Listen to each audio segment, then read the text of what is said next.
University of Copeland, or on or around June 6, 2024. This is a known statement by Lawyer Love. Prior to opening statements, the former court ordered all parties to share with each other any demonstrative aids that they would seek to display to the jury during opening statements that will be beginning on Monday, the 27th.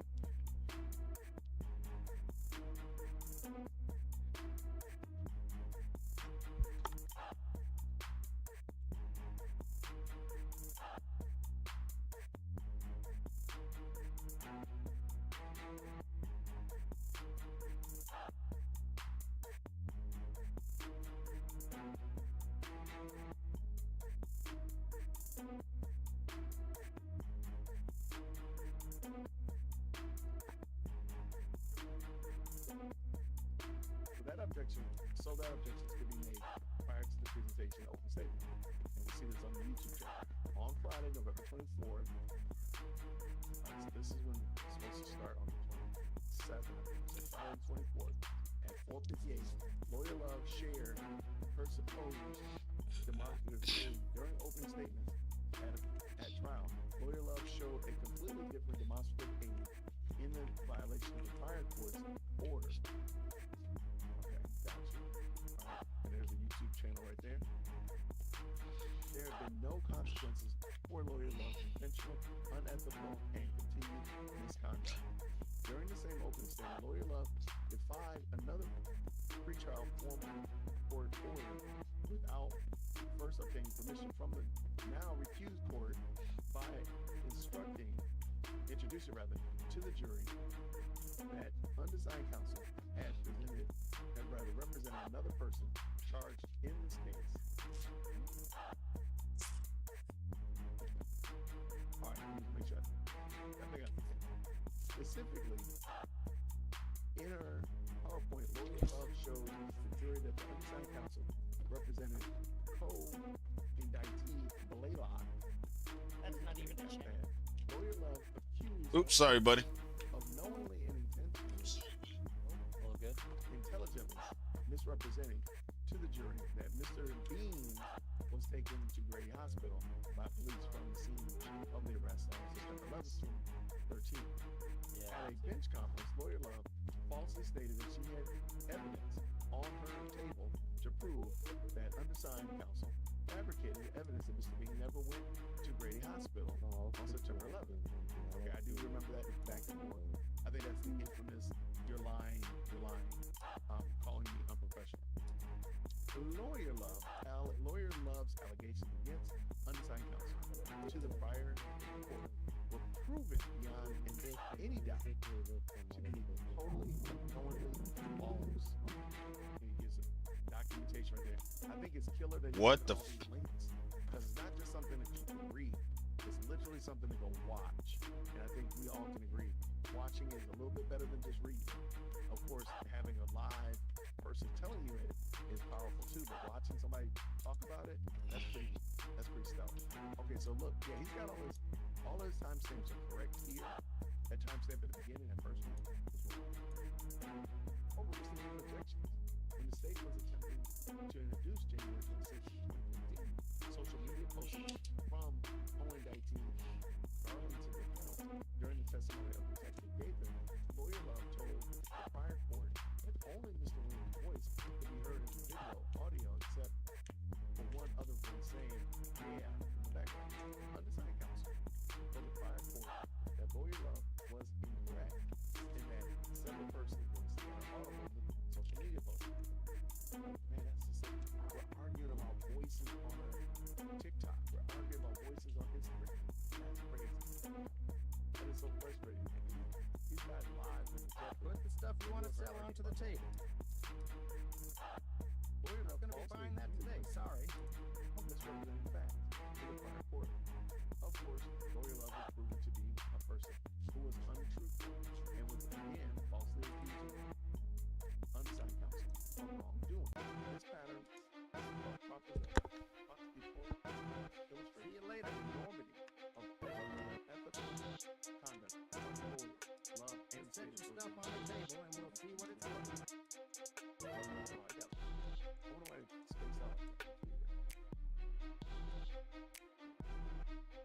Please visit the bottom of the page. Pleasure doing There's business another with you. link on Thursday, the 6th of June, as well as Friday, the 7th of June. Lawyer Love falsely accused undersigned counsel of purposely extracting and tampering with jail recordings of Mr. Copeland. Again, this is another knowingly malicious, false, and allegation by Lawyer Love as she continues in her unethical conduct. Wow. All right. Now fix that space in the front. On Monday, the 10th, who's going to Lawyer Love, Lawyer Hilton, and now the accused trial court attempted to hide Brady evidence. I do think this is going to be powerful. Evidence from Mr. Williams and the other accused that was obtained during the unlawful extraordinary meeting with sworn witness Copeland and his counsel. Specifically, Mr. Copeland made a statement that everything he says is a lie, that he had committed all the crimes on the indictment and the like. These statements are impeachment for Mr. Copeland and squarely within the concept of Brady and Maryland. Moreover, lawyers Hilton and Love, with the assistance of now recused judge. Now notice he doesn't use his name. I think I love Brian Steele. Brian Steele is epically petty. Okay. Howdy. I'm just gonna say I love that guy, but he is petty. He is not going to say his name. Told Mr. Copeland that he would not get in trouble if he lied under oath unless he told a bold-faced whopper or a lie, that could not be prosecuted based on some enormous or erroneous definitive theory in statute of limitations that Mr. had run and Mr. Copeland would have remained in custody until all 28 full indictees cases resolved. This is all unethical conduct in order to intimidate, coerce Mr. Copeland to testify. I think we saw that right now. I think we saw that today. That right there is, they literally talk about it. I think they did that today. Okay, let's keep going. The love does not truly encapsulate the horror of working with Lawyer Love and Lawyer Hilton. Not to be able to trust the prosecution to provide the simplest and most basic fundamental fairness, such as honesty, humanness, and honesty is all the courtroom must mandate that both lawyers Love and Hilton to disqualify from this case. Therefore, this is respectful that's the hearing on this motion and at the conclusion the same as the Honorable should bring that's the date. As much as the state wants to close the door on a bag of forgiveness, I totally get it. Chief witness, star witness. Your whole franchise is built on your whole entire case is built upon that's let me jump back over into the board. Let's see the other doing.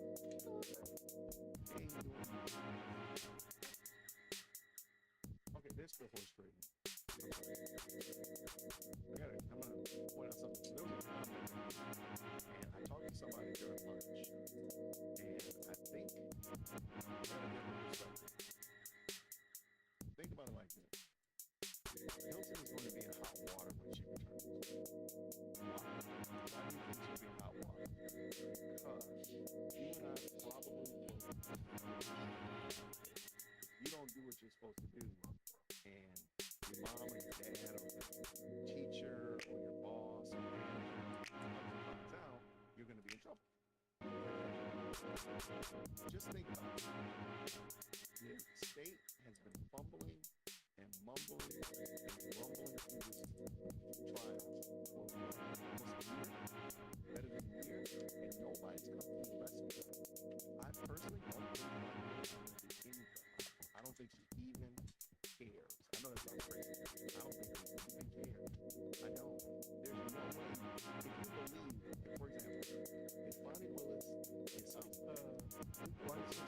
Howdy. whatever the track demigod, you mean to tell me she wouldn't come in here and shut this foolishness down and just express her prosecutorial will, her prosecutorial being, and got Howdy. Game on it. I prosecuted Young Thug and got 100+ million years in jail. That's it. That's it. Is her name I don't think she cares if it's fair. No, it isn't. Bruce Swagger. But if she did care, I can't believe that she was not. Thanks for asking. And actually stepped in and actually said something. Or even Are you if it was- stashing even or if- what? They might think that Bonnie Willis, again, prosecutorial demigod, she can, just wiggle her little pinky and make everything right. How many of you all think that when Love and Hilton got back to the office, they came in, kind of rallied around, kind of soaked up some of the aura of Bonnie Willis and her deep intentional intellect? How many of y'all think that was the case? And the other thing that really proves it to me, remember yesterday, Abati came in yesterday to testify? Do y'all remember his body language? A lot of people talking about his body language. You do realize that he's a peer of Adrian Love. Time to rearrange the puzzle? Her contemporary, her cohort. He didn't demonstrate any concern to help her get this done. Anything at all. He looked bothered. Dare I say he looked agitated. Heard that he had to be here. Just imagine. That's your peer. That's somebody that's on my level. Didn't he want help? Where'd you think you get that? Where'd you think you got that? You think you got it from the lower lane? Under him? People are trying to scrape their way up to the top. You think that's where you got it from? That's probably they probably don't care. As long as this case gets something done, move some way. I don't think Bonnie Willis cares at all. So to think that Adrian Love is Simone Hilton's gonna be in trouble, I don't think she's gonna be in trouble. I don't. Because they've been in trouble and nobody's come through to help. Again, we thought Bonnie Willis was gonna come in and argue those motions. The best she did was just write it for them and maybe wrote the motion and then signed it. Or the response to the motion.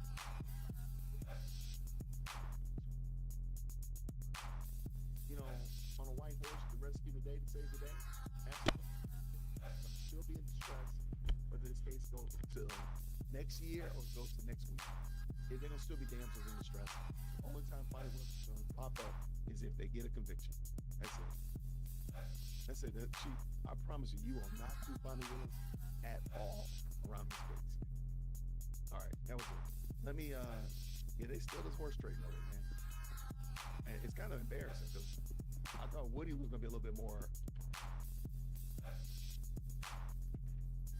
And how black leaders have been saying this for so long, but when Trump said it, it's racist. Specifically because the Biden administration has been trying to paint Trump as racist. I mean, look, let's actually go to what really matters right here. Let's actually go to, let me play this, let me put this on the screen here because this is a hilarious video, but this is what Democrats are trying to do. Y'all. And how black leaders have been saying this for so long, but when Trump said it, it's racist. Specifically because the Biden administration has been trying to paint Trump as racist. I mean, look, let's actually go to what really matters right here. Let's actually go to, let me play this, let me put this on the screen here because this is a hilarious video, but this is what Democrats are trying to do. Y'all I hope Trump posts this video right here too. Y'all just tell me who the nominee is going to be. Let me know when you guys are finished fighting amongst yourselves who I got to vote for in November to keep Hitler out the White House. That's all I want to know. Who I got to vote for to keep Hitler out the White House. Y'all do your thing. Who does she have to vote for to keep Hitler out of the White House? Hitler being Donald Trump. Once again, they're trying to amplify all these things, specifically Donald Trump. So let's keep listening. Play in traffic all you want in front of these Republicans, acting a fool in front of these people instead of privately declaring your stuff. But don't text me no more, because I'm not taking no more of your texts. Just let me know when you guys are finished figuring it out, Democrats, because I know y'all the freak out people. Go ahead and freak out, have your conversation, and then let me know who I got to vote for to keep Hitler at the White House. That's it, I'm done. Oh, and by the way, if it's Biden in a coma, I'm going to vote for Biden in a coma.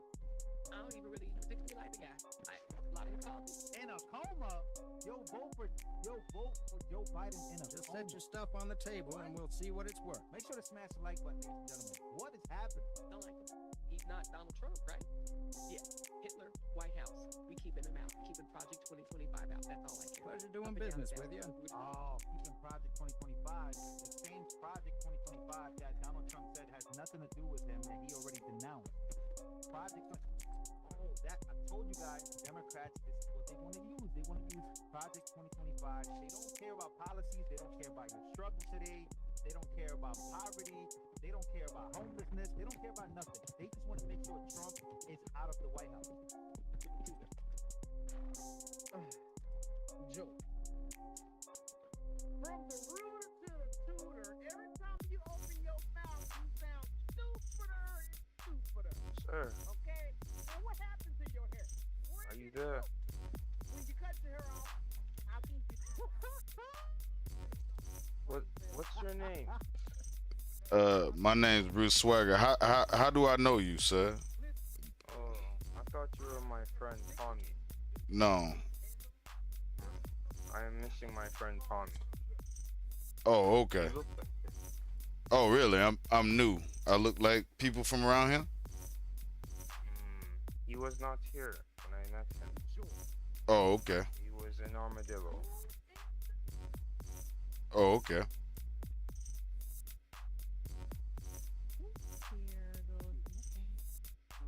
Oh, beautiful.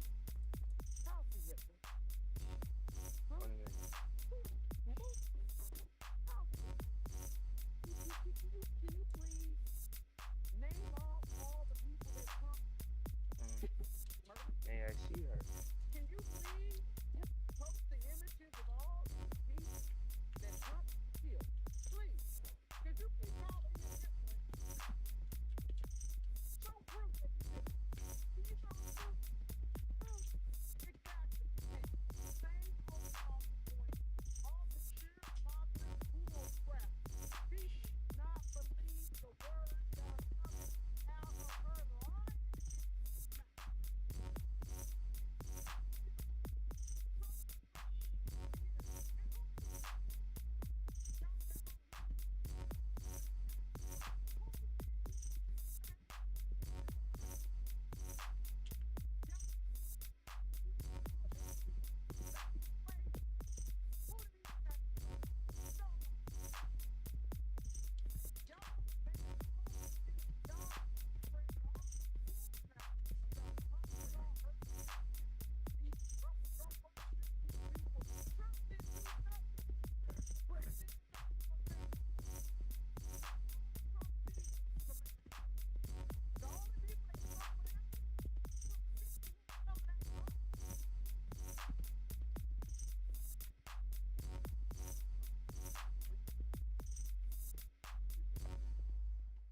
Actually, I have another funny Democrat.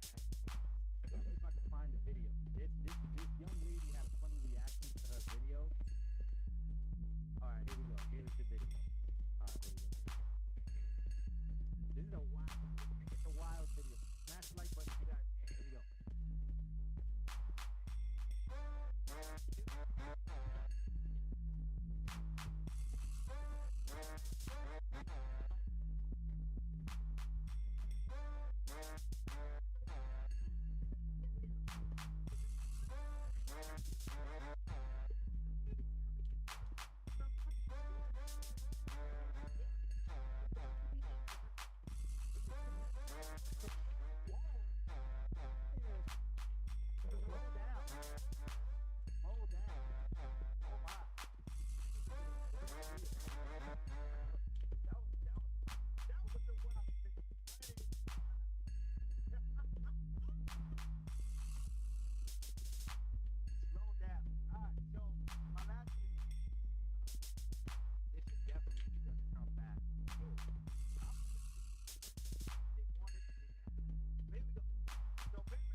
respective state, what's at stake in the election, what he has to say about his debate performance, and what he would say to voters who think their vote doesn't matter or might sit this election out. Were those questions given to you by the White House, or did you have to, or the campaign, or did you have to submit questions ahead of the interview? The questions were sent to me for approval. I approved them. Okay, so the White House sent the questions to you ahead of the interview. Yes. Okay. I got several questions, 8 of them, and the 4 that were chosen were the ones that I approved. Okay. Now, the reason I ask is not a criticism of either of you. It's just that if the White House is trying now to prove the vim, vigor, acuity of the president, I don't know how they do that by sending questions first before the interview so that the president knows what's coming. Let me play here a bit of your interview. This is, and you've probably seen it's gotten a lot of attention. This is when he was asked about his accomplishments as president. Let's play. First vice president, first black woman, third black president. Did you hear, as it's being covered, the president stated he was proud to be the first black woman president because that's what the headlines all over the internet is suggesting. Oh my God. CNN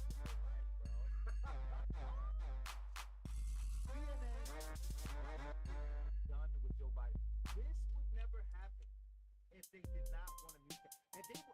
They want a new candidate. They want a new candidate. This guy is legitimately airing the fact that Joe Biden said he was the first black woman president. He was proud to be the first black woman president because that's what the headlines all over the internet is suggesting. I find it interesting that they saw and heard that. What I got from him was that he was intimating that Kamala Harris was the first black woman vice president. And I guess with his speech impediment, they heard something else. And I find it interesting that was the only thing that they picked out of that entire conversation and ran with it. Look, we have a hard way to go in this country. I am listening to the community that is speaking to me every single day on WURT radio. We are answering, looking at the things that are mattering to us. We can't afford to get excited and fumble about what folks are thinking about the president and his frailty and his speeches. We are concerned about the purging of the government in Project 2025. We've been talking about this. Oh my God. Back to Project 2025. Oh my. See, CNN doesn't even want to talk about Project 2025. CNN wants to talk about the fact that Joe Biden is officially the first black woman president. But let's keep going. At WURD since January, fully and completely, the slashing of the Department of Justice and dismantling the FBI and replacing their traditional independence from political pressure with Reading. Look at her eyes. She's reading what to say. justice and dismantling the FBI and replacing their traditional independence from political pressure with field seats of administration. Those are the things that matter to us in the black community. So when I ask you, Are you kidding me? He's getting paid. He's getting paid to say Project 2025. Listen, as much as they want to keep talking about, I told you guys, the number one talking point from Democrats is Project 2025. Project 2025 has officially been announced by President Trump. what matters most to you that President Biden has his speech impediment and that he's slowing down versus the other person who has all these other things going on? They keep saying to me, we did it on Friday on The Source, we did it Thursday, we keep asking them, they keep saying the same thing. We want the Democrats to win. The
yourself, am I happy with this administration? Am I happy with what has been done?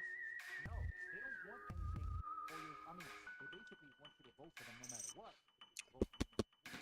But people, specifically black people, because that's who they're talking to, ask yourself, well, you better vote under Trump or you better vote right now. What are you missing in your life? Why is this coming in? I know Trump said black jobs. Hilarious because Minister Louis Farrakhan, Dr. Umar Johnson, even some of these who are black activists have come out and said, hey, the migrant crisis is going to affect the black community. Because why pay black people $25 an hour, $30 an hour for construction? It's already happening. It's been happening. They can pay migrants for $7 an hour, $10 an hour. The only thing they have, I hope Trump catches this, and I hope he uses one of these videos at some point because it really does speak to what Donald Trump is doing. All right, ladies and gentlemen, they want to get every black man in an AR-15. Yeah, fear, race talk, it's the only thing they have. It's unfortunate, but people are still falling for it. They're still falling for it. All right, guys, that'll be it for me today. I'm gonna go to the entertainment a bit. I'm chilling today, and it's Sunday. We'll be back tomorrow at 6 weeks, which is a very big week. As far as what's going to happen tomorrow, Joe Biden potentially being replaced. A lot of people are saying, a lot of Democrats are saying that Monday will be the day that he announced that he's going to be replaced. We'll see if Joe Biden looks like that. That's where it's going right now. Let's get as many elections as possible. If you I love you, and I will see you guys on the next one.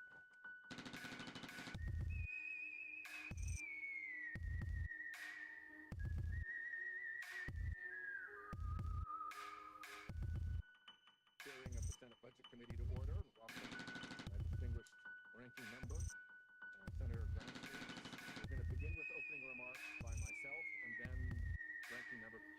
Seriously trying to scrub his Wikipedia to get rid of all this stuff. It's hysterical. And in fact, the guy was forced, like midget, like dirty little midget, Josh Shapiro, something like that.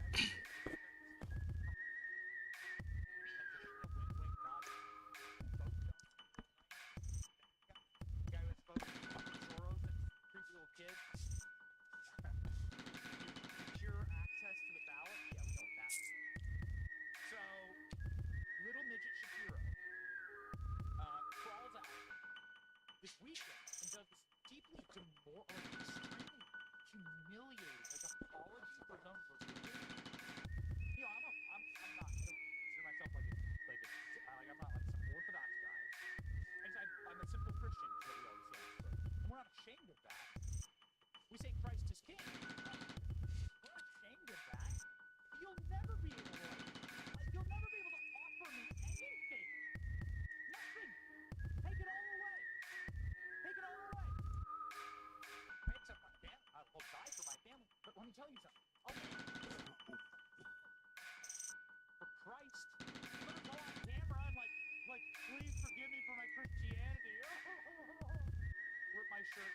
Like, I'll never do. What a humiliation.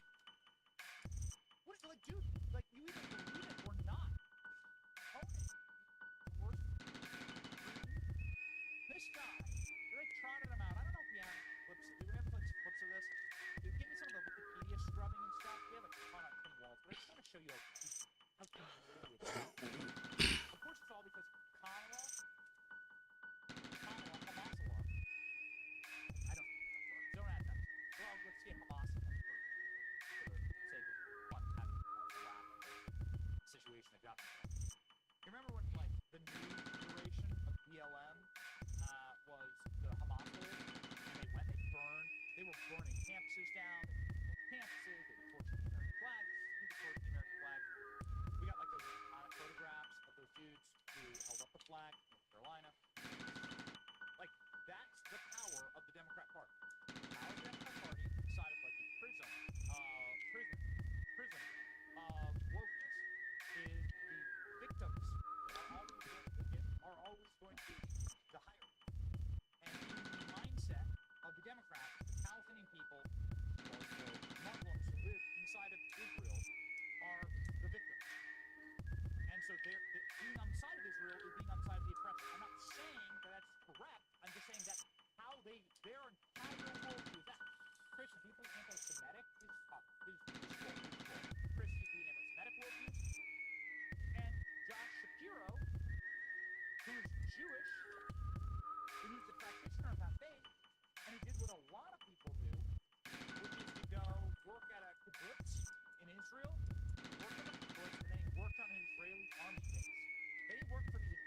this. Okay. Yeah. I mean, there you go. Work for the Israeli embassy in Washington D.C. as a PR flag. You know this? She did public relations. Saying that's wrong. I'm saying that is cursed anathema to the modern Democrat Party, which is the largest vehicle for anti-Semitism in the Western world. The modern Democratic Party. They hate Israel because of the paradigm they have adopted, they've brought unto themselves. That wasn't always that way, but it is that way today. They hate Israel, burning passion, and if you're a pro-Israel, then you're part of the oppressors. You're part of the oppressor dynamic. You're not allowed to be that. This all plays into the Washington. Okay? Washington is the exact same thing as with BLM. It's the same thing that Kamala is doing means to mine. This is like Kamala putting on her kente cloth or whatever the similar thing would be. This is them scrubbing Josh Shapiro's Wikipedia. They just scrubbed Josh Shapiro volunteering to the IDF from Wikipedia. So this is what they forced the guy to do. It's called a struggle session. Communist China, like the Marxist history. The struggle session is get something and you stand in front of all the people.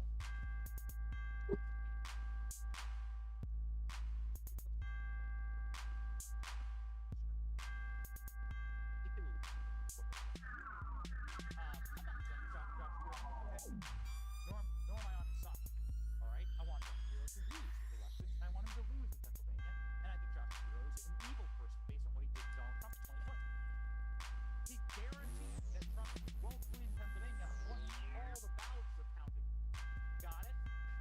Yeah. What a weird thing to say. What a creepy thing to say. Josh Shapiro's an evil little man. But I'm telling you that the worst thing I've ever seen a person do, and he's covered up homicides, he's covered up sexual harassment stuff, super messed up. The worst thing Josh Shapiro did was walk out, here it is, walk out and do an equivalency of this, having to apologize, this week, effectively apologize for his religion. And apologize for what he believes. How monstrous of a person must you be to put the government over God? To put the government and governmental power over God's power. Divine right of king, but reversed. Where it's like the king doesn't have the right. The king doesn't rule in the favor of God. The government is God. Now that's just very Marxist intolerance. And this is what Josh Shapiro embodied. And Josh Shapiro did this humiliating ritual to apologize for his beliefs and what he believes. This is Mark Bauer's struggle sound. Right? And he still didn't get it. He still didn't get it. Guy who did the same thing but with BLM. This DJ's so funky, man. 138 in progress.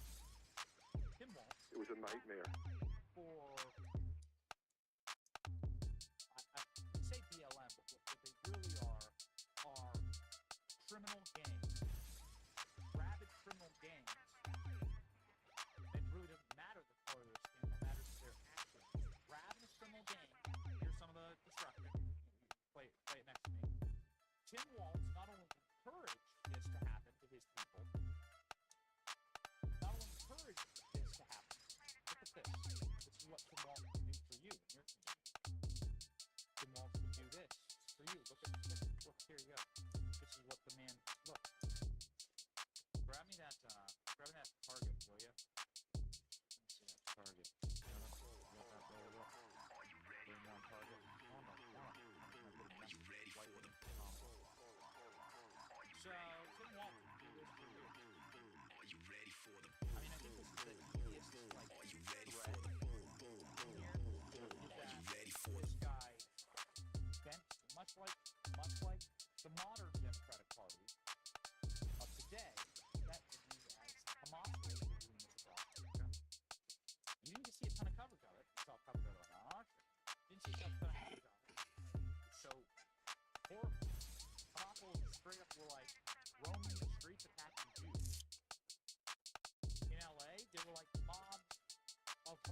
target looks like under Tim Wall.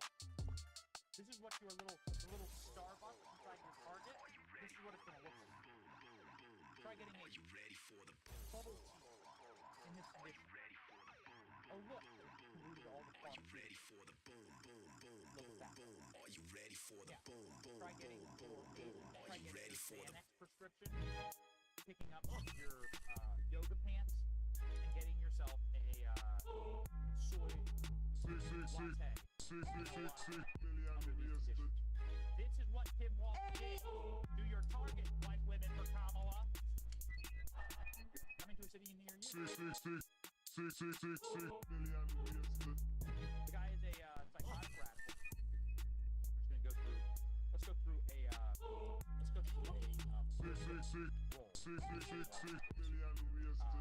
Starting with Tim Walsh's response to criminal gangs, killing people, ravaging, once profitable, peaceful, and beautiful home state of Minnesota.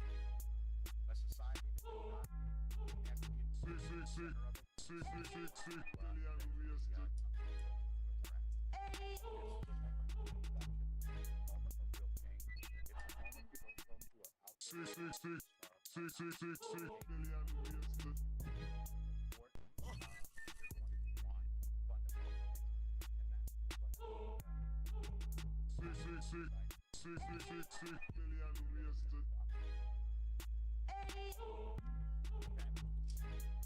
How about you let's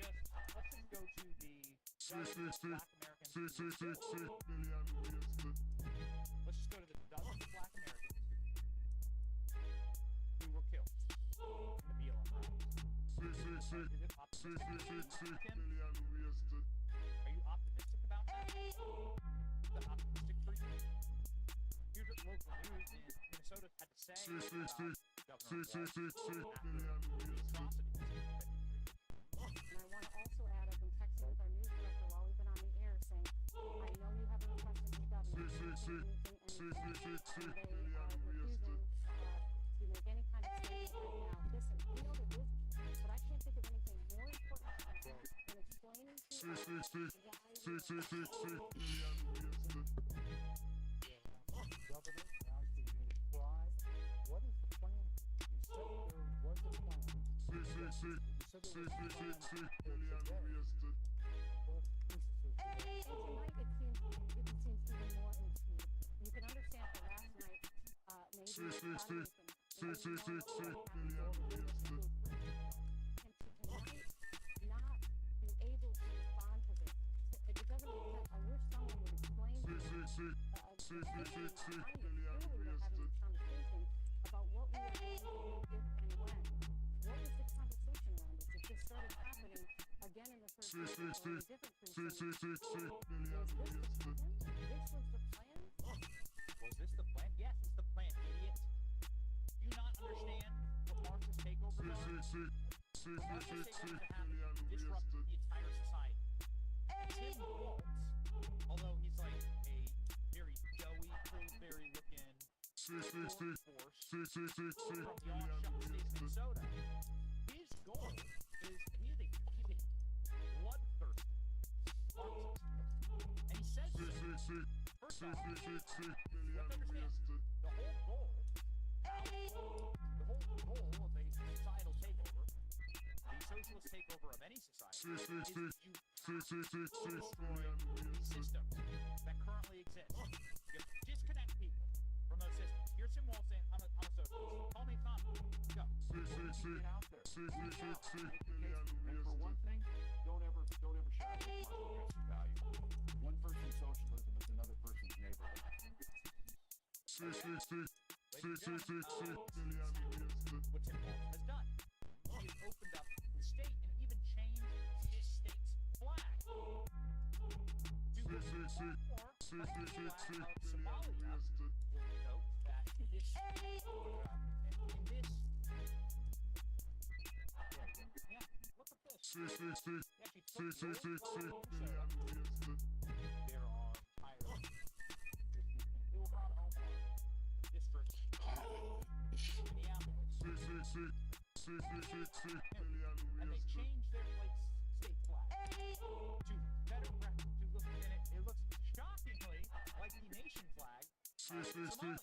This is how much this wall wishes to legitimately destroy all that came before him and to remake it in the form of what? Thank you.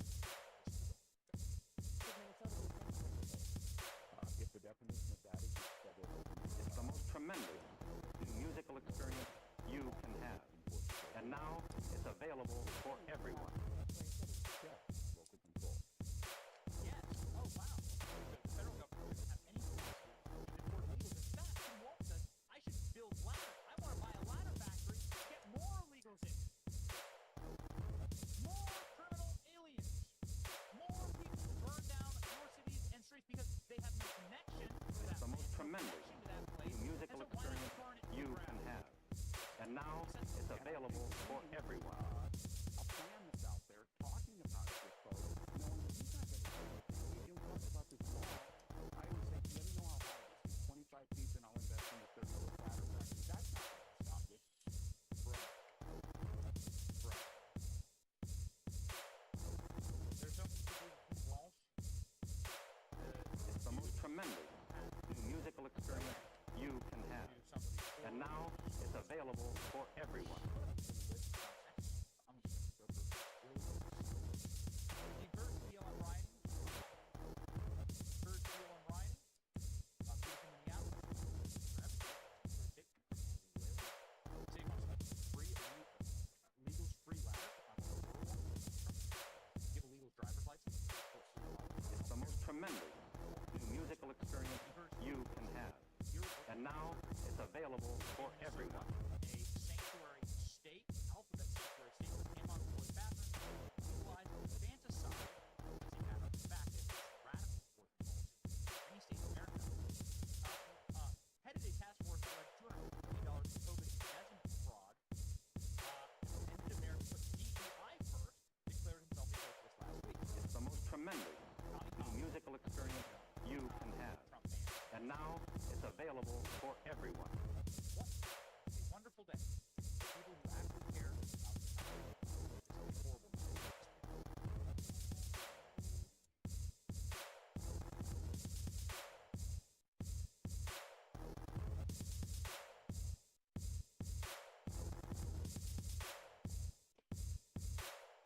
It's the most tremendous new musical experience you can have.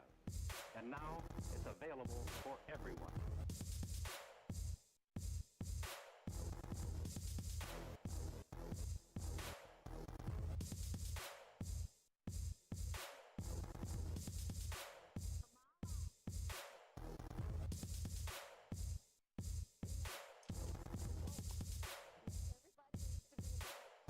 It's the most tremendous new musical experience you can have.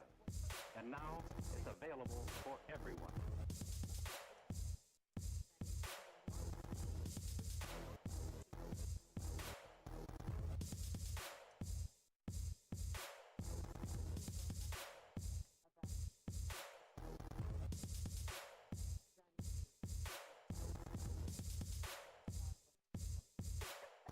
It's the most tremendous new musical experience you can have. And now it's available for everyone.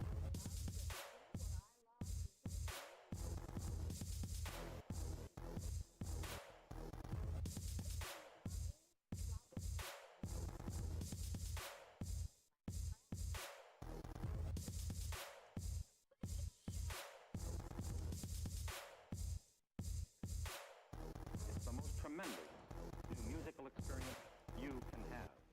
And now it's available for everyone.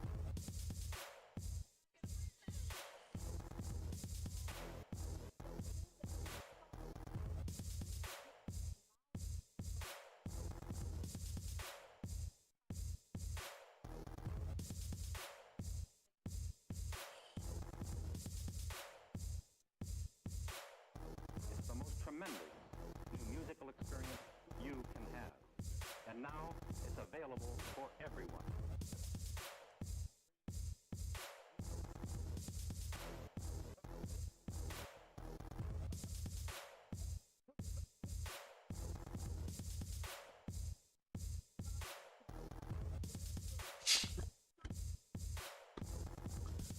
It's the most tremendous new musical experience you can have. And now it's available for everyone.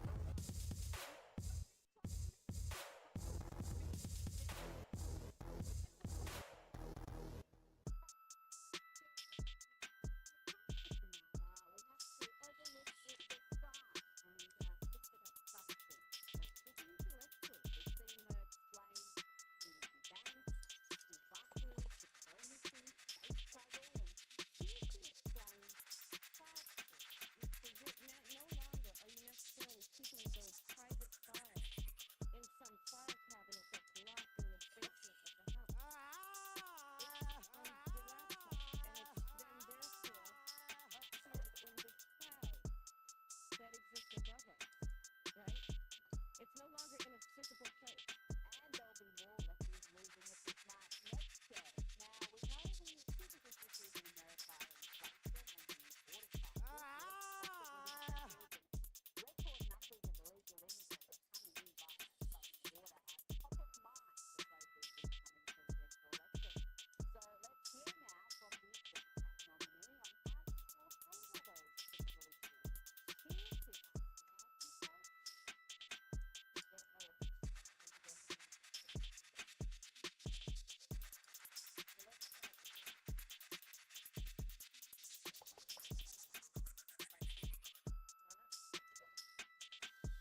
little scrutiny on her record. It's she's just been introduced to the American people for the first time as this amazing visionary young leader who's going to lead the free world into prosperity and peace. When, as you said, when you look at her record, she on the wrong side of just about every significant fight in America. We saw that for the BLM market, even raising bail money.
How many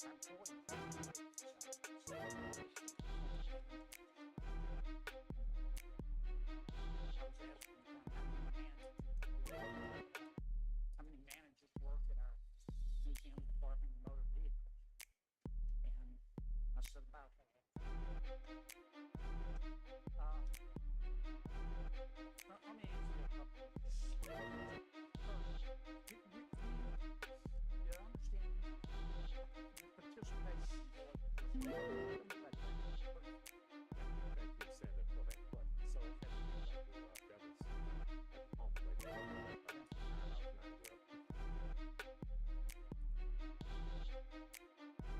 Down at here, and he excitedly picks up his gear on his shoulder while thinking everyone will be excited at home. However, when Yuji goes back to his grandpa, Yuji Sonoda, the head of the Yuji family clan, orders him to visit the Harvard family, which shocks him. Yuji so asks Ho for this favor because, at the moment, only he can help them. Meanwhile, Ho's parents, Yuki Yeon and Yuji H.W. So are also present there, but Yuji Ho says he doesn't want to help. Yuji Ho says he is the firstborn and will lead Yuji's family in the future, so he asks why he should help a stranger's family when he doesn't know who they are. Suddenly, Yuji H.W. so scolds Ho and says he talks big for a person who left to become a soldier, but came running back after he beat up his superior.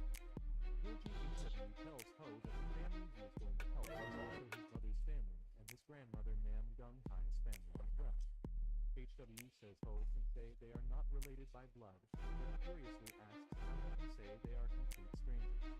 Still, Ho argues that if H.W. likes the Nam family so much, then he should go, but not him. This makes H.W. curious, but meanwhile, Ho's Aunt H.W. arrives there and says Ho's father is the head of the family, so he can't leave and asks if he wants his grandfather or grandmother to go instead. Ho gets sad since there's huge air, but H.W. asks if he wants them to send Ryan, who just started learning the wolf stuff. Ho is upset because there is no other choice, and his grandfather, Yuji So, says it may feel unfair, but it is what it is. Ho says that out of all the people, Ho should know that no one else fits the job. At night, Ho is sitting outside with Yuji Ryan and says he heard Ryan is learning wolf steps, to which Ryan replies he is finally realized why the big brother has called the Guriana, the river of endless patience. Ho laughs and says what Ryan has now is the easy part because the real hardship begins now. Ryan is shocked and tells his brother Ho to stop kidding, but suddenly he notices Ho is thinking about something seriously.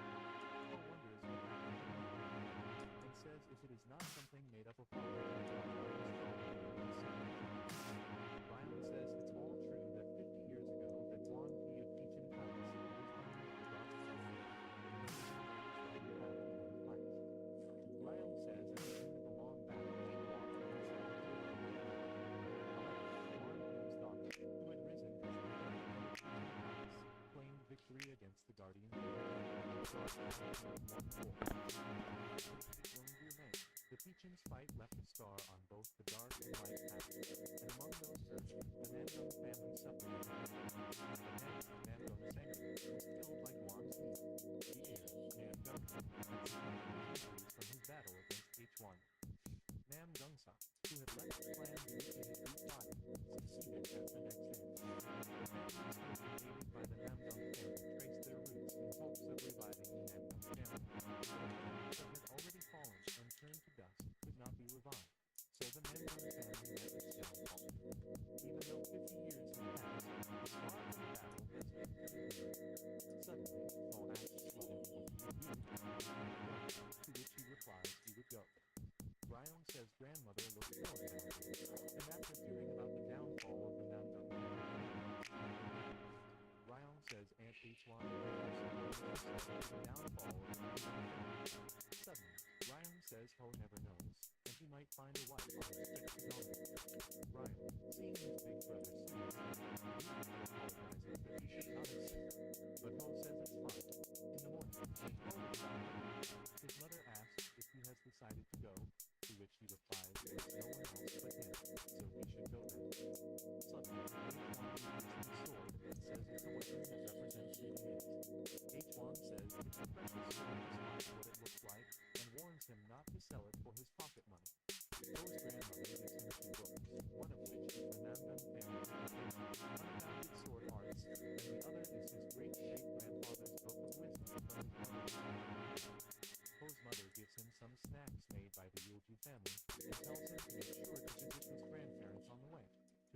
replies he'll do that. Meanwhile, Yoshi says he and Po's father have traveled those roads, and Po might face trouble along the way.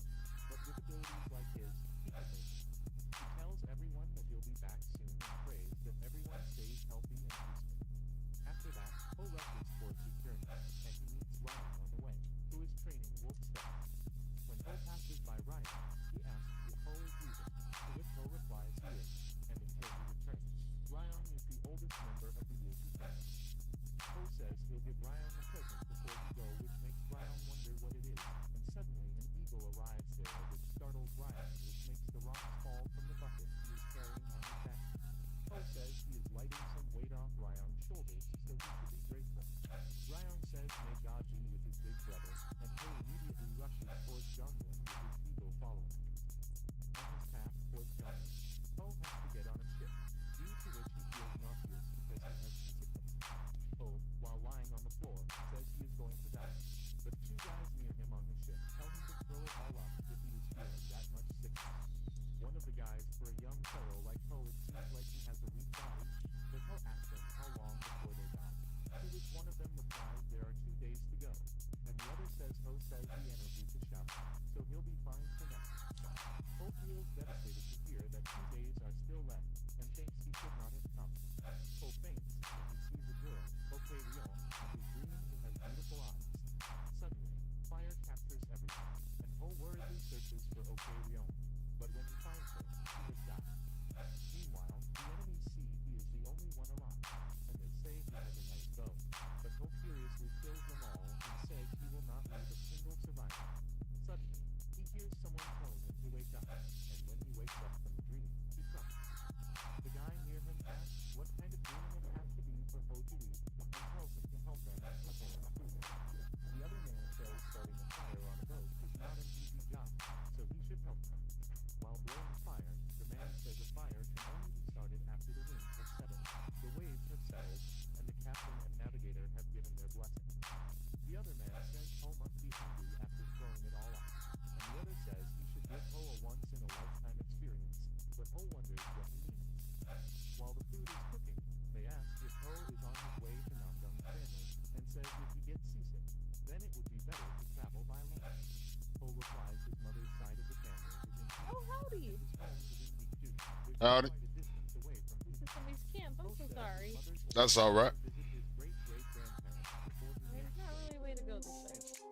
One of the guys asks why Po is going through all this trouble. Oh, it's somebody's camp. I accidentally rode right up on him. Po's objective is training in martial arts. He must think twice about it.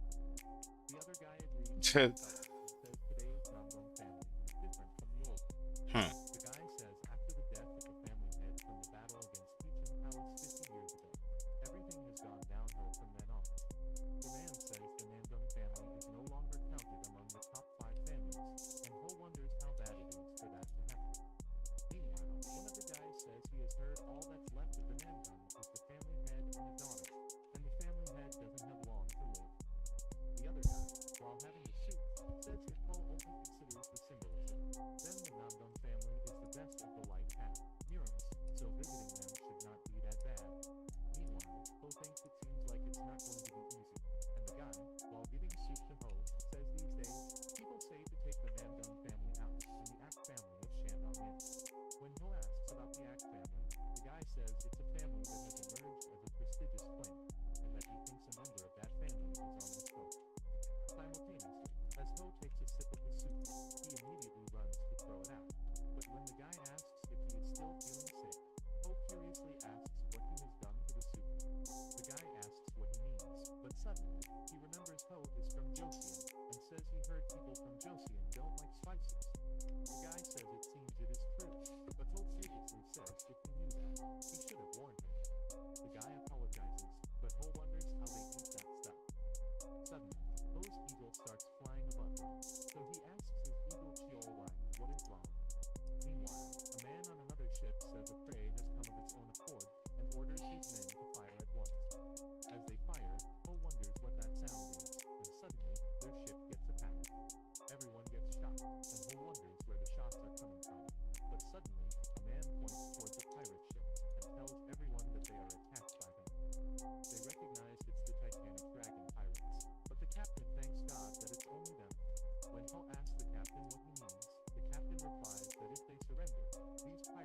them live at least, and they can talk things through. Suddenly, the ship gets hit again, so the captain asks the workers what they are doing, and tells them to wave the white flag immediately. As they wave the white flag, the pirates' leader tells them to lay down the bridges, and they raid the other ship. Hull immediately identifies the head of the Titanic dragons, whose name is Yondu.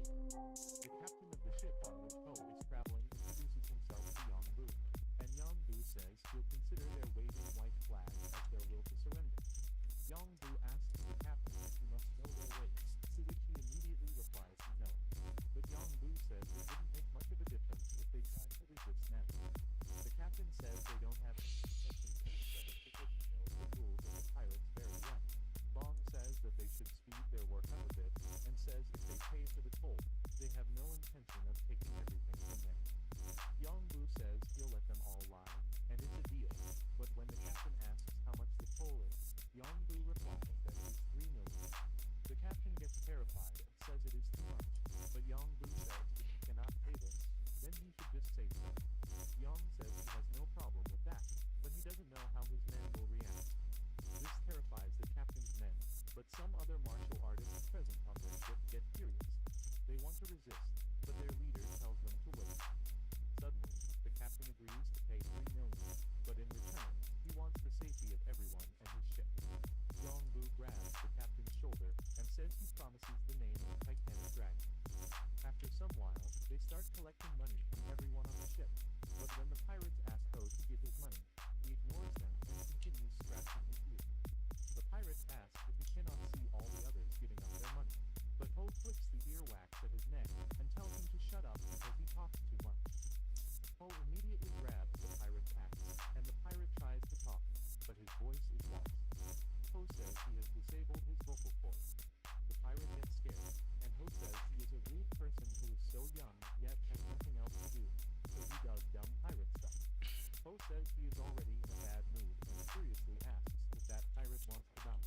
But suddenly he hears Yondu asking someone what the hell he is doing.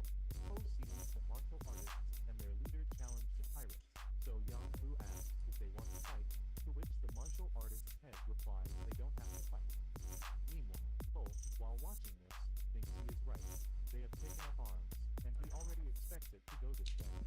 The man challenging the pirates says he is Act Giant from the Act family, which shocks Yondu, and Poe also cannot believe this guy is talking about the Act family of Shandong from the book that Poe read some time ago. Poe knows the Act family of Shandong ruled over Murim in the past only to walk to their downfall, after the birth of a prominent figure, CHEKC. The family underwent a rage and good resurgence of its noble reputation 30 years ago. People nominate the Act family of Shandong as one of the 5 great families to replace the fallen Shandong family. Yondu wonders why it has to be this family, but he cannot back down now. Yondu hears his men whispering about what the hell is wrong with him because he just has to order them to fight. Yondu thinks they are idiots because they don't know about the Act family, but suddenly, Act Giant says he has something to say and tells them to listen to him. Act Giant says that the country of Han has its own laws and orders, and his family may have built a reputation for itself in Shandong, but it is only in Shandong we fight. Act Giant says he agrees that at first they must follow the rules of the sea, and though he is willing to fight with his life on the line, he says he has a proposition. Yondu tells him to go on, so Act Giant says that 3 million is over the line and asks, how about 2 million? Yondu gets stops them and says there is no way because anything less than 3 million is out of the question. Ape Giant says he is putting him in a tight spot, but Poe that they should decide it with a duel once and for all. But Poe gets shocked and wonders what crap is that he is talking about in the match all of a sudden. Everyone is confused, and Pirates also wonder if it is okay to decide like this. Act Giant says whoever loses has to follow the winner's will. Yondu tells Act Giant to let him think, but Act Giant tells him there is no need to shed blood, and without anyone's life on the line, they'll see who overwhelms the other in battle. Suddenly, a pirate guy arrives there and says it seems like it is going to be fun, and they should do this. Yondu immediately goes to his house, and that guy tells Act Giant that he is human. Act Giant tells him his name, and that he is huge. Poe is also amazed to see the real commander of the pirates. Poe remembers he had seen huge dudes when he was in the military, but this Iwan is a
But Jian gets shocked and thinks he has seen well-trained masters before, but his self-taught felt his first. Jian thinks he shouldn't have looked down on Iwang, and since this is the case, he decides to face him with full dignity. Jian says he'll fight with everything he has got, but Iwang, with a laugh, says he is filling him with anticipation and challenges Jian to come at him. Jian gets ready to end this in one strike, but Yang and everyone are shocked to see he is going to use Sword Kai. Jian attacks with an unparalleled wind strike, which is going to make the ship roll over, and Ho wonders if he misjudges Jian's ability. The pirates get shocked, and Jian thinks it's over, but suddenly, Iwang gets out of the dust and rushes to attack Jian. Jian tries to move away, but his foot gets stuck on the broken floor, and he falls. Iwang is about to stab Jian, making him wonder if this is the end, but suddenly, an axe hits Iwang's axe, making him miss the aim. Iwang asks what this is, and Ho apologizes for that, but he asks if Iwang has to cut an arm on him, because it is clear who the winner is. When Iwang asks what he wants, Ho is about to say something, but he smells some herbal spice, and he throws them up in the sea. Ho thinks he is going to go crazy, and suddenly, he tells the pirate with an eye patch who is standing in front of the door from where the smell is coming to shut the door. The pirate asks what the hell this stupid guy is saying, to which Ho replies that he is shut the door. The pirate furiously asks if he wants to die, and says he'll give him a quick death, so he should shut his mouth. But Ho furiously asks what he said. Ho tells the pirate that if he doesn't want to close the door, he should just say it, and say it's such a nasty temper for a pirate. The pirate gets serious, but suddenly, Ho calls Tiolwang to close the door for him. Tiolwang tries to defeat Tiolwang and starts touching the pirate's head, who is wearing an eye patch. After that, when Tiolwang sits on his shoulder, Ho says he told him to close the door and not to shed blood. Eventually, Ho tells the worker of the ship, in an explicit tone, to close that door because his nose is sensitive.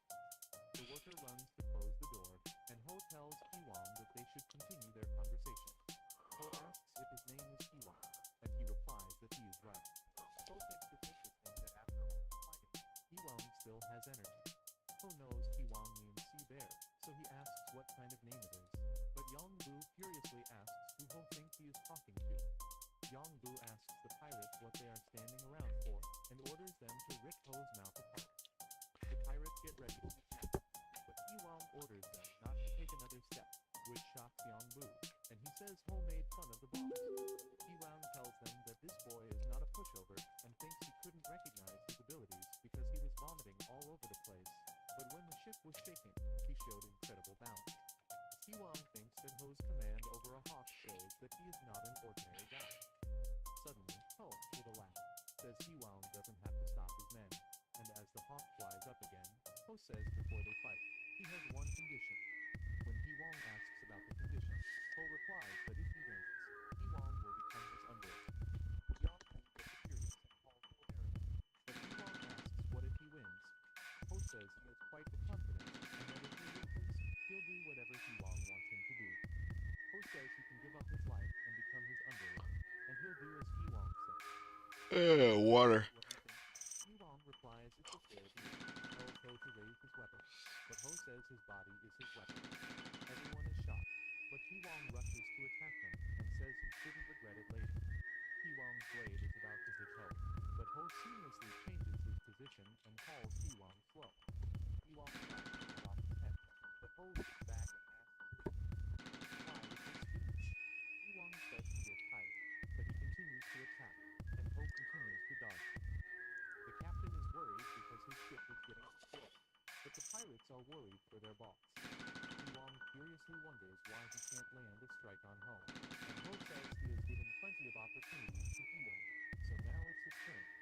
Suddenly, Ho, with an instant movement, gets close to Iwang and kicks him in the ribs.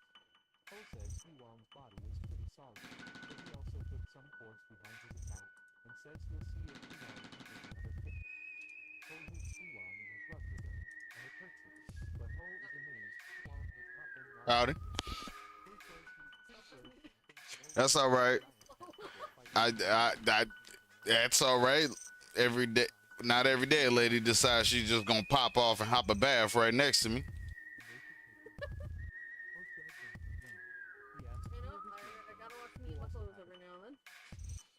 Yep, yep.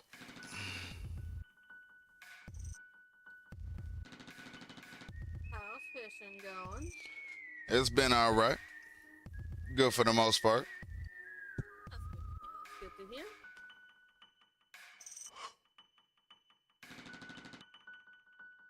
Alright. That is me finished. Yep, yep. You stay safe. You too. Have a good one.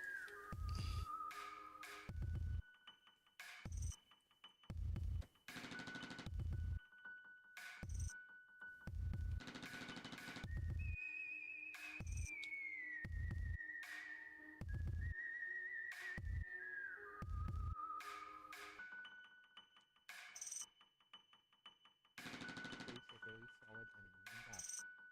Says the enemy is simple. Either break through by force or rot the weak inside. Xian is shocked that Ho is talking about the heavy-handed inner strike and thinks Ho is right because with that, he would also have been the winner, but he thought blindly. Suddenly, Ho says they have had enough talk and he should finish it. Hiwang yells at him to come at him. Ho instantly gets close to Hiwang and tells him to defend with all his might. But Hiwang is in shock, and Ho kicks his face. Hiwang falls, and Ho, while saying that this is the end, again kicks down Hiwang's face on the floor. Yongbu is shocked to see this, and Ho pulls out Hiwang's head from the floor, which makes Hiwang realize Ho is Step really yourself strong, on the table but and he we'll thinks see the what fight it's is worth. not over yet. Suddenly, he unexpectedly punches Ho in the face, but Ho is standing still, and while pleading blood from his lips, he says it stings a little. See you later. Hiwang is stunned, and Ho says that now it's his turn, so he should clench his teeth. Ho starts slapping Hiwang's face from both sides, and everyone on the ship is baffled by this scene. As Ho stops, Hiwang thinks the world is spinning, and he falls to the ground. Ho asks how it feels and asks if his head is spinning, and if it feels like it's going to explode. Ho asks if Hiwang wants to know the reason, and says inside his ear there is a nerve system responsible for his sense of balance, and no matter who the person is, if he is hit there, he is bound to lose his sense of balance. Ho tells Hiwang to keep this in mind for the future, and asks if he has heard of an indestructible bond. Yeah, okay, you Ho shit, says Enrique. it's using a lever where the skin gets so tough that the water or fire Oh my doesn't God, happen. Marshall Even LJ, reaching that level of why are you toughness trying to on the shoot me? outside You're doesn't cattleman. matter. Ho says that the outside is merely the imperfect half, and is only good for showing off because to reach a level of indestructible body, he has to be able to protect his brain and all the organs inside his body. Ho says alongside that even if the sky falls down and the earth crumbles, Hiwang should show true motionlessness, and only then will he achieve a truly indestructible body. Ho says that the martial arts he uses is the other type, so the final stage is to reach an indestructible body. So from now on, he should make his goal to acquire an indestructible body. Do it towards the llama. To reach it. If you like, you know, if you go just the clip here.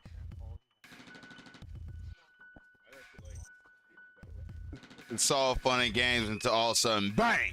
No,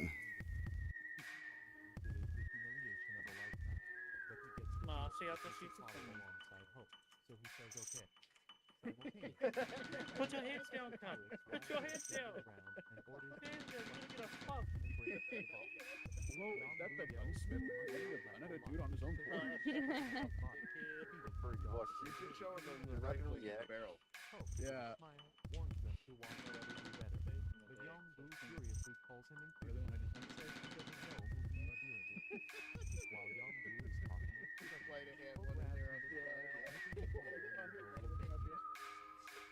while choking him, warns him to watch what he did.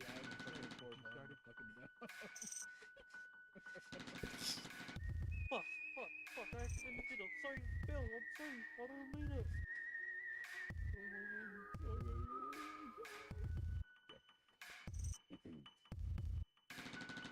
I only sat down to see him accidentally pepper one of you gentlemen real nice.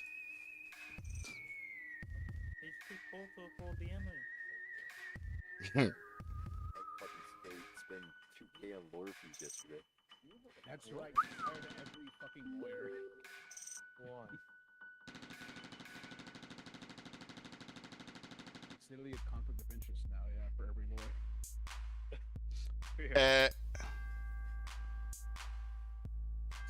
consume you unless they represent themselves. Funny. And the bulk of these fuckers can't be fucked with reading the actual law.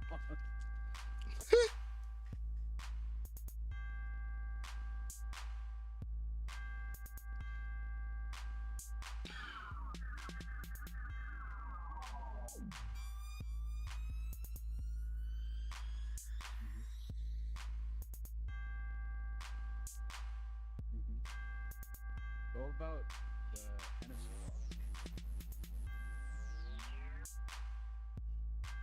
I put a post up the end of the fucking day and fucking Joseph ripped it off and told everyone, hey, Hennessy's back.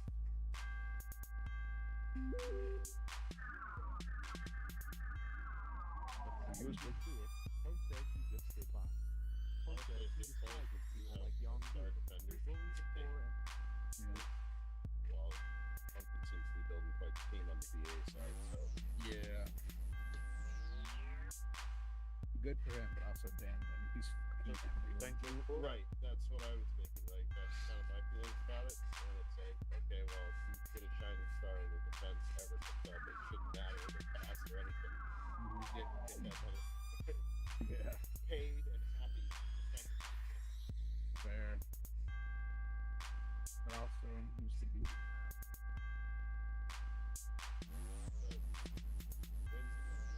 Fair. No, probably not. I'm not saying him. I'm saying in the future. Alright, so if he turns out to be a really shitty lawyer, rob him. Oh, yeah. Alright. But if he's a good one, kind of need.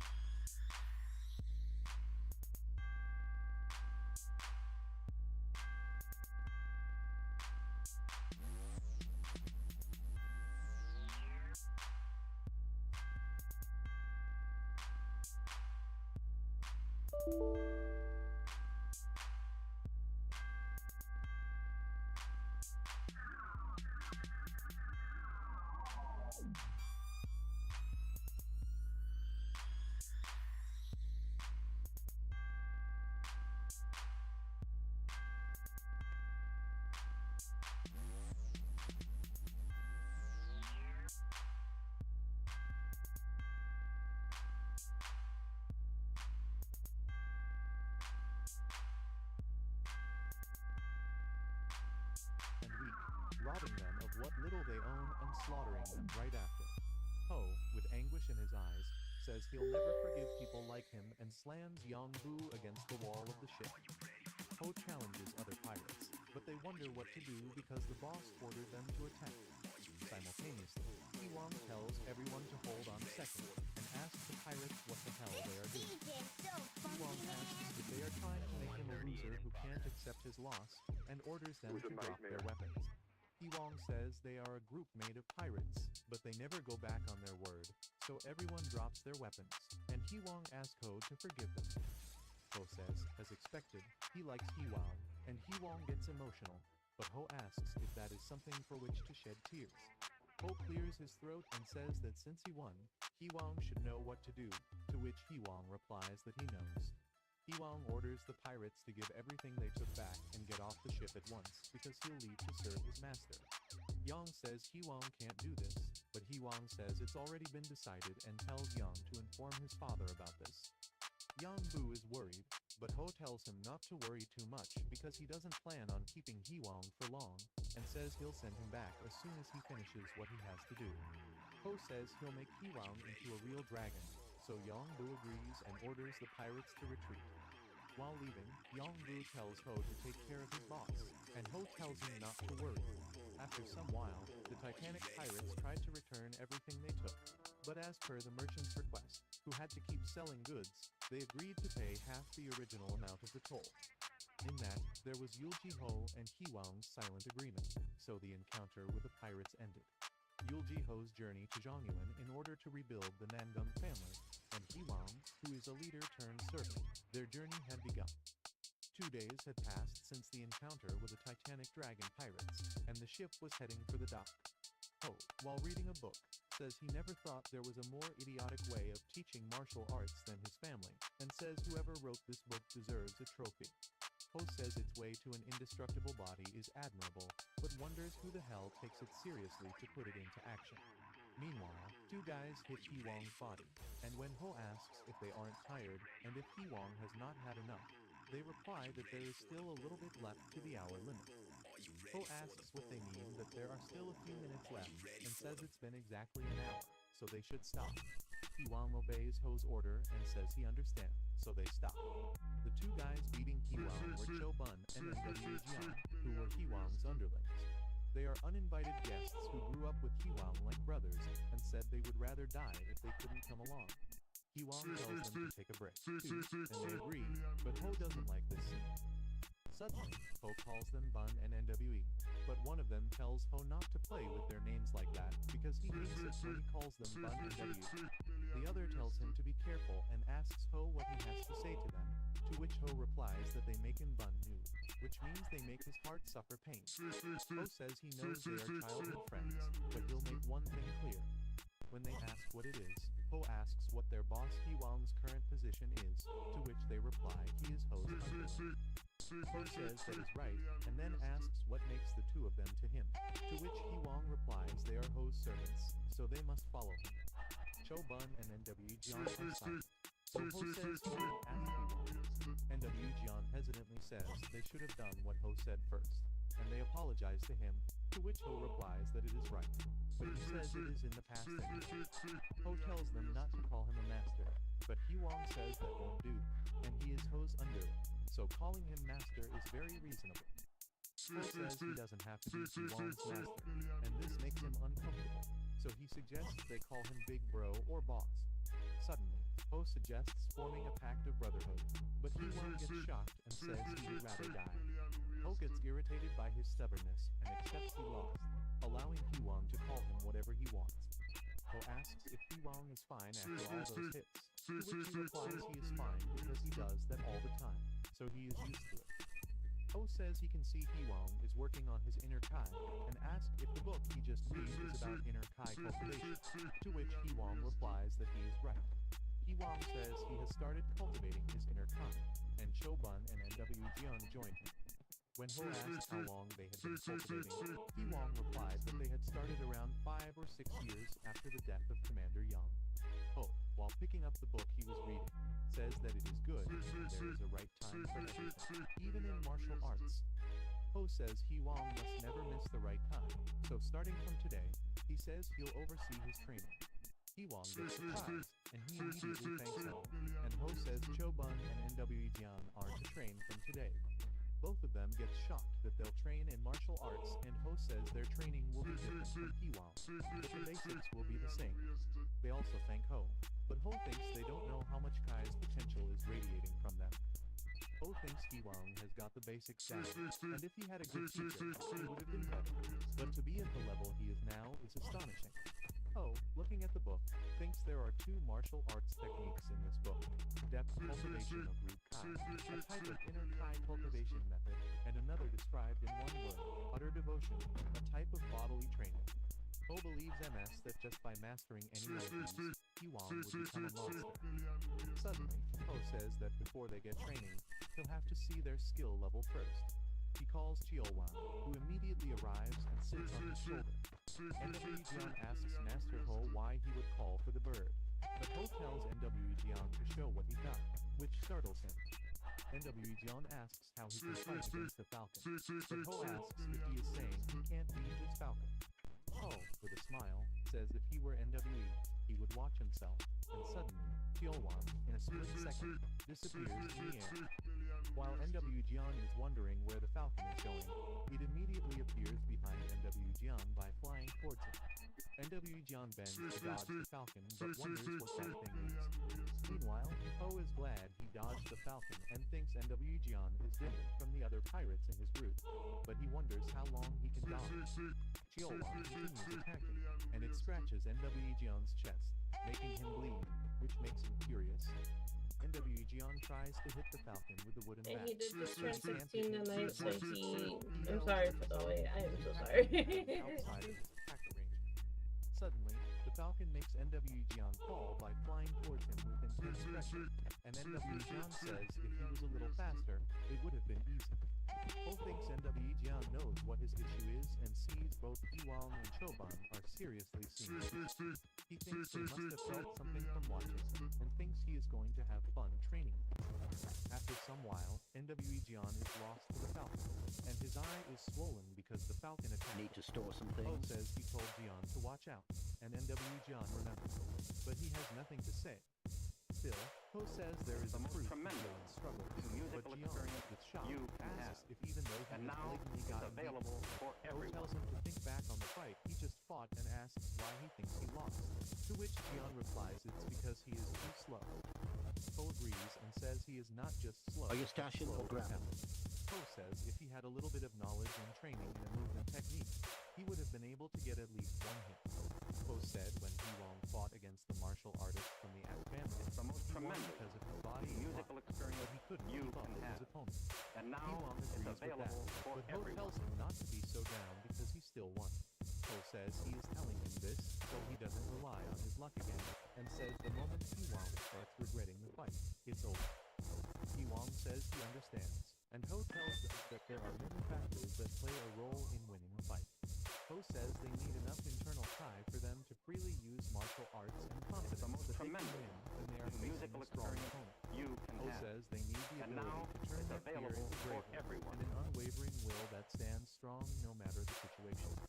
Ho tells them that they are more factors than that, but he thinks the most important of all is to be quick enough to overwhelm their opponent's movements, or at least be fast enough to not get overwhelmed by their opponent's movements.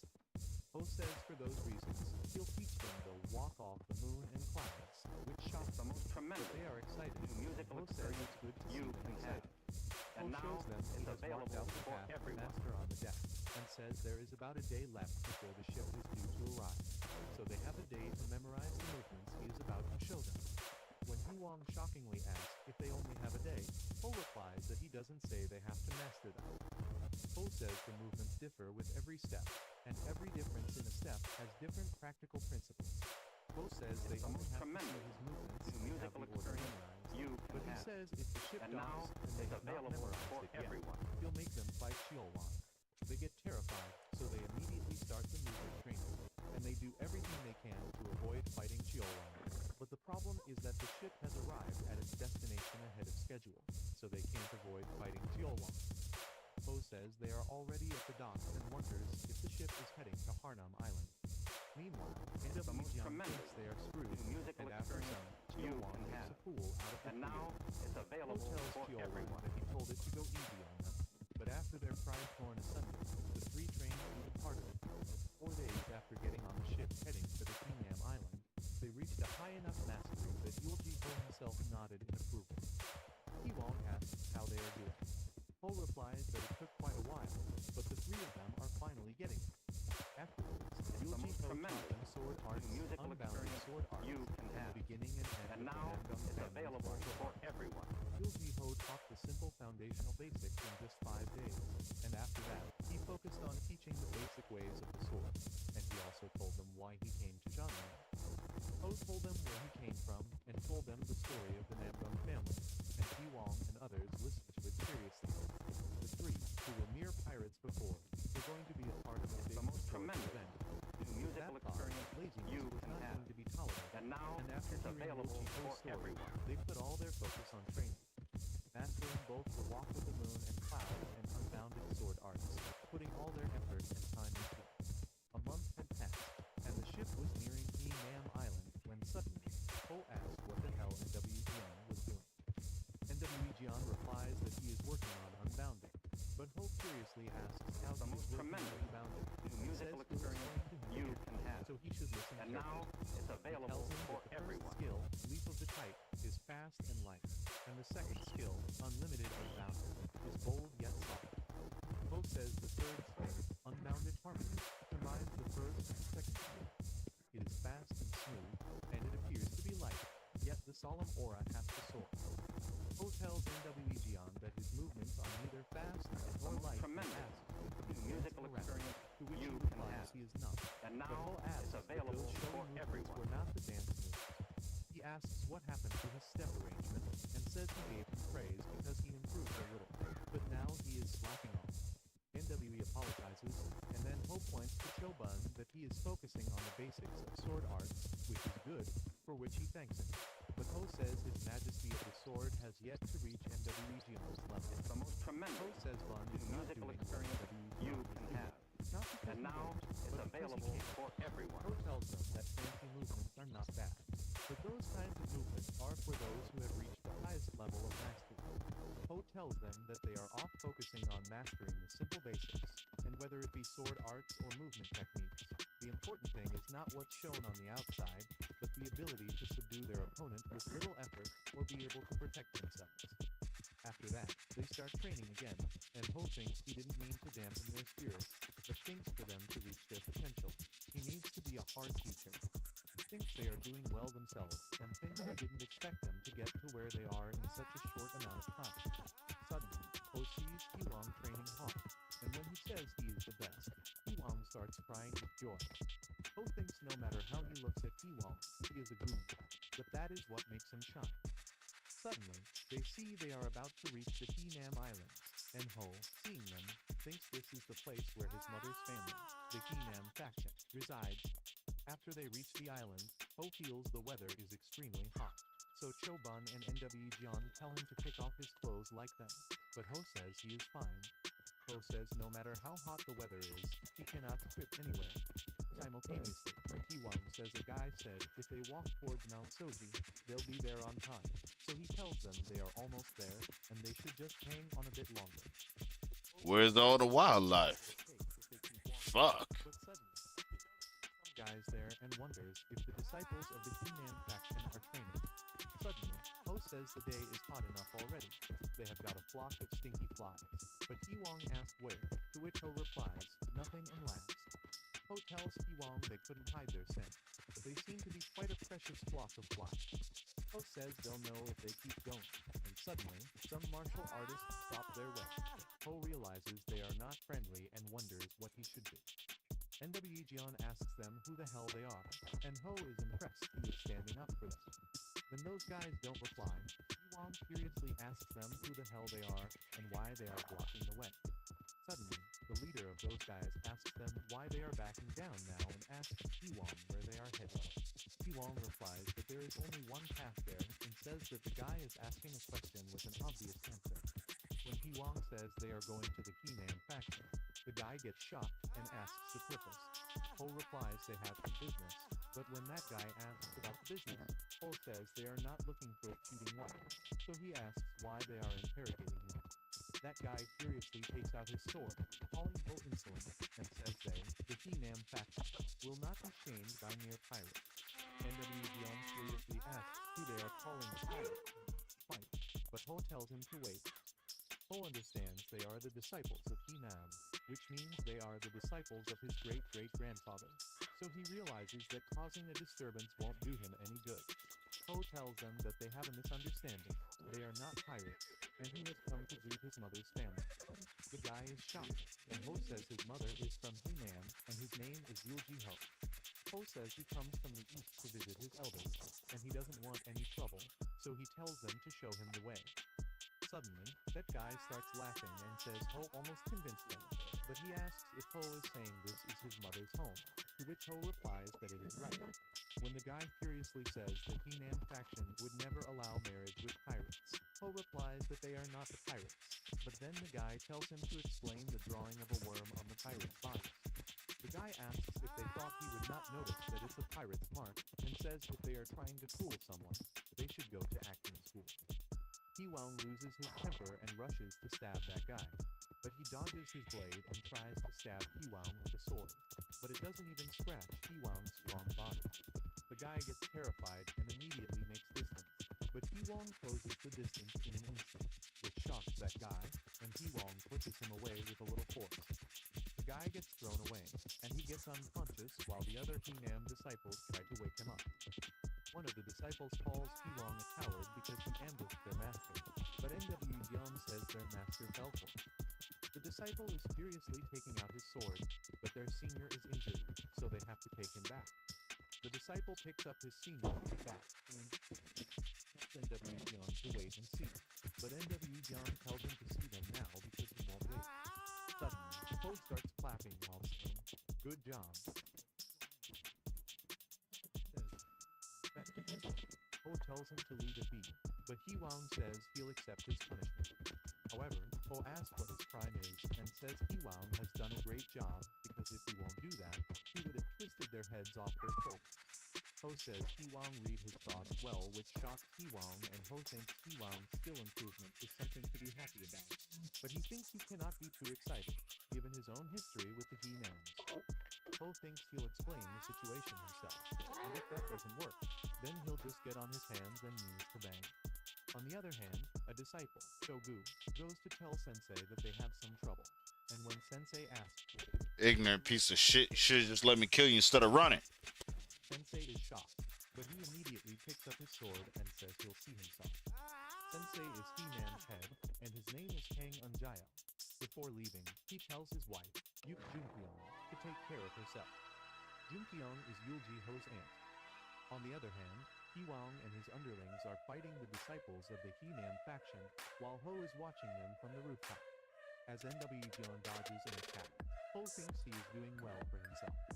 While watching his disciples fight, Ho thinks that if this goes on, he won't have to move a finger, but he still thinks they have a long way to go. Ho was not expecting this kind of warm welcome, and the whole mess started before he could try to talk it out. Ho didn't mean all of this to happen, but now, as he sees Hee-Wang fighting, he thinks about how he can be so hard-headed with a body like this. Hee-Wang is slower than his opponents, but he has a strong body, which makes it difficult for them to hit him.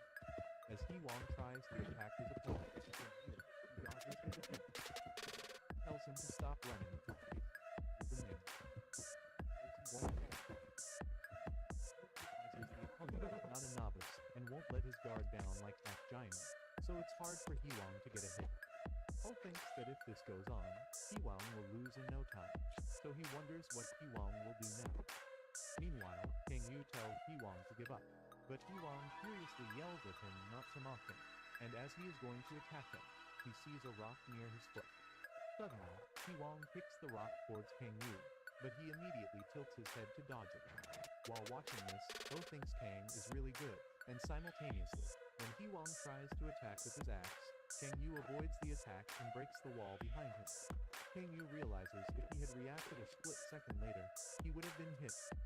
Suddenly, Kang realizes Hee-Wang is behind him, and Hee-Wang tells him to come at him once more so he can end him once and for all. Kang Yu tries to say something, but he is stuttering, so Hee-Wang asks what he is waiting for. Kang Yu, with a shaking voice, says the statue of Hee-Ryung is broken, which is a sea dragon. It is said that the ancestor, the He-Nam faction's founder, praised that statue himself to glorify the sea dragon, who had helped him calm the sea and bring peace. It is the He-Nam faction's protected heirloom, and that statue has just been destroyed in front of Kang Yu. Suddenly, when Hee-Wang asks what Kang is saying about the sea dragon, Kang, with a fierce expression, looks towards Hee-Wang. Kang Yu says Hee-Wang is going to die. He'll kill him himself, and he'll pay for this with his life. But Hee-Wang calls him crazy, says he cannot kill him. Meanwhile, Ho thinks something is going on with this Kang Yu boy, and as he sees he is going to use Thoughtless Blade, which is his family's sword art, he wonders how he knows it. Ho immediately takes out his bow and rushes to stop him, because, at this rate, Hee-Wang's body will be ripped to shreds. Kang is about to stab Hee-Wang, but Ho immediately uses Shapeless Sheath, which breaks Kang Yu's sword, making him fall to the ground. Hee-Wang, seeing this as an opportunity, tries to stab him, but Ho also breaks his axe and tells everyone to halt. Ho says this is enough, but when Hee-Wang says he can finish the fight, Ho tells him to shut up. Ho asks Hee-Wang if he has forgotten where they are and who Ho is, so he immediately apologizes, and Ho tells Kang Yu to stop, too. Kang asks if he is kidding him, but Ho calls him a kid and says he is as stubborn as before. Kang Yu furiously asks who Ho is calling a kid and says he is not someone a mere pirate can mock. However, Ho, with a smile, thinks this kid's temper is the same as always, and as he walks towards him to tell who he is, suddenly, Jang Yom arrives in front of Kang and warns Ho not to take another step. Jang Yom says he is the warrior of the He-Nam faction's main branch and asks Ho who he is to cause trouble in the territories of He-Nam. When Ho says he is Yulji Ho, Jang Yom says he is not asking for his stupid name, but why he is here. Meanwhile, Kang Yu is shocked to hear the name, and he immediately tells Jang Yom to wait.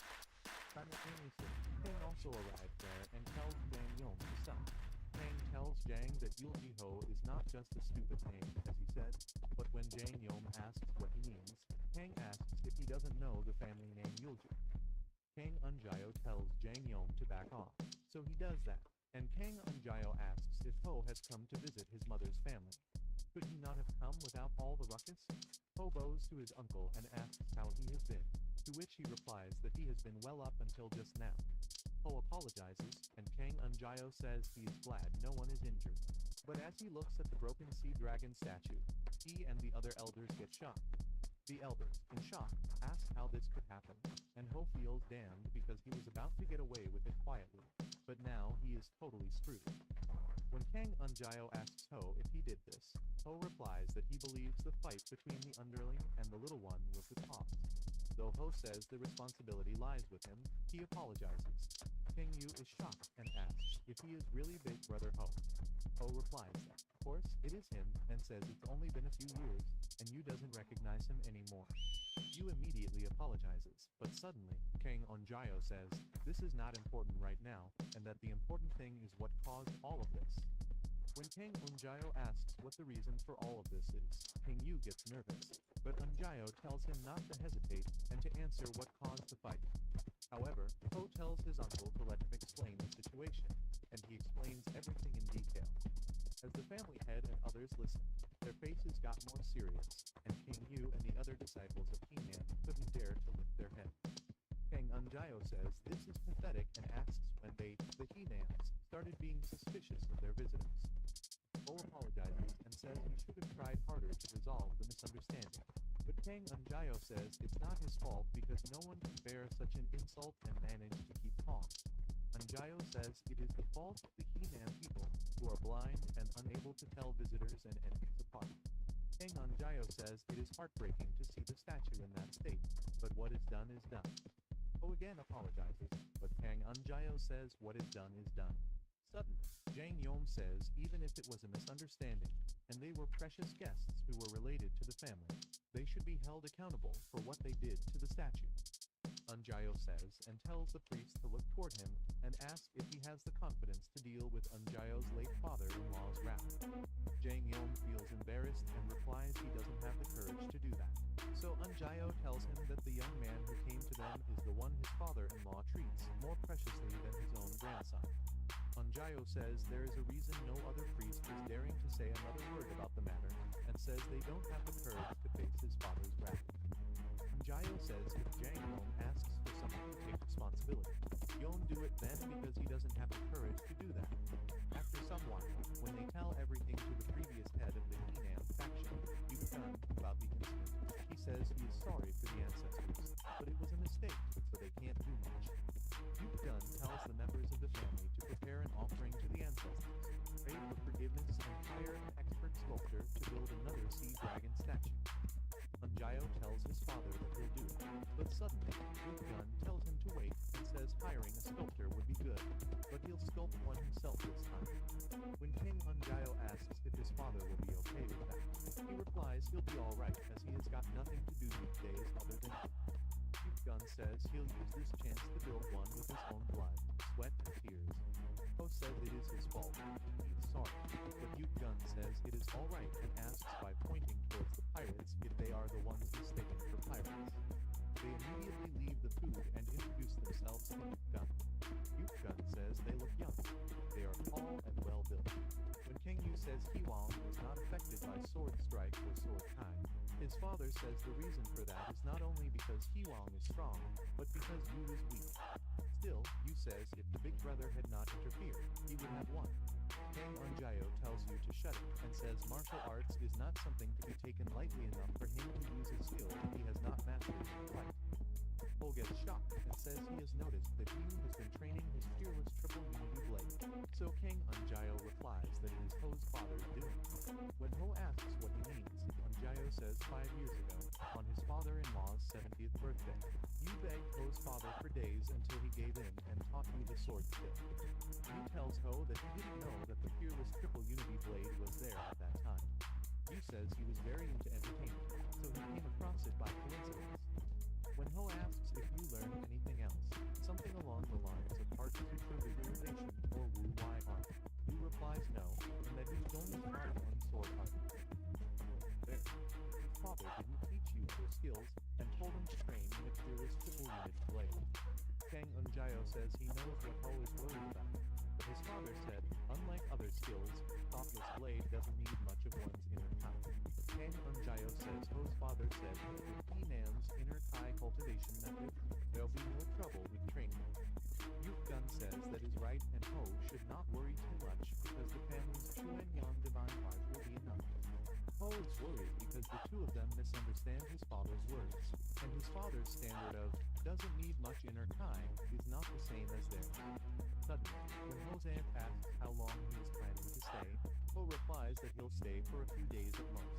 When his aunt asks if Ho will see Myung, Ho immediately says he didn't see his little brother Kang Myung around anywhere.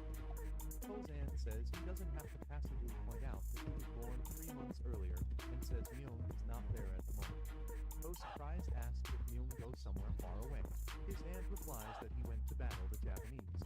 Ho's aunt says it seems down south. The Japanese had been invading frequently, creating a lot of casualties, and the invading forces were bigger than the embassy could handle, so they asked for help. Ho realizes that is why everyone is sensitive, and they mistook them for pirates, but he is sad that he won't be able to meet Myung. Suddenly, Youth Gun asks why Ho doesn't stay at home and stops playing around. Says he went to visit Ho several times, even after the two elders had passed with Yu and Myung, but Ho wasn't home every time. Youth asks if Ho plans to visit him only after he dies of old age, but Ho apologizes and, with a laugh, says that is why he has come to visit him now. Son wishes that he could tie Ho down and keep him there for a year or 10 years, but he says the world will keep spinning. Son tells Ho to rest well during the few days of his stay, and Ho thanks him but also asks for a favor. Ho says during his stay, he would like to use the training grounds, to which Youth Gun replies he can use them. Ho immediately looks towards Elong and the underlings and tells them that the training starts tomorrow morning, and it'll be different from the training they have been doing until now, so they should prepare themselves. They get attentive and immediately reply that they'll follow the order. The next morning, when Elong is training, Ho sees he has gotten much better, but still not enough, so he tells Elong that he is being focused on his steps to be more natural and lucid. Elong follows his advice, and when Ho sees Choban and NW Jian standing, he scolds them and asks what they are looking at. Ho yells at them to not just stand there and continue training, so they immediately started. 15 days had passed since their arrival on Hainan Island, and Yulji-Ho trained his underlings every single day. The focus of Ho's training was to improve his enduring abilities. 2 days ago, Kang Yu suggested a training match to Ho and asked if Ho wasn't curious about his underling's skill level. Ho thought for a while and accepted the suggestion, which made Yu excited, and Ho thought it would be a good experience for his underlings. When the training match was held between the He-Nam disciples and Ho's underlings, NW Jian gave up. The He-Nam faction won against all 3 of Ho's underlings, which made Ho furious, and he wondered how they could not win a single match. Ho's underlings apologized to him, but Ho says they are going to train 10 times harder, and tells them that they are going to train until they die. A few days later, Ho gathers them and informs them that they are going to leave He-Nam tomorrow. Ho tells them that after today, they'll have no chance of redeeming themselves, so they should prepare themselves. Suddenly, the He-Nam disciples arrive, and they say Ho is already there, and if he waited for long. Ho replies that they just arrived and asks where Kang Yu is, to which the He-Nam disciple replies he heard Yu was called by the house head. Ho says he cannot do anything about that, so they should get started. But when He-Nam asks what the rules shall be, Ho replies that they are the same as before. Ho says the first one to cut the opponent's clothes wins, so the match starts. NW Jian tells his opponent this time he won't win easily like last time, but the opponent says he is looking forward to it. NW Jian thinks he was unlucky last time and the time before. He thinks he lost by a hair's breadth, so he decides to overthink a difference this time, and Ho wonders what NWE will show him this time. As the fight begins, NWE dodges his opponent's attacks and uses Leap of the Kite followed by Unlimited Unbounded. The opponent realizes NWE is fighting hard this time, and it's because of his previous losses. But the He-Nam disciple is determined that he cannot lose. As the He-Nam disciple gets in an attacking position, Ho gets started and immediately tells He-Wong and Shoban to look at that disciple. When He-Wong asks what it is, Ho Just let replies your stuff that on it the is table and 9 we'll see what mountains it's worth. and 8 seas, one of the He-Nam faction's sword arts. Ho says, just like its name, the first 9 movements are sharp and fast, and the 8 movements that follow are soft yet strong. When Bun asks if this means NWE will lose, Ho replies that he didn't say that, and they should just watch. While they are fighting aggressively, NWE says he won't lose this time, and Bun is happy that NWE is keeping up with the opponent's 9 mountains and the 8 seas. Ho says he will see that, but he thinks the fight has just begun, so NWE should not get impatient. However, what Yulji was worried about came true. NWE is getting more and more impatient. NWE thinks he is overwhelmingly the opponent and jumps to attack the opponent, but Ho realizes he is making a deal. Pleasure doing business with you. Hands and cuts off NWE fabric, which shocks Jian, and he cannot believe how this happened. The opponent says he is just a bit faster, and NWE gets disappointed that he lost again. NWE cannot believe how he won, but Ho hits his head and asks if he thought he had won. Ho says NWE fell for a trick, and even a baby realizes. Ho says he'll deal with him later and tells Choban it is his turn and wants him to win no matter what. A few minutes later, when Choban is standing still, Ho gets worried because one underling gets worked up too fast, while the other is the polar opposite. Ho says Choban is a little too calm, and that if he is that tense, he'll get worked up in no time. Ho tells Bun not to be too focused and to have a little fun, so Bun replies that he understands. But Ho says he cannot guarantee what will happen if Choban loses.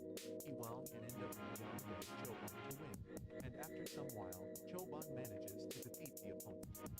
Choban tells the opponent that it was a splendid fight, and the opponent says same to him, while He-Wong and Jian clap for him. Ho says Choban did a good job, and Choban says he was just lucky. But Ho says luck is talent, and he did well to not give up, and to out until the end. Suddenly, Ho says they are even know and asks if He-Wong knows what it means, to which he replies he knows and tells them to leave it to him. Suddenly, King Yu arrives there and tells them to wait. He-Wong says he's late, he has come at the wrong time. However, Yu says He-Wong would have lost anyway, but He-Wong gets furious, and they start arguing. Ho gets irritated that they are always fighting about something, but suddenly, he asks what is in Kang Yu's hands. Kang Yu replies that it is his flag, which he has been raising, to which he has stop it, but he asks why he is carrying it. Suddenly, Kang Yu curiously points towards Cheolwan and tells Ho to ask that Brass reason. Ho apologizes to Kang Yu, but Yu asks if he thinks it is a matter that can be resolved with an apology. Kang Yu says Ho's falcon cruelly knocked out every single feather of his falcon, but Ho requests him to forgive him just once. Ho says he has given up trying to change Cheolwan's temperament, and says he'll make sure it doesn't happen again. Simultaneously, something falls near Kang Yu's feet, and he starts to see it's a dead rat, which Cheolwan throws at him. Yu asks how dare he throw a dead rat at him, to which Ho replies that it was a warning. But when Yu asks what he means by warning, Ho replies that his falcon understands human language, and he is warning Yu to stop cursing him. When He-Wong warns Yu that Ho's falcon is pretty strong, Yu gets shocked, and He-Wong says one of his underlings who mocked Cheolwan almost died. Bun says he wouldn't mess with that bird, and NWE also advises Yu to let it go, so he leaves that matter. He tells Yu to stop standing and pony with him because the spar is yet to end, and they must see who the winner is going to be. However, King Yu has something else he must do, and Ho asks what it is. After some while, Ho sits with 2 books in front of him, and when he asks what these are, Gun replies that it is something Ho will need, and that it's organized neatly. Ho says it's quite heavy, but Gun tells him to open it up, so he opens it and sees the history of Sorum written in it. Ho reads it has the location of He-Name, Bengbing-yun, and Sound Mountains. When Ho asks what it is, Kang Unjayo replies that there are countless factions from the Just Sect in general. Light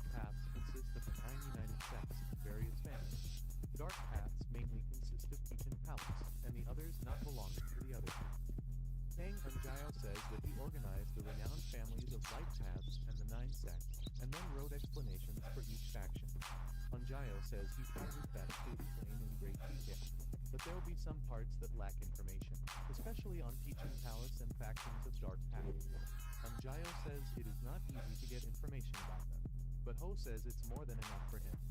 Unjayo gets happy if that is so, but Youth Gun tells Ho not to be surprised and to take a look at the other book. In the other book, Ho sees content about Il-Sun's guardian deity, Il-P, the Dark Path leader, the current Lord of Peachin, and the very root of Dark Path's existence. Ho sees the book is filled with information on various important people, and realizes the second book is all about the people of the factions from the first book. In the second book, Unjayo says the characters described first are different from others, especially the top 10 masters, aside from the legends of Light and Dark Mirror. Unjayo says those 10 are known as the 10 Kangho Masters, but Ho asks how he managed to collect all of this information because it is incredible. Unjayo replies that they didn't write it, which shocks Ho, but Unjayo explains that they are located on an island at the very corner of the sea. Unjayo says they can't get their hands on that much information and asks if Ho has heard of Hao Moon.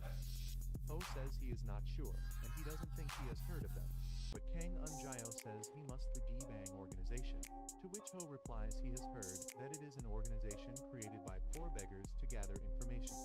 Kang Unjayo says that is correct, and Hao Moon is a bit different from them, but they are pretty much the same. Unjayo says the people of the lowest class, beggars, women who work in brothels, thieves, and pickpockets, came together and created the Hao Moon organization. Unjayo says they were weak, so they gathered information to make ends meet and strive to become the best of the best in that field. Unjayo says thanks to that, even with their low social status, they were able to build a reputation, and Ho understands it now. Unjayo says the good thing is that Hao Moon's leader, in Guangdong, and his father, and that leader know each other. Unjayo says that the day Ho arrived, they sent someone to gather information from Hao Moon and write these books. Ho is shocked because, in that short amount of time, they must have gone through so much trouble, so he immediately bows to thank his grandfather, Youth Gun, and his uncle. Youth Gun says there is no need for that and tells Ho to sit down. Unjayo says that was quite difficult for them as well, but it also greatly helped them. Youth Gun gives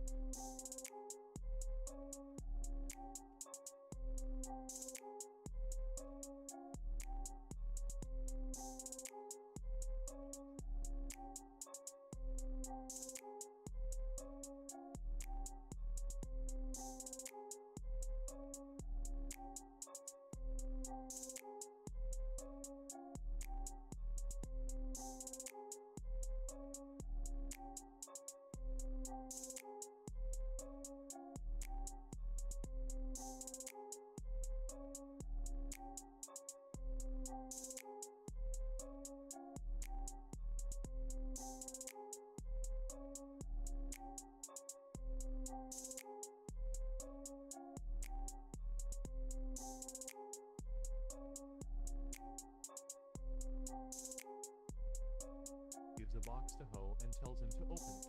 But when Ho opens the box, he is shocked to see its Wangju, a gem that emits light in the dark. Ho is shocked because they are very precious, and Youth Gun says that to revive a fallen family, Ho needs 3 things. Martial arts can become the root of the family, and talented family men master that art, and, most importantly, money, so he prepared those gems for Ho. Youth Gun says it is not much, but Ho should take it as a present from his grandpa. Ho says this is too much, and he thanks his grandfather, but Youth Gun says, in actuality, it's not him who bought these because how can a retired old man have enough money? Youth Gun says he asked Kang Unjayo for help, so Ho should thank his uncle for making the big decision, but Unjayo says because of the Japanese, he couldn't get his hands on more. Unjayo says it may be too little, so he should think of it as a small gift, but Ho says this is more than enough and thanks Unjayo. Suddenly, when Youth Gun asks Ho if he is ready to leave now, Ho replies that there is not much to prepare for anyway, and Yuke says if he has made up his mind, then there is no reason to hesitate. After some while, Ho gets on the ship with Kiwang and his underlings, but he asks Ho why he is so sullen, and if he is sad to go. Kiwang replies that it is not that, and he thinks Kang Yu will join them, but Ho says they cannot do anything about that. Ho asks permission from their says it would be a bit dangerous for King Yu, but it would have been a great opportunity for him, so it's too bad. Suddenly, Hee-Wang was shocked to see something, and when Ho asked what it was, Hee-Wang pointed towards King Yu, who was coming there running. Cho-Bun asks if he should tell them to stop the boat, and Hee-Wang says he should, but Ho tells them to wait. Ho tells them to leave it, and that there is no need, but Hee-Wang gets shocked. Ho tells King Yu to keep running, trust him and jump, but King Yu thinks Ho is crazy. King Yu continues running, and he uses his full strength to jump on the ship, but Hee-Wang gets worried because it is too far. King Yu leaves it to God, and suddenly, Ho throws Chio-Wang towards King Yu and tells him to use Chio-Wang as a stepping stone. King Yu steps on Chio-Wang and humps again, but NW-Hyun says it is still too far, so Cho-Bun immediately passes some wooden boards to Ho. Ho praises Cho-Bun and, using his boat, throws those boards towards King Yu to step on them and reach the ship. Cool. King Yu immediately uses the boards by stepping on them, and the people are shocked to see him flying. Ho is glad that King Yu has mastered the agility techniques well, and King Yu is finally about to reach the ship. But as he steps on the last wooden board, it breaks, and he falls to the water. Ho, with a laugh, asks if it is cool down there, and says that's what he gets for being late.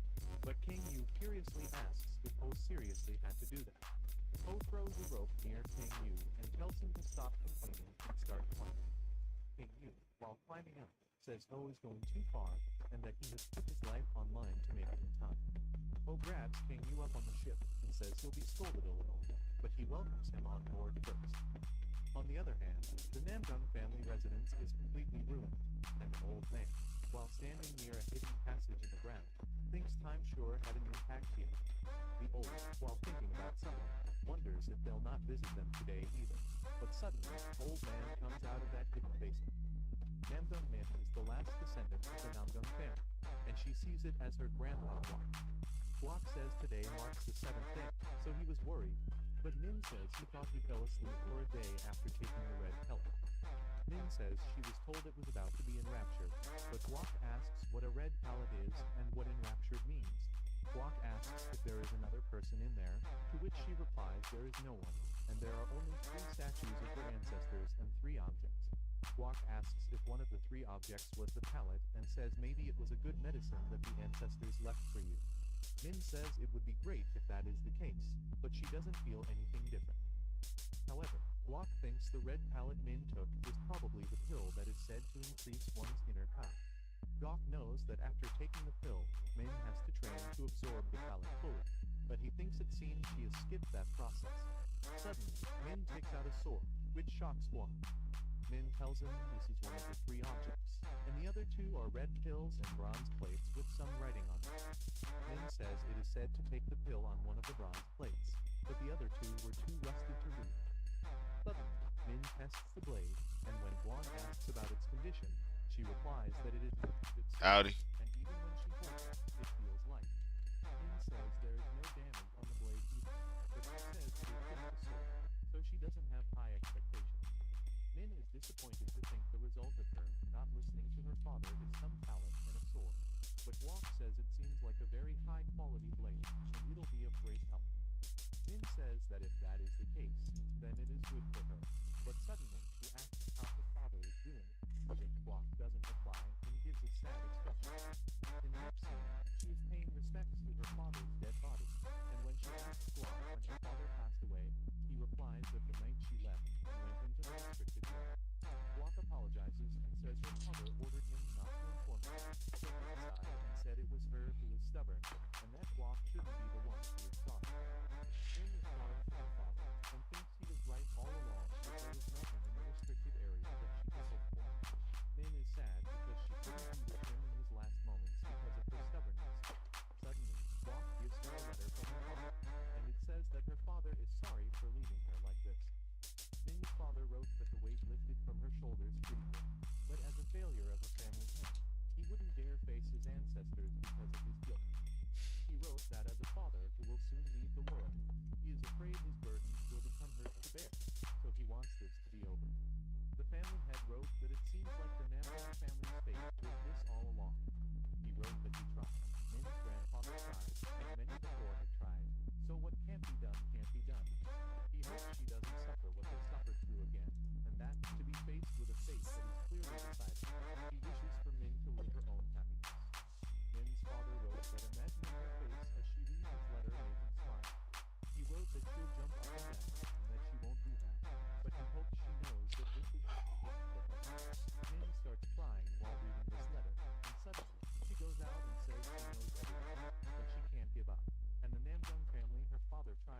hard to revive. He'll carry on that mission. Suddenly, Min sees some smoke in the air and asks what this ruckus is coming from. On the other hand, some men tie the guards, and they have a barbecue and drink. The leader of those men congratulates his men and says with the Jitsu faction gone, the Youngdu faction has no enemies left. The guy says that he, Galchin, announces that they are the ruler's men, and they start drinking with joy. Galchin tells everyone to drink up and get drunk tonight, but suddenly, Min arrives there and asks what all this is. Galchin tells everyone to look that they have the young lady of Namdung in.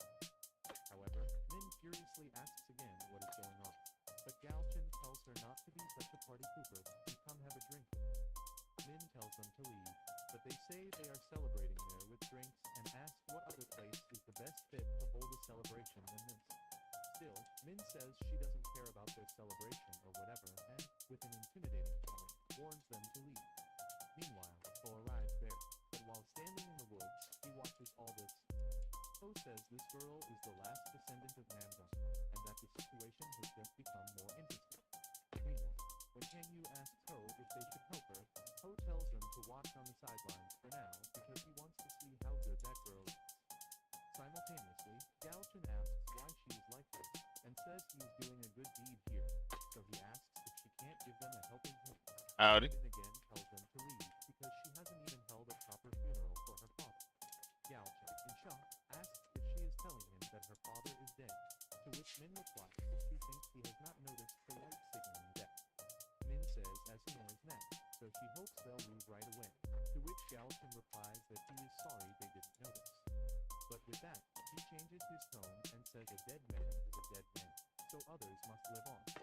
Galchin laughs and says even if the family head is dead, it is not respectful to stop their celebration, to which his men reply that it is right, and they also start laughing. Min gets furious, and Guak also furiously asks who they think they are talking to so rudely, but Galchin asks how dare Guak call him rude when he is having a sweet talk with the young lady. Suddenly, Min tries to kick Galchin, but he immediately dodges it and says if she likes him so much, she should just say so, and there is no need for all the kicking. Min furiously takes out her sword and says she is going to kill all of them, but Galchin, while laughing, says she has a dirty mouth and needs some re-education. Galchin orders his men to teach her a lesson, but he tells them not to be too rough on her. When all the men surround Min, Guak gets worried, but Min, yelling he'll slice them good, moves forward by stabbing them one by one. You keep mining hard now.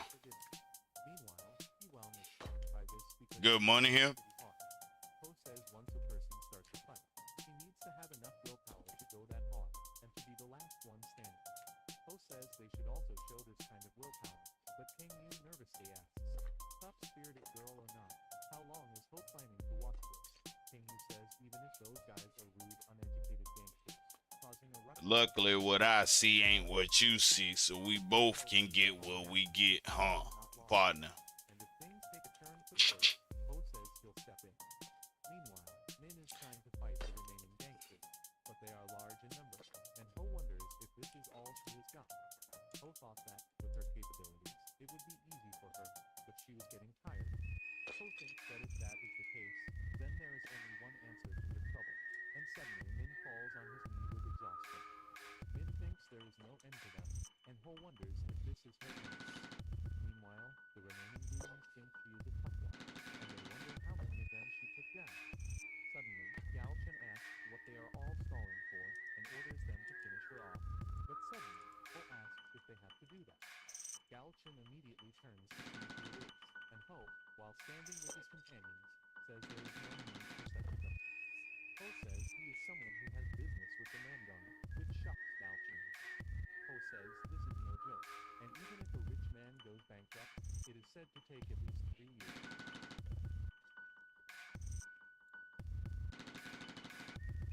There is anything that is left that is in decent condition, and his underlings don't reply. Ho looks at them and gets confused to see them blushing.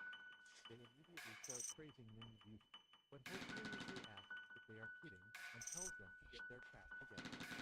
Ho walks towards Min and asks if she is the last remaining descendant of Namdong, to which she replies that's right. Ho starts thinking that a promise is a promise, and that an adopted son exists, so he can't help it anymore. Suddenly,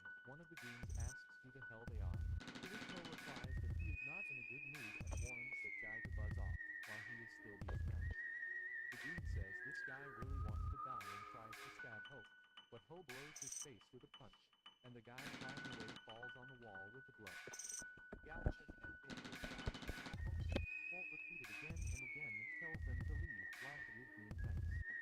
Still, Galchin asks who the hell they are, to which Ho replies that there is no need for him to know who they are. He gathers to ask. Gal says his name is Galchin, the leader of the Yongu faction and the dominator of that place. Ho gives a shocked expression, and Galchin gets happy to see Ho is shocked to hear this, so he says if Ho doesn't want to die, he should beg for forgiveness, and if he does this well, he'll take him under his wing. However, suddenly, Ho asks if anyone has heard of Galchin, to which Wong replies he hasn't heard, and Chobung says he also doesn't know, but he has heard of Yang Kyung-moon. NWE also says he has never heard of the Yongu faction or Galchin. Galchin gets furious, and when Wong asks if Ho heard about that guy in his book, Ho replies he hasn't, which means he is a nobody, and Wong agrees. Ho says a nobody came into a noble house that was bleeding and caused a ruckus, so he asks his underlings what they think about this. King Yu says they should annihilate him, and the others also agree with him, but when Ho asks who wants to do it, Wong and King Yu immediately raise their hands because they want to do it. Wong says he is best suited to put them in place, but King Yu says the house is in the process of breathing, and they need to take care of him quickly. Wong asks Yu if he is saying he is not capable enough. Yu replies that Wong is slower than him and asks if he is not. They start arguing, so Ho tells them to stop and says this will go on for ages if this continues, so he'll choose, and they agree. Ho tells King Yu to take care of the rats and tells Wong to take on that Galchin guy. They both get excited and immediately head to fight, but Ho tells them not to kill the opponents and leave them breathing at least. When Galchin asks if they are done with the chit-chat, Yu says he is leaving that up to Wong, and Wong says that's how it is. Galchin calls them for forgiveness now, because if he doesn't, he'll not let him go alive. Wong says they'll see who'll be the one begging to forgive us. Take their heads, throw them, and get drunk on their heads. Galchin tells his guys that their enemies don't want to live anymore, so they should give them what they want, and they rush to kill Kang Yu. Kang Yu gladly tells them to come at him, and he dodges all their brutal attacks. Kang Yu jokingly tells them to take me, and Galchin gets furious that his men can't take care of a single pig. Meanwhile, Wong asks Galchin if they should start, which starts with Galchin, and he asks if Wong is telling him to fight him one-on-one. Wong says he'll be more than enough for him, but Galchin says he is being too cocky and rushed to attack Wong. When Wong doesn't move, Galchin thinks he should get sword breaks, and he falls. Galchin gets shocked, and Wong, stepping on his foot, asks why he has to be on the ground when he is walking. Galchin yells in pain because his foot is crushed, and he calls Wong. Wong curiously asks what Galchin will do now because his shabby sword is broken and asks how he is going to fight. Galchin gets terrified to see Wong's killer eyes and thinks he is going to die, so he immediately starts begging and requests Wong to let him lie.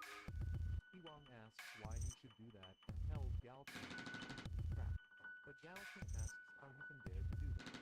Galchin says he didn't recognize someone of high status and that he had committed a great crime. Galchin begs him to spare his life, so Wong looks towards Ho, but Ho says he has given him the responsibility, so he should deal with that person. Wong wonders if he should kill him or let him lie, but Galchin requests he'll do anything he asks him to if he lets him lie. On the other hand, Kang Yu is still dodging the opponent's attacks, and they are tired, so Kang Yu asks if they can even stop the shadow with those movements. Kang Yu reached for his sword and said if they didn't want to attack, then he'd immediately hit them all down. Meanwhile, Wong sees Kang Yu is having so much fun that he doesn't even get a proper fight, so he says he'll hit Galchin a few times. Galchin gets terrified and asks what he means, but Wong starts beating him. After some while, Galchin and his underlings learn their lesson, and NWE warns them to stop squirming around. Min thanks Ho for his help, but she asks who he is and why he helped her. Ho replies that he is her elder brother, but she is shocked. Min says he is the only one left in the family, and Ho asks who said his name is Namdo, but says if she looks at it from the family tree, he is technically her elder brother. asks if he is trying to fool her, but Ho asks why he would do that. Still, Min yells that if he doesn't have anything else to say, he can leave. But Ho says she has got a temper, and says if the owner of the house is telling them to leave, they'll leave, but they have traveled a long way, so they'll stay for a few days and rest. Min furiously says there is no way it's possible, and when Ho tries to open his bag, he immediately grabs her sword and asks what he is trying to do. Ho takes out 2 books and says, judging from her reaction, he thinks she'll try to kill them if they stay for free, so he is planning to pay a fair price. However, Min replies that she doesn't plan to accept, nor she needs to take that from him, but Ho asks if she is sure she'll not regret later. Meanwhile, Guan is stunned to see the book and tries to say something, so Min asks what it is, to which Guan replies that she should look at the book. When Min takes those books and looks at their titles, she is also shocked to see those are Bounded Sword Art and Emperor Sword Art. Min knows Unbounded Sword Art is the foundation of the Namgung family's martial arts, and the Emperor's Sword Art is their best sword art. Min gets emotional because she knows if she can get that book, she can bring her family back to life. Guak asks if Ho is from Mount. Got a question for you, partner. Do you happen to have another pickaxe I could possibly buy off you? Says the madam must have sent Ho. Ho says that is correct. Can't hear you, brother. Must know his grandfather. Guan, with teary eyes, replies that he also knows his grandfather. Let me make sure I got the cotton out my ears. Oh, wait. It's probably on my end. My bad. There we go, brother. Sorry. By chance, can I sell you my stone for enough to get one of those fancy pickaxes?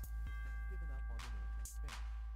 3 months later, I got 74 stone on me. house is completely changed, and Min, looking at the house, If you're willing, I suppose. Yeah, I'm more than willing. the buildings and the train Give me 1 second here. their original shape. And Wait here. she hears Ho Thank you, sir. all tidy and nice now. In turn, sees Ho thanking the workers who worked on the house. Oh, while he do that, I'm gonna keep on doing this. Ho pays them the extra money in promise, and they happily leave. Min, watching this, remembers that after her father's funeral, Ho and his underlings used the Yangdu faction as the janitors of the house. Ho says he would let them leave under one condition, and the condition was to repent for their crime and swear never to speak of what It's about this shit's about to break. and Ho let them go. After that, Ho hired the Yeah, this thing getting close to breaking. along with several carpenters and stonemasons. Min remembers Ho paid a hefty sum of money to rebuild and restore the old and worn building, and during that reconstruction, they discussed officially closing the doors of the Namgung family for a while. Min was against it at first, but faced with the reality of having no choice but to accept the help, she had to agree. Now, the construction has finally been finished after 3 months, and Min thinks this is all thanks to elder brother Yuji Ho while she was young enough. Suddenly, they asked what she was doing, to which she replied that she was just thinking about this. Ho says he listens to her, and tells her to be 138 because he is telling him to take in some people. It was a nightmare. Ho trusts those guys and says he has picked the finest of the finest, and they are nothing right now, but they have quite the potential. Min understands that during the 3 months, Ho recruited people from families from all over, and those with the Namgung name were accepted if they had a little potential. But for those from the fallen and forgotten families, he picked the best out of them. Min realizes they'll be of help, but she is worried because they are not of the Namgung family. Min tells Ho that she knows the family is going through rough times, but the Namgung family is a family of tradition and noble reputation. Did you have how many rounds? About 74? about the more than 75 here. And hopes Ho understands, but Ho says she has That makes 86. Min seriously asks what he just said, to which Ho again replies that she doesn't know the place. Ho says, honestly, Thank you, sir. Yes, sir. I appreciate you. No problem. how long ago Are you pretty new around here? Yes, sir. I know where to buy them, but I didn't have enough. Yeah, no, definitely. Just don't buy them from the locals, the NPCs. Find a blacksmith. They're a lot cheaper. How much is they from the blacksmith? Like 30, $40. Oh yeah, I gotta find me a blacksmith. Do you know what it take to make one? brother, you've been paying the 75, haven't you? Yes, sir. Yes, sir. I've bought 10 of them. Oh boy. Yeah. I don't know how to make them. I think only a blacksmith can. I'm not sure how all that works. Oh no, I was just wondering what the materials were to produce that. Well, either way, I'll figure it out. I appreciate you, brother. On the other hand, Squawk tells me that no one knows what kind of hardships lie ahead, and they cannot take it. Squawk says they have to know when to lower their pride and crawl if they have to. Simultaneously, Coach tells KMU that bringing back a fallen family and becoming the head of that same family is a hard thing to do. Suddenly, Coach says it's KMU asks if they can consider that sign for an okay. Chloe replies that she couldn't afford so they could consider it okay, but Yui is confused. Chloe gathers everyone in the training ground and says martial arts will help. I'm about to be mining. Minus that the young family have been taught in the past. The disciples are shocked, and they wonder if they can learn those arts. Suddenly, a boy asks if there is a skill of that caliber that wouldn't be hard for them to learn with their level of inner time. Poe knows this guy, Kim Dong, is the last descendant of the Poe says it is a good question, and that is why they'll start cultivating their inner time, which shocks others. He asks if he is disappointed because it is too hard. Poe, while signaling Shoban to clean the box, tells them that the inner tie is the basics of all martial arts, so if they don't cultivate their inner tie, even if they master a form of martial arts, they can't maintain their full potential. Poe shows them the telescope, which surprises them. Poe says these are made by the medical skills of his family, which have been passed down. The disciples get excited, but Poe tells them to not get too excited because these are not as good as their pellets or Still, Poe says as long as they train hard, they'll see astonishing results in their inner time and tell Choban and NW John to distribute them to the public. KMU asks John if the pellets are really good. He replies that he and others once took them, and it was the best. KMU gets happy and thinks he can get them, but Poe asks if there is enough to go around for his schedule. KMU gets embarrassed, and Poe tells him to forget it because he has grown up eating better stuff. He'll be with Poe says no, that everyone has one. They could repeat the mnemonic mantra of inner tie cultivation after him. Poe says it may be different from what they have been taught, but all cultivation methods of inner tie are one and the same. Poe says it may be hard at first, but it's difficult to get a hold of.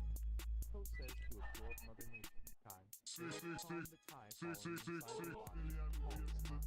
This is called the peak of their inner life. Poe, while closing his eyes, says although its form is invisible, just like the dark, it is what keeps his body from. Poe says their heart should be called the ascent of divinity, which is a state of peace and awakening to wisdom. In watching this, because that is Diamond's divine heart, the very reason the family of Namdung exists, and Poe is teaching him such valuable arts as if it's nothing. They think she doesn't have any speech, and he was thinking that what Poe said is right. Meanwhile, the next thing Poe teaches them is walk of the moon and clouds, and says those training in martial arts must know how important movement techniques are. Simultaneously, Min thinks she has not done anything for the family, and Guak has worked for the family all his life.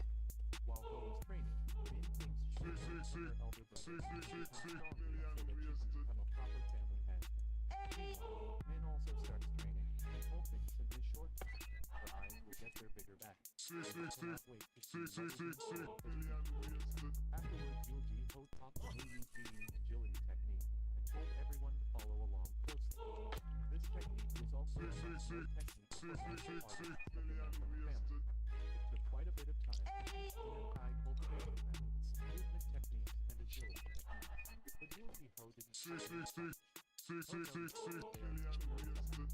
He says they are going deeper into unbounded sword arts, but before that, he tells Ming to come up. Ming gets startled. He asks what it is. Poe tells her to come forward for a second and calls Yolchi, to which she replies, yes, it has to come.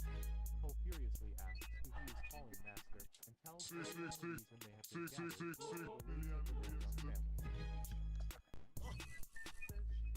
along with everyone, and she hasn't taken the role of the head of the Namdam family. She is the next head of the family, and no one can say otherwise. Ho says he is the next in the line of the Namdam family, and the master they'll have to protect with their lives. Ho asks if they understand, and they immediately reply to keep that in mind and tell Yolchin that he and his little brother don't need to look for God.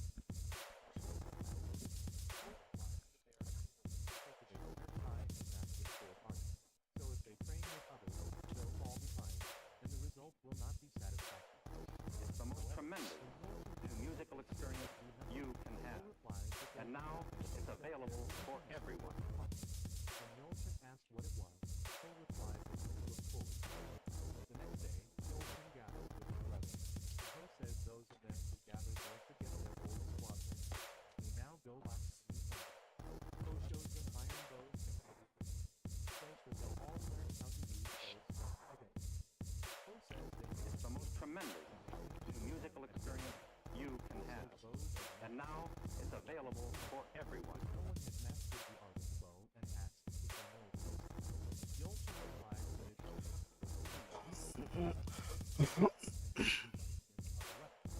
Ho replies that it's correct, but it is not the answer as though that the martial artists consider it power. Yolchin and his brothers think this makes sense. It's the most tremendous musical experience you can have. And now it's available for everyone. But a bow is cowardly. Ho yells at them to stop his brothers. Seriously said whoever said that it's only using martial arts to show off, to others that how strong they are. Suddenly, Ho controls himself and says anyone who says using a bow is cowardly doesn't know the effective way to use a bow. Ho asks if they understand. They immediately It's the reply most they do, tremendous and then Ho tells musical them to watch experience carefully. you can have. And now it's available for everyone. And most basic stuff. Yolchin and his brothers are amazed, for this is quite easy. Suddenly, Ho shoots 4 arrows simultaneously, which hit the target on the top. Ho says this is a suspicious effort to hit an accurate shot on target, but all of them are stunned. Ho tells them that this is no time to be amused, and says they all have to train to get to this level. It's the most tremendous musical experience you can have. And now it's available for everyone. And they can attack a number of enemies with it, but the accuracy goes down quite a bit. Ho says if they are not too careful, they can get stuck, so they don't ever do stupid stuff like trying to fire more than 3 at once. Says no matter if they are aiming at one target or 3, accuracy when it comes to the bow is the most important factor. It's the most tremendous musical experience you can have. And now it's available for everyone. Ho says he is telling them beforehand that just because it's practice, they cannot slack off. This building takes the tell, which terrifies everyone. Ho starts training them and tells everyone to pull back their bowstrings, but they try to pull them with force. Ho yells at them not to force the string, stay firm, pull, aim directly at the target. It's the most tremendous musical experience you can have. And now it's available for everyone. Ho says he thought at least a few of them would hit the target, and they apologize. Ho says it's their first time, so it is normal. Ho corrected the forms of every single member of the Heavenly Thunders and trained them endlessly. Ho tells them to take aim again, but their hands first. Ho says it is not as easy as it looks, so they should put all their effort into it. It's the most tremendous musical experience you can have. And now it's available for everyone. Ho says he is going to the basement training ground, but suddenly he also says he has a question and asks if there is a skill above the rapid fire. Ho replies that there is a skill, but he asks why Yolchin is asking, and if he wants to see it. Yolchin says he wants to see it, so Ho says if that is so, he'll show him, and suddenly Ho aims at It's the most tremendous musical where Ho experience you can have. And now it's available for everyone. Ho tells them not to move and just watch, and suddenly the arrow comes back by swiftly passing through the space between Ho's and Yolchin's heads and hitting the ground. Yolchin is stunned that the arrow made it between his small cracks. Ho tells them that this is an Akai-guided arrow, and Yolchin is still a man, which makes Ho think he should try. It's the most tremendous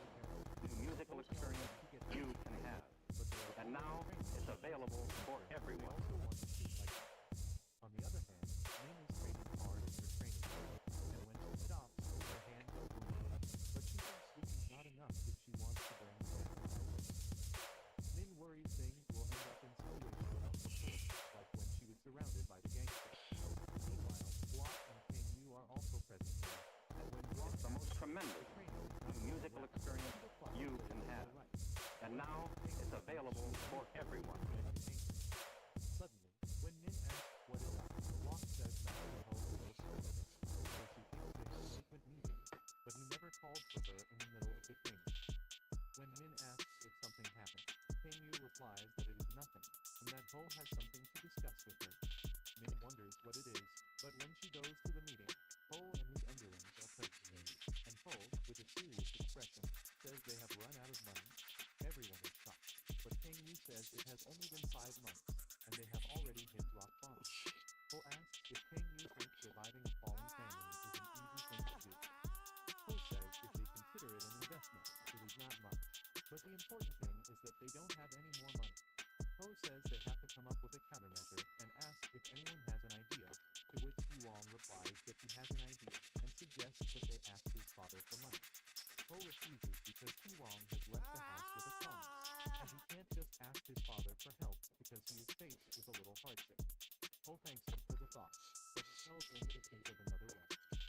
Suddenly, Ho calls Chobun's name, which startles him, and Ho says he seems in deep thought, so he asks if he'll care to share. Chobun hesitates, but Ho says he would like to listen. So Chobun suggests how they become security experts, and Ho is amazed to hear this suggestion. While Ho is thinking about this option, Quack says this is impossible because in Hanam Palace, there are many export companies, and the only problem is that most of them are related to the dark patch. When Ho asks how many companies there are, Block replies that there are about 7 or so, and the 2 largest clans make about 7 million in profit. Meanwhile, Chobun tells Ho that those clans have strong people backing them. When Ho asks what he means, Chobun explains that the Changsha guards led by the Changsha house are backed by the Angry Fox faction. Chobun says that the Yang guards led by the Shaoyang house are backed by the Shadow Blade faction. Ho is impressed that Chobun knows a lot, and Chobun thanks him that he read the book Ho gave them last time, which had a lot of information. Ho says it's good, but he asks, even though all of that is in the way, Chobun must have a reason to suggest they dive into the whole export thing. Chobun says Ho is right, and they told you, there is nothing that'll get them a stable income like an export agency. Chobun says in Zhongyu, if they can partner up with the Silver River Commerce, their finances will stabilize. Iwang and King Yu are impressed, and Ho realizes Chobun is too smart to waste away as a pirate. Ho thinks Chobun is not a genius, Howdy. bright mind, and if he uses his talents more, he can become one of the wise elders of the Namdong family. Fine night for mining, ain't it? Chobun tells Ho that the I guess it's just dusty as hell in here. I feel that. Last time I had my mask up to cover the dust, they was sussing me out like I was about to rob them. So I said, all right, no mask then. I get it though. On the other hand, Well, I mean, this mine is in town. You wouldn't expect to have to be robbed in town. That would just be wild. I've been hearing stories about this mine. I heard unsuspecting victims. The reason why I say is because in no world would a mine in a town be robbed at all. It's just even in this day and age, it's unheard of. Reason being is because people would die. You know, are you aware of how hard it is to be in the mine in the first place? You're breathing the chemicals. You talking about Pepsi, intestinal issues. Look, you don't come down to a mine to rob somebody. That's just a waste of time. That's what you do when you bored. You know, that just makes too much sense for these people. That's possible. Some people get desperate out here. True. Or they, like you said, that this might be fucking bored. But everybody out here is desperate. So I mean, that's not really an excuse to harm another man's liberties. You was speaking nothing but the truth. Everyone here just trying to make a living. What'd you say? I said everyone here just trying to make a living, you know, just work in harmony. I say. A lot of times they blow the opportunity to make more money. They can have the person they robbing, they getting pennies when they could be getting an alliance and possibly making more. I don't know. Just people don't think through. Proper preparation prevents poor performance. That might be the smartest thing I ever heard.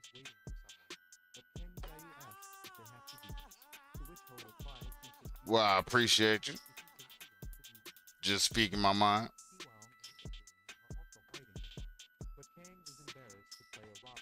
How long you been in the county? Maybe 2 weeks. 2 weeks. That's about the same time I've been here. Me and my brothers. Nice. Been making good friends out here. Where you from? Where you live at? Oh, I live out in the wilds. I'm a man who likes nature, so I like to live by water, somewhere where it's nice and green and grassy. Okay. Put down some. Me and my brother, we from Valentine. It's a nice little town over there. Oh, okay. I visited. I have visited. Been through there a number of times. It's a nice place, I'd say. Dangerous as hell. You're very homey. Too many bullets. Too many bullets, but you know, sometimes it's those bullets that comfort you at night. Is that you, brother? Well, Boyd? howdy there. That's one of my brothers. His name is Boyd. Hey, how you doing? I'm doing well. How you doing? Another dusty day in this cave. Ain't that the goddamn truth? Hard to breathe down here, but I mean, do what it do. I didn't catch your name, by the way. My name is Ricky Taylor. My name Bruce Swagger. Bruce Swagger. Bruce Swagger. My name is Boyd Taylor. Well, nice to meet you. Nice to meet you.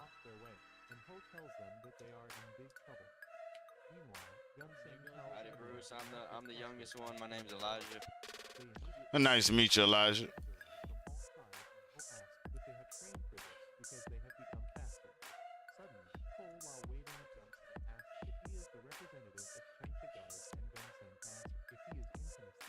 All right, I'll be back. Gotta make Rick run upstairs. All right, partner.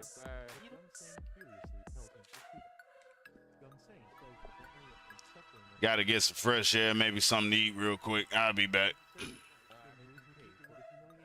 All right.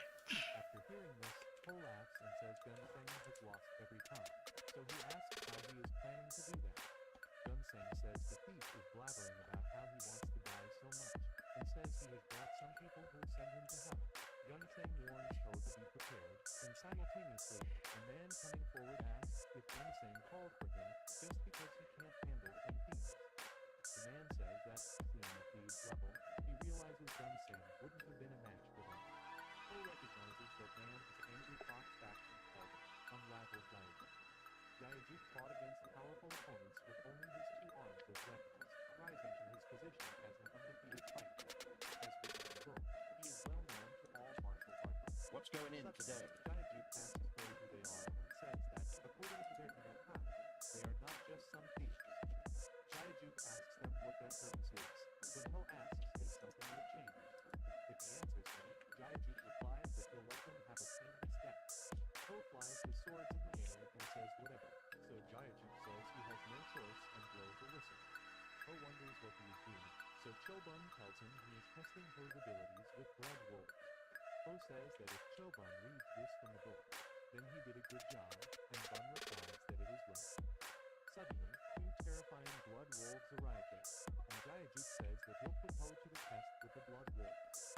Howdy.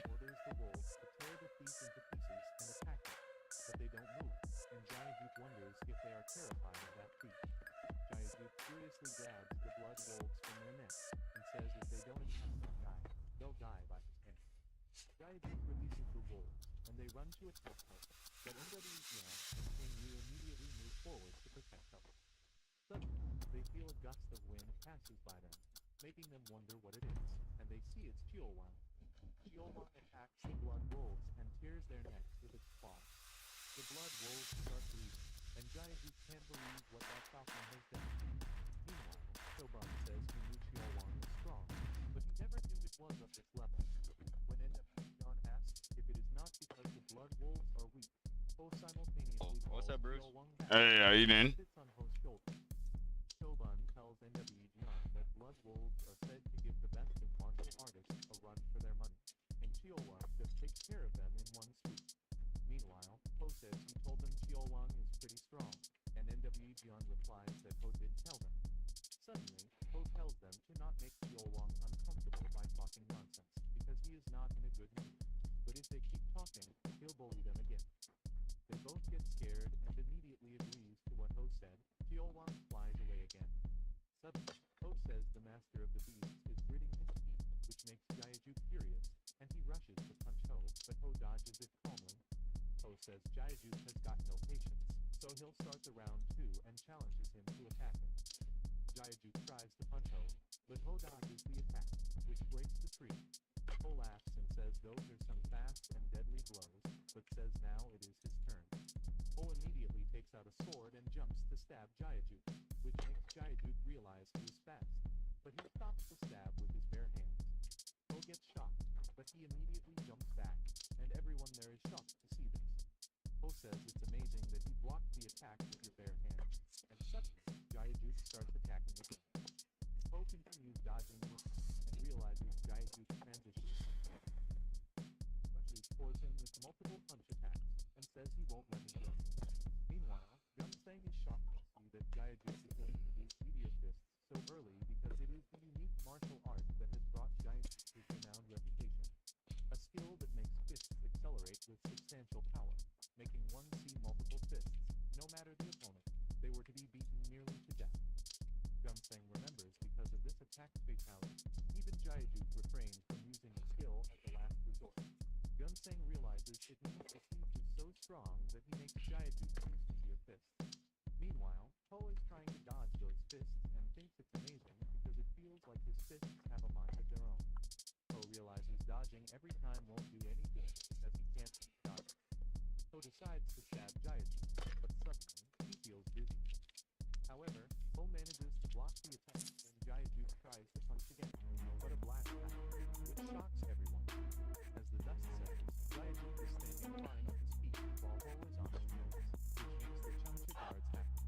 Ho's fellows get worried, and when King Yu asks Ho what happened, Ho furiously makes the sound of a cheat. Ho says he is fine, so they should calm down and tell them not to make things messy, which shocks them.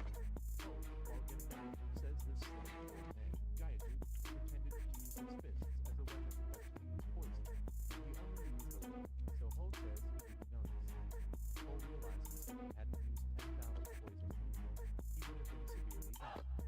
Suddenly, Ho tells Jiayu that he has thought for a second that he is an actual martial artist, but he is disappointed. However, when Jiayu asks how Ho is fine, Ho asks if Jiayu thinks he can do it because he is fine, and Jiayu thinks all to his poison. Jiayu furiously tells Ho not to talk rubbish and rushes to attack again with secret skill and weapon exploitation, which shocks Gunsang and his guards. As Jiayu is about to attack, Ho closes his eyes, and with an instant stab, he slashes Jiayu's body. Jiayu can't believe what just happened, and when he realizes he is severely stabbed, he cannot even talk and falls. Everyone is shocked as Jiayu just died in front of them, and King Yu is stunned to see the thoughtless blade attack by Ho. King Yu knew Ho was strong, but this was unbelievable, so he wondered if he would follow in his footsteps, and if he would be able to become stronger like the big brother. Gunsang curiously asked how dare the thief do this, and he rushed with his men to attack, but Ho's underlings and Kang Yu also come forward to fight. Subordinates start fighting against the guards, and as Gunsang tries to attack Kang Yu from behind, he dodges his attacks while fighting other opponents, making Gunsang wonder how he is. Mr. Swagger, your glasses are hella swaggery. Thank you. I appreciate. I try to stay as dapper as possible at all times. Take down the main can tell. Appreciate you for noticing, partner.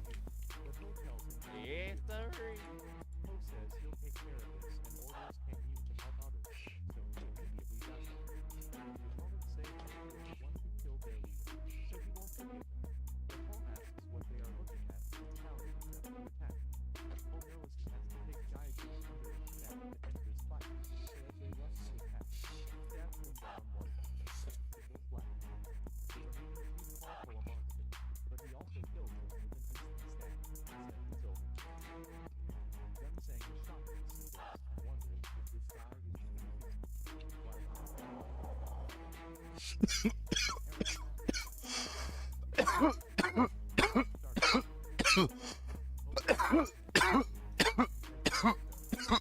Arrow starts killing the remaining Changsha guards. Gunsang breaks down an arrow that is about to hit his chest, but another hits his leg, and he falls. Gunsang gets worried because Jaijuk is dead, and the angry fox guards have all been wounded. Gunsang wonders if they'll be wiped out, but he decides they can't, so he tells everyone to retreat. The merchant stops Gunsang and asks what they are supposed to do, to which Gunsang replies that they don't stand a chance, and it's an embarrassment, but it's the truth. When the merchant asks what they are going to do about the goods and the workers, Gunsang tells him to give up, but the merchant curiously asks how they can do that. Gunsang says it's better than being wiped out because there is no choice, but the merchant furiously reminds that Gunsang said there was no way this would happen. Gunsang accepts it is his fault and says he has no excuses, but says they'll not forget the humiliation the angry fox suffered. Gunsang tells the merchant to save themselves first, but the merchant says he cannot. Gunsang pushes the merchant away and says he can do what he wants because they are leaving, and he can't lose any more of his men. As they leave, the merchant falls on his knees and starts crying. A while later, when the attack stops, his men are severely injured, and he is sitting under the tree, disappointed when Ho arrives there and says they have quite the courage. Ho asks why they have not run away to save their lives, but when the merchant looks up, he is shocked to see it's the thief who killed Jaijuk. The merchant replies that to a merchant, his goods are worth more than his life, and Ho agrees because that is what makes one a merchant. The merchant says he is unchanged from the Silver River Commerce Guild, but Ho says he didn't ask him for that. Suddenly, Ho says he wants to make a deal with Unchanged, which shocks Ho, but he asks what it is.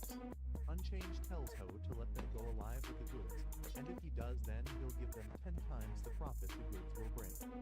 Unchanged asks what Ho thinks, and when Ho realizes that 10 times the profit means 500 gold coins, he gets shocked but controls himself. When Unchanged says there will be no strings attached to the name of the guild, Ho thinks 500 gold coins is a lot of money, but trust is more important to a merchant. Meanwhile, the merchant thinks that as long as he can transport goods, 500 gold coins are nothing, so he asks what Ho thinks. Ho replies that it is a lot of money, and Unchanged says it is the most he can give, but Ho says he cannot trust the merchant. Simultaneously, NWGN, sitting on a branch of a tree, says Ho is right, and merchants lie all the time with smiles on their faces. Suddenly, NWGN jumps down, which scares Unchanged, and Jian says Ho should slice his head off and take his goods. Unchanged begs them to trust him and tells them that he'll keep his promise, but Jian tells him to shut up and die quietly. Unchanged wonders if this is the end of him and if Jian is going to attack, but suddenly, Piwang arrives there and tells him to stop. Ho thinks Piwang came at the perfect time, and Piwang immediately attacks NWGN, which he dodges and says it's too bad, so he has to back off for a bit. Meanwhile, Ho is standing there thinks this is such a bad acting and wonders if he made a mistake by making NWGN act. However, looking at Unchanged reactions, they think he has fallen for it, and suddenly, Piwang offering a hand to Unchanged asks if he is alright. Unchanged replies he is fine, but he asks who he is, to which Piwang replies that he is Piwang of the Union Guard's escort service. Unchanged tells Piwang his name and says he is from the Silver River Commerce Guild. Piwang says if Unchanged is from a guild, he must have had escorts and asks where they are. Unchanged replies all of them ran away because the thieves were too strong for them to take on.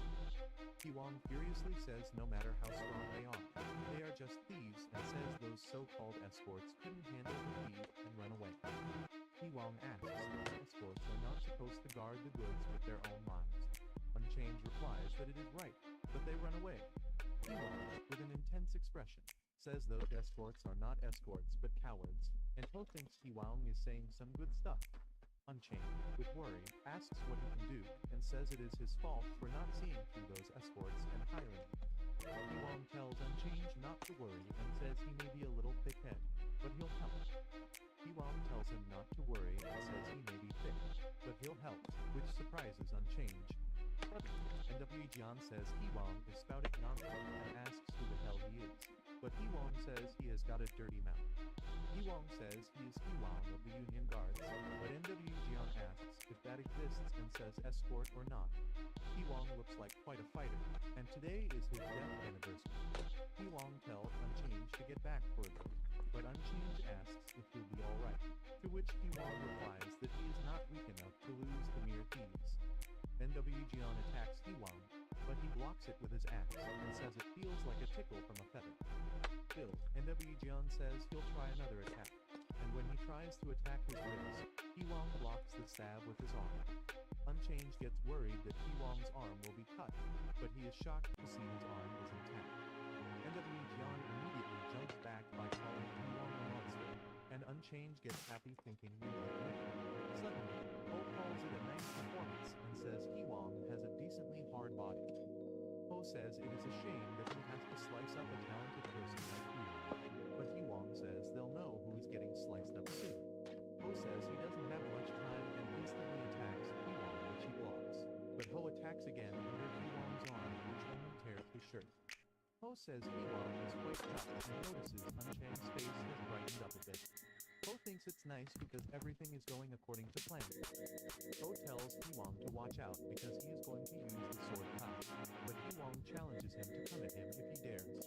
Ho says they'll see if Ewong can block this attack, and Unchanged gets worried to see it's a sword Kai attack, but Ewong raises his guard.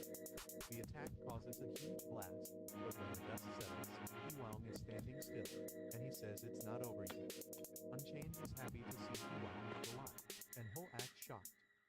Ho calls Ewong a monster, and while saying he gave it his all, Ho falls on his knee and starts coughing blood. Chobun runs towards Ho to help him, but Ho, while whispering, asks what Chobun gave him because it tastes bitter. Chobun replies that it's natural coloring and tells Ho to hold on for a bit. While Chobun, Jian, and Pingyu are gathered around Ho, he tells them to give this a nice ending and furiously orders them to kill them all. As he orders, a storm of arrows arrives, and it's about to hit Ewong, but he makes his body hard and bears all those arrows. Not even a single arrow is able to pierce his skin, and Ewong stands still after the attack, which shocks Ho, but Ewong asks if this is all he has. Ho furiously calls Ewong a monster, but then he keeps quiet for a while. When Ho's underlings call him, Ho replies that today they accept they lost, but tells Ewong that they won't forget this day. Ewong says he doesn't care if they forget it, and warns them not to show their face in front of him again. Ho immediately leaves with his subordinates, and Ewong says it seems it's over, but Unchanged asks if Ewong is alright. Ewong replies that he is fine, and Unchanged calls him incredible, because he has never seen such an impressive sight his whole life. Unchanged says Ho saved him and his workers who are like a family and asks how he'll repay his debt, to which Ewong replies there is no debt to pay because he has done what he should have done. Suddenly, some guards from Yunnan arrive there and call Ewong as commander. Ewong tells Unchanged not to worry because they are from the Yunnan escort guild like him. The guards are exhausted, and they tell Ewong that they have been looking for him. The guards say the commander should not run off on his own like that, to which Ewong says this is bad, but he heard some thieves were causing a ruckus.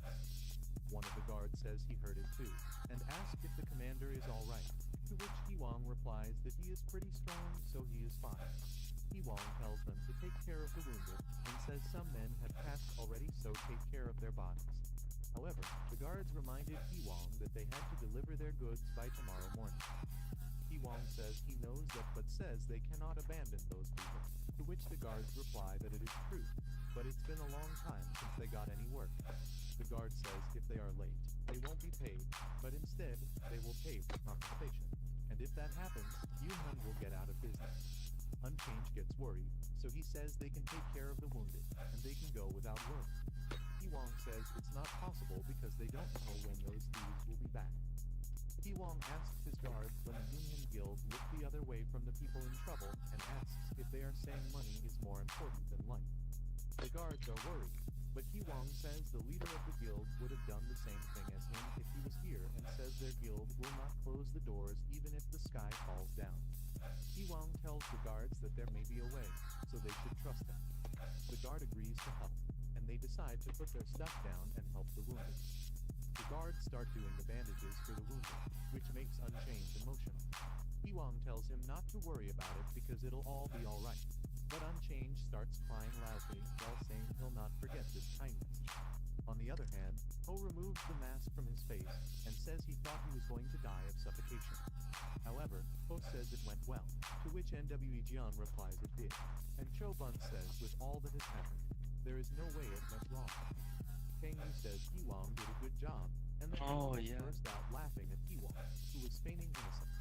Ho says that is right, and today's success was all thanks to Wong.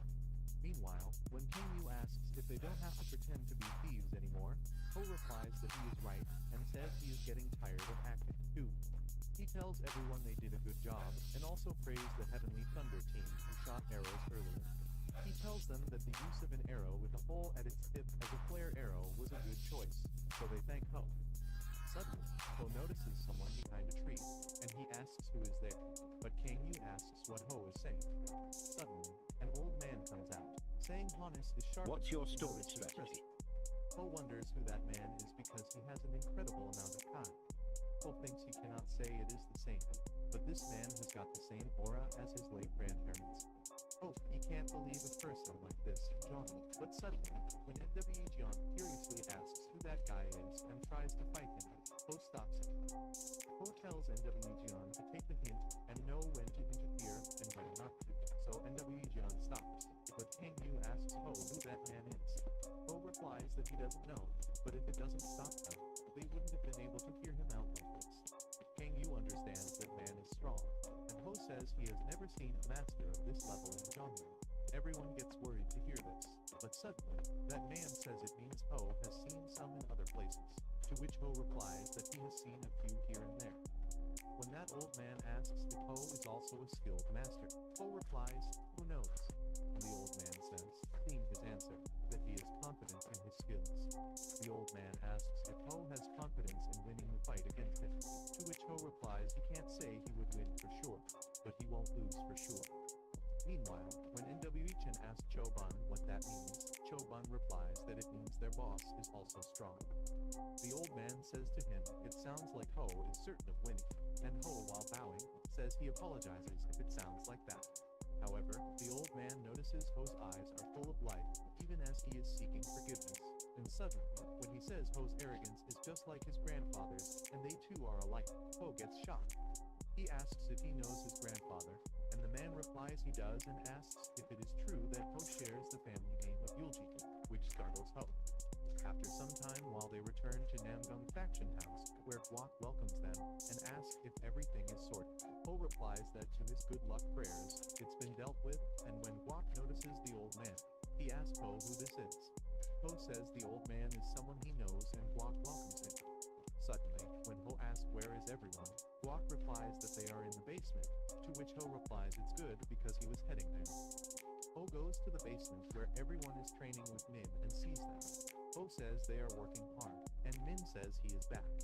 Ho says she'll get some good news soon, and Min says that's good, but she asks who that man is, to which Ho replies she can say he is someone he knows. Suddenly, the old man starts looking at Min with focus, which makes her ask what he is doing, but the old man asks if she is the head of the Namgung family. Min replies she is the family head, but when she furiously asks who he is, that man says she has quite a temper, which is a must for a family head. Still, when Min furiously asks what he says, Ho gets worried and tells Min he met this man by luck on his way, and he knows him well. When Ho says this man will be a big help as a martial arts master, Min gets shocked, and the other family members also get shocked at what Ho is saying. However, the old man asks Ho if he plans to make him work in his old age, to which Ho replies it's not like that. Ho says he is asking for a little help since he has already followed him all the way there, but the old man says the way way Ho beats around the bush is also like his grandfather. Suddenly, Min tells Ho to wait and says she's against it, but Ho asks the reason, to which she replies she doesn't want the martial arts techniques of the Namdong family to be exposed to outsiders any more than they already have. Ho says this man is someone they desperately need because the martial arts he has mastered are unimaginable. Still, Min asks if they have to trust him just because of that, says Ho also said he meant by luck on the way. Min apologizes to Ho and says she knows he is doing his best for the family, but she still can't allow this. Suddenly, the old man interrupts her, as if a martial artist from the Namdong family is that great, and asks if it is enough to disregard others, to which she replies she didn't disregard anyone. When Min says she doesn't want anything to be leaked outside, the old man feels offended and asks if she is saying he'll leak the family's heart. Min says she is saying she can never be too careful with another person, but Ho feels it's not going well, so he interrupts between them and tells the old man to move aside. The old man says he'll see how great the Namdong family's martial arts is with his own 2 eyes, and Min says he can try her if he can because the Namdong family will not be threatened. Suddenly, Ho slaps Min, which shocks everyone, and Ho tells her to be quiet. Ho apologizes to the old man and says Min is just a child who doesn't know anything yet. Ho requests him to forgive Min's rudeness, and the old man tells him to forget about it because he is the one who raised his voice. The man says that even though he is old, he cannot fix his temper, and he still has a long way to go. Meanwhile, Min and everyone else is shocked to see how Ho is behaving, and NW Dion wonders what has gotten into him. Simultaneously, when Guok asks Min if she is all right, she replies that she is fine, but she asks Kang Yu who that old man is, to which Kang Yu replies that he doesn't know either. Min asks what he means he doesn't know, to which Kang Yu replies that Ho and that man only spoke to each other, so he doesn't know. Kang Yu says it was like they had some sort of connection, a secret one at that. However, Kang Yu tells Min that one thing is for sure. If Ho hadn't stopped her, she would have been a goner. Kang Yu says there was a chance that everyone there could have lost their lives, but when Min asks what he means, Kang Yu asks if she didn't feel it. Kang Yu tells her that when that man came up to her, the amount of Kai he released made Kang Yu feel he was going to suffocate. Kang Yu says there must be a good reason why the big brother brought that guy here, and Min says that would be the case for Ho. However, Kang Yu tells her that it is not a matter of pridefulness, and it would be great if she thought deeply about what would be of help to the family. A few months later, in Changsha House, Daelan County, in Angry Fox faction chambers, a meeting is happening. The head of the Angry Fox faction, Yong Jiolsang, asks the investigation if the investigation is finished, to which Da Zhong replies it is finished. When Jiolsang tells him to give the briefing, Zhong replies that the guy Hiwang, who defeated the thieves and saved the Silver River Guild, was from the Namdong family. Zhong says the thieves who repeatedly targeted the Silver River Guild were also a part of the Namdong family. Another guy in the meeting gets furious to hear this, but Jiolsang tells him to wait and asks if Zhong is certain that the information is reliable, to which he replies it is true. Vice Head Yang, who says the unusual movements in the Namdong family came after the new guys came. One of them says Zhong must have proof, to which he replies he hasn't. Ho says that, according to the people who were attacked, the thing that attacked the Blood Wolves was a well-trained falcon. Zhong says the fellow who appeared in the Namdong family also was with a well-trained falcon, but Jiolsang asks if Gunsang can be so certain with only that, and Yang who asks if there is a chance that that guy is from the higher-up. Zhong replies that there is no chance because he also investigated with that in mind, but they had no relations with any of the families in Deepdale. Zhong says this was all the Namdong family's scheme, so a member gets curious and asks if they can. Another member, Zhong says they have to make the Namdong family pay for their doings, but Jiolsun says Namdong are not an easy opponent. Zhong says it's been long since that family had gone to ruins, and a few of them are running around, but so Jiolsang should give him a word, and they can stomp on Namdong. Jiolsang says everyone knows of Namdong's downfall, but they don't have a good excuse, and the Namdong family has closed its door. However, when Zhong says Namdong family broke the rules first, Jiolsang says they don't have a solid proof because if Namdong family says those guys were mere guests, then Jiolsang says they'll become a joke. Jiolsang says if something goes wrong, and this becomes a bigger deal, then they'll be in trouble, and another blood storm may reign. Jiolsang says the teaching palace is also aware of that, and warned them not to mess with the Namgung family members. Suddenly, another member of the meeting, Joe Yongsan, says they cannot let the Namgung do whatever they want, but Jiolsang asks what he means. Yongsan says if this goes on, the Changxia faction, which has the best of the best escort service, will fall, and that aftermath would reach them as well. When one of them asks how bad the situation is, Yongsan says the Silver River Guild has turned its back, and with them, almost all the merchants have started to steer clear of Changxia. Zhang curiously asks how dare they do this, but Yongsan says it was to be expected the minute they decided to run away. When Zhang asks if they put pressure on the guild, Jiolsang says it is connected to the higher-ups, so putting pressure won't work. Yang Hu tells his father, Jiolsang, that he must make a decision because, according to Vice Leader Ga, the Milne clan is showing signs of movement. Jiolsang gets curious to hear this, and Zhong says that not only the Milne clan, but also the Mukyoungdo family has shown some insolent movements.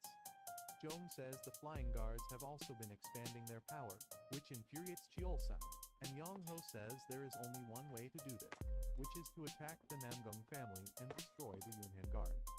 Yang says, with that opportunity, they'll show the Mayoung clan and Mukyoungdo family their strength. One of the members agrees with him and says they must send a warning to the merchants and the Mayoung clan by attacking the Namgung family. Jiolsang thinks for a while and then orders them to do as they please, but he tells his son, Yang Hu, to take the charge of this, for which he agrees.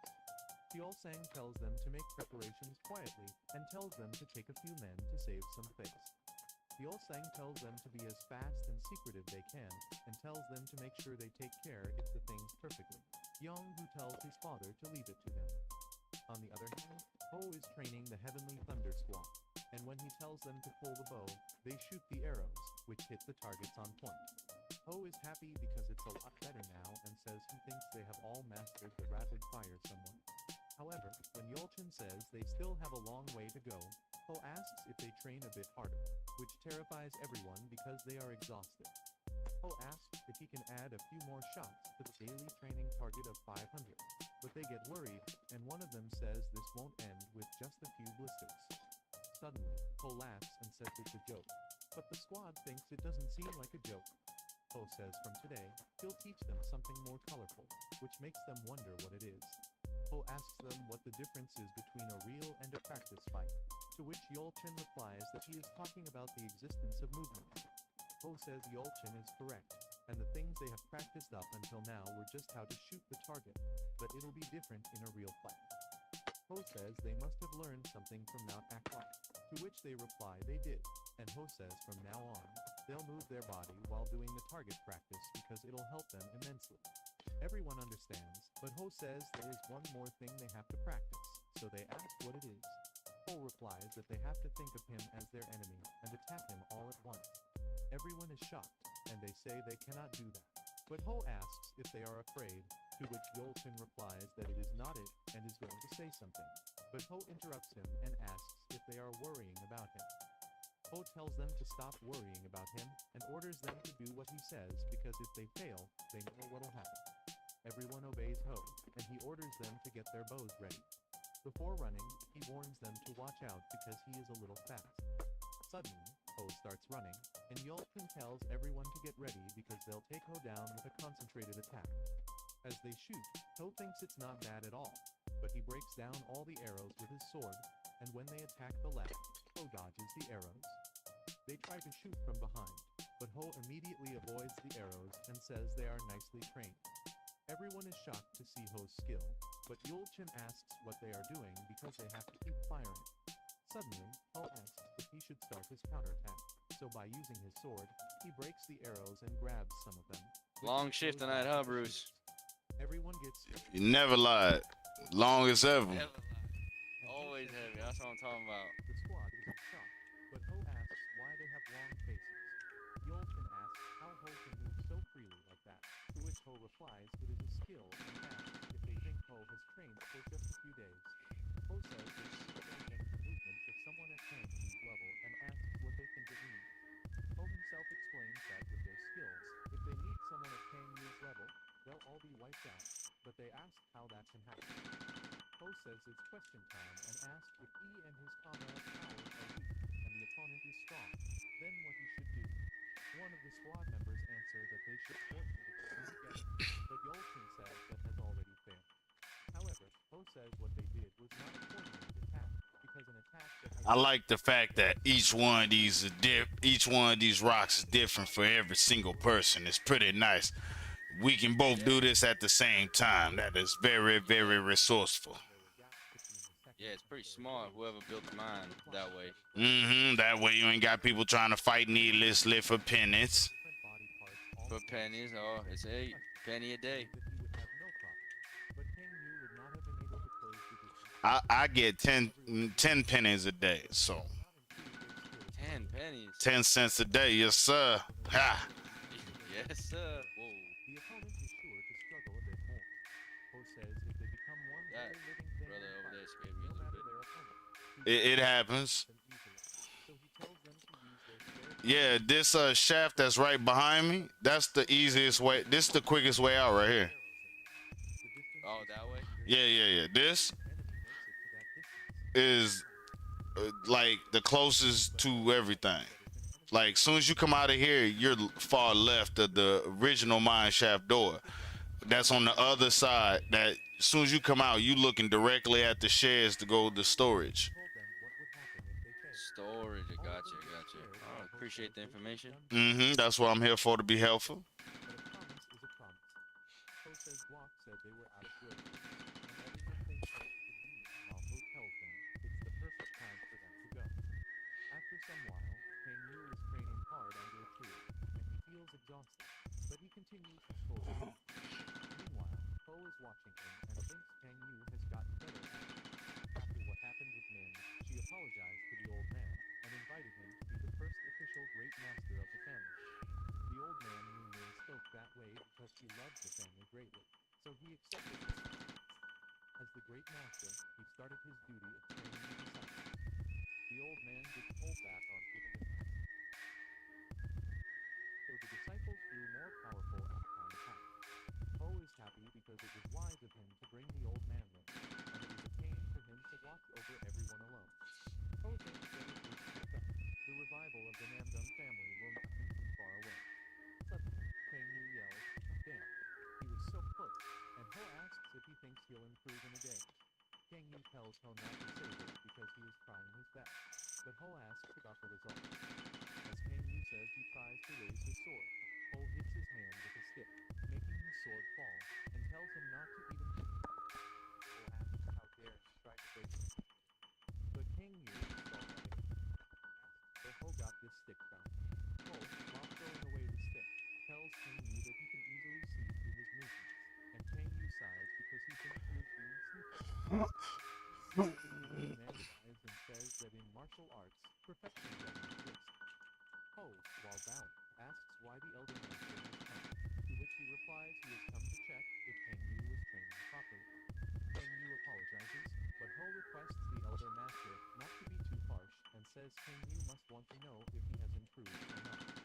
The elder master says it's far too early to see improvement, and looking at the leaves on the ground, he asks if it's Kang Yu's doing, to which he replies it is.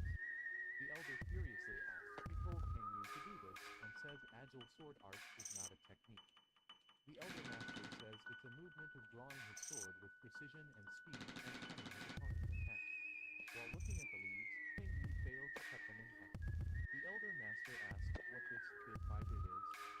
The elder master tells Kang Yu to listen carefully, and that agile sword art is all about concentration, which enables one to start and end a fight in one clean cut. A single cut that Kang Yu must put everything on the line for. While leaving, the elder master says if Kang Yu has time to slice up some leaves, he should use that time to draw the sword one more time. Kang Yu, with a low voice, replies that he understands and that he'll keep that in mind. On the other hand, the elder master tells Ho that Kang Yu is a good boy and has talent and determination. The elder master says if Kang Yu is taught well, he'll grow up to be a fine man, and Ho, with a smile, says he thinks so too. Suddenly, the elders ask Ho if Union Guild sends the money, to which Ho replies that they have sent over a portion of their profit. Simultaneously, when the elder asks if that'll be okay, Ho asks what he means. The elder master says the tiger, who has ruled over its forest, has lost its prey and asks if that tiger will just stand and watch. But when the elder master Mm-hmm. Ho replies that he is somewhat on guard just in case, and says perfection doesn't exist in the world. The elder master says Ho seems quite relaxed, so he must have a plan, to which he replies he does not have a plan, but he has something he can trust.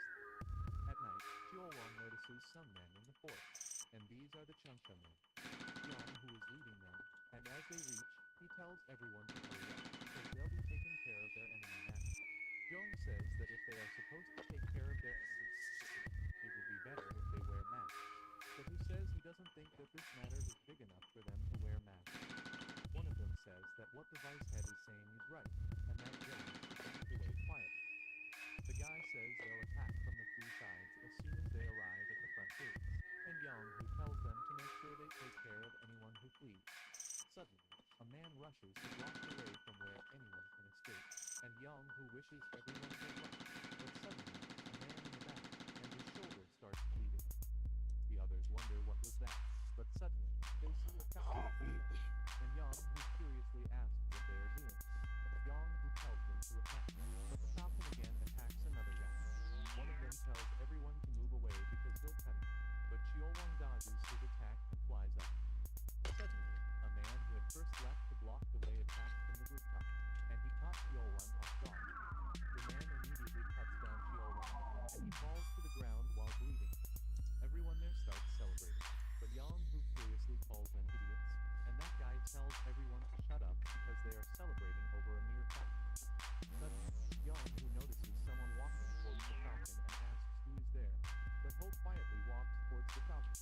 The guy who attacked the falcon wonders if he is the owner of the falcon and furiously asks if it's him who killed Representative Jaichi. Ho is furious, but when he takes a close look at Jiolwon, he says he knows he is fine, so he should stop pretending and get up. Meanwhile, the guy who attacked the falcon confidently says it's dead, but suddenly Jiolwon wakes up, which shocks the guy, and it sits on Ho's shoulder. Ho praises Jiolwon, and that guy can't believe this, but he says the falcon's lifespan is quite a long one. Ho tells Jiolwon to get some rest, so he flies away, and Ho says he'll take care of others. That guy again asks if Ho is the one who killed Jaichi from Mount Aqua, but Ho asks if he is talking about that cowardly martial master who used poison. Ho says he heard Jaichi die at the hands of thieves, but that guy tells Ho not to disrespect Jaichi. All right, boss man, I gotta take a shower. I'm slow as hell in this motherfucker. I'll be out here. All right, my man. Because Jaichi couldn't take care of a single thief, so he resorted to poison and said everyone knew what he did. Suddenly, the Heavenly Thunder Squad arrives there, and Ho says he wants to show his gratitude to his friend who showed his cowardly action. The guy who attacked the falcon tells Ho to punish him if he dares, and says he'll send him to the pits of hell. So Ho stretches his bow and tells the Heavenly Thunder to sit back and watch. Ho says this is the art of the bow, and suddenly shoots an arrow toward that guy. But the other Changsha guards laugh, say what is up with that slow arrow. However, Yang is shocked to wonder how much force is behind that shot to make an arrow stop in midair. Suddenly, the guy who is the target starts running, and thinks he is dead, because he dodges. The arrow follows him. The guy thinks he doesn't know when the arrow will accelerate, because then he won't have a chance. Suddenly, Yang tries to help him, but another guy there tells him to wait, because their fellow is a fighter who has faith in him. Simultaneously, that guy stops running and throws that arrow away with his sword, which amazes Ho because he blocked his arrow. Suddenly, Ho shoots another arrow, which that guy barely dodges. But Ho says he won't let him go, and suddenly, that arrow comes back and pierces the side of that guy's neck. The old man is shocked, and Ho says this is time-guided arrow magic. Another visit to the vault.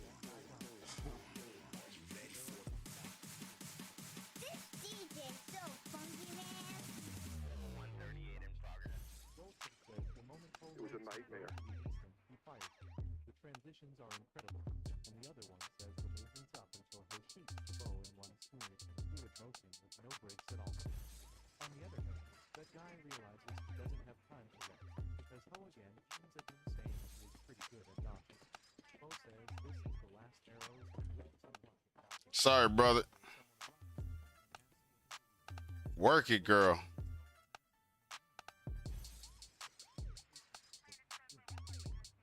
Master says Ho must show respect in a fight. The elder says that Ho's skills, despite it had ended a long time ago, but says Ho dared to braggart and toy with his opponent. Ho feels embarrassed, and the elder asks where he learned this pathetic, disrespectful piece of crap. When the elder asks if he would be so mean and teaches Ho this, Ho replies with a no. And when the elder asks if each one would teach him this, Ho again replies with a no. The elder says, looking at Ho, he sees his father when he was young, and says he also sees how so moon and H1 raised him. The elder master scolds him, and Ho sincerely apologizes for showing him such a sight. Ho says it was his failed judgment. His self-disciple was shallow as hell, and he requests the elder to forgive him. The elder master says he knows Pyolong is Ho's precious friend, and that is probably the reason he acted that way. However, he says that he cannot justify his actions and asks what the heavenly thunders will learn from this. Ho understands and requests forgiveness, but the elder says he is not the one Ho should be sorry to, because there is someone else he should be sorry for. Ho apologizes to that guy because, as a martial artist, he has done a shameful thing. But that guy asks what he can say when he is the one who clearly lacks the skills. The guy says they should know to stop the cattle. The guy then speaks beautiful things. And Ho wonders how he could dare to do such a shameful act to this martial artist. Ho stretches his bow and says this is the last attack in which he'll give his all, but he won't take his life. Ho says this is not another act of fault, but an act of respect from deep remorse for what he has done.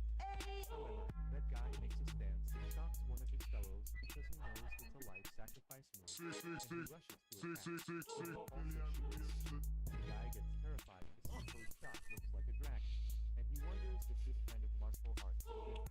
Meanwhile, the elder recognizes it's a recent shoot and thinks it's been a long since he has seen this in person. Suddenly, the arrow hits the guy in his shoulder, and he falls in shock while his guards get worried. The guards tell their captain to wake up, but he is unconscious, so one of them rushes to attack Ho.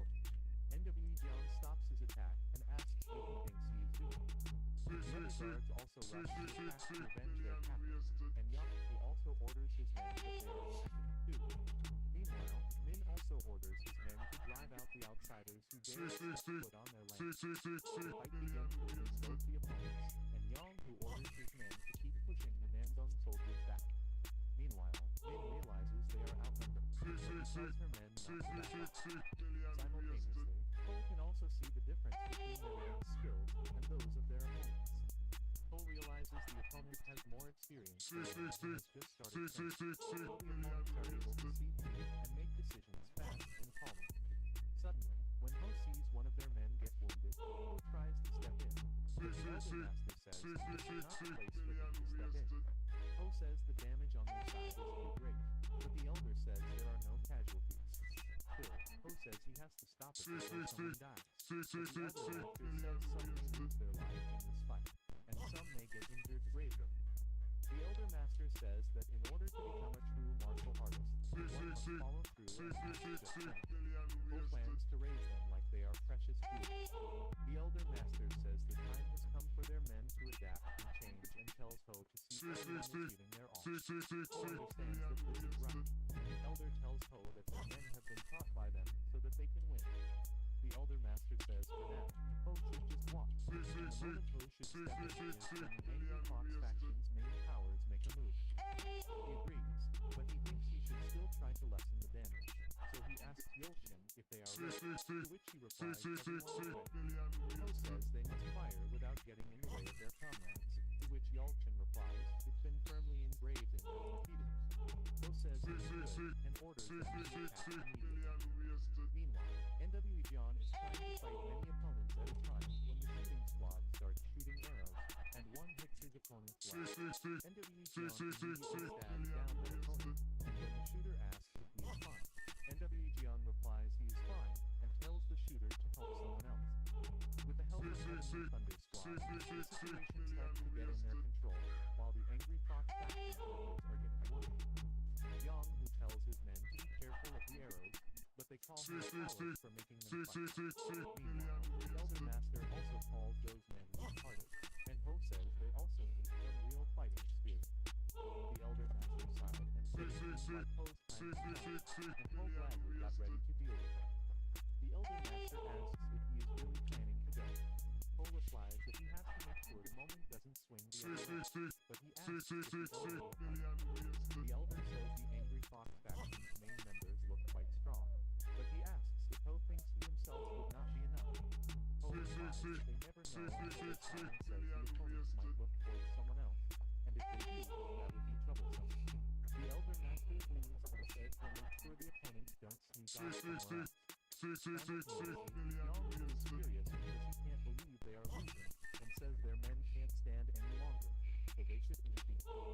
Young, who says he'll take off the Falcon's owner, but when his fellow says it's a bit too dangerous, Young, who replies that it is to change the flow of the battle. The other member of the faction says if he gets injured, he won't be able to show his face to the fans. He says if that does happen, it would be because he was weak, and John says it'll be okay because it's the vice tech.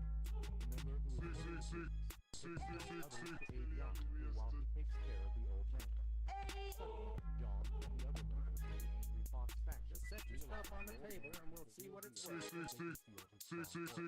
They feel I'm that gonna he be might buying be that right. today, But sorry. suddenly, the faction member manages to overcome it, which startles the elder master, who says the guy is quite stiff. See you later. The faction member says he is flattered, but he requests to ask for the old man's name, to which the elder master says they should meet the qualifications. It's the most tremendous musical experience you can have. And now it's available for everyone. The elderly master gets offended, and he pulls out a sword from his feared opponent's body, lying there using divine regency stick. The Angry Fox member thinks it's amazing that someone with skill did this, but Jong asks if the old man is mocking him. Jong launches an attack using his sword while saying he'll kill him, but the elder master vanishes that attack in the air. It's the most tremendous musical experience you can have. And now it's available for everyone.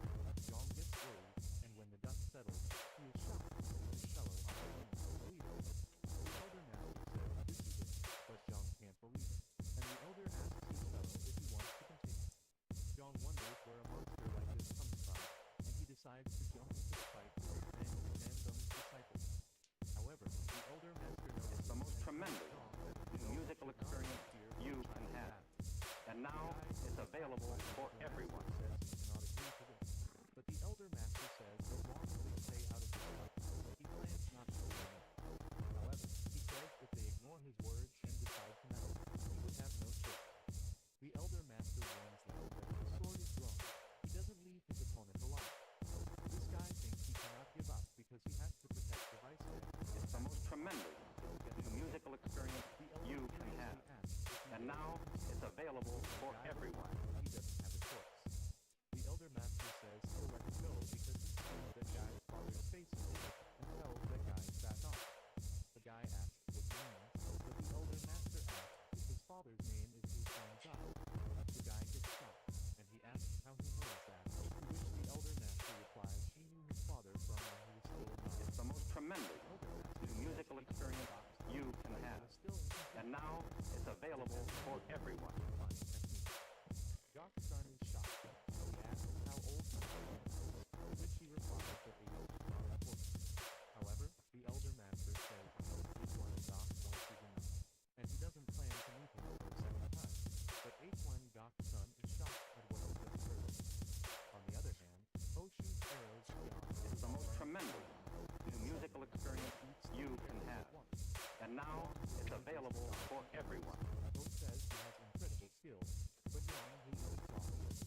Young, who is worried because he thinks the arrows have a mind of their own, and his technique cannot be when Poe says he is fast, he furiously tells him to shut up and says he is using a bow like a coward. He tells Poe that if he is a true martial artist, he should It's the most tremendous musical experience you can have. And now it's available for everyone. Tells him to show what he got. He rushes with speed to attack Poe, and Poe wonders if he has left traces with only his foot movements. Poe can see where his confidence comes from, and as he tries to stab Poe, Poe dodges his attack without him noticing and tells who that is too early to be happy that he won. He is shocked and wonders when Poe It's the most tremendous musical experience you can have. And now it's available for everyone. Tells Poe to shut up. Poe immediately moves to defense. The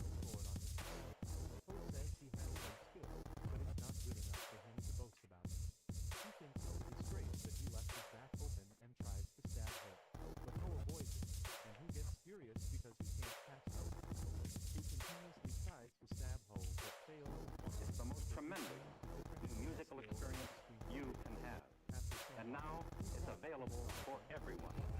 That is all he has. Whose sword falls from his hand, but he tells Ho to die, to which Ho replies that he doesn't plan to die anytime soon. Suddenly, three other members of the Angry Fox faction tell Ho to stop immediately and say Ho will not lay a hand on the vice head, but they wonder what the hell this is. On the other hand, Kang Yu is tired while The most fighting tremendous new musical experience you can have. And now it's available for everyone.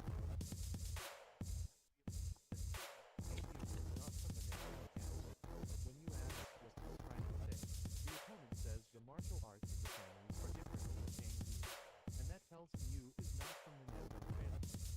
Yu says he doesn't know what he is talking about, to which the opponent replies that his blade will do the talking. It's the most tremendous new musical experience you can have. And now it's available for everyone. Yu remembers the teachings of the elder master, concentrates every ounce of strength into one push, and then explodes. Kang Yu stabs the opponent on point, and he starts bleeding, but while falling, he asks if Kang Yu had this up his sleeves all this time. Kang Yu is extremely tired and says he was just lucky. Suddenly, Kang Yu sees Min's opponent has also lost her hand, and he says she is extremely strong, to which he replies she is strong because she is the head of the Namdong family. Kang Yu sees Min has won while others are also finishing up there, but suddenly, he realizes all that is left is Big Brother Ho. Meanwhile, the Yuan trio comes forward to fight with Ho, and they tell their group's name to Ho, but Ho asks what they want him to do. Ho immediately stretches his bow again, while thinking he cannot delay this for much longer, because everyone will be so their fight. The opponent asks what he is doing because he is stretching a bow without arrows and asks if he is fooling, but suddenly, Ho shoots at one of them's legs. The other furiously tries to attack Ho next, but his shoulder also gets pierced by an arrow. Meanwhile, the third member of the trio is shot, but suddenly, he feels something coming towards him. He grabs his sword.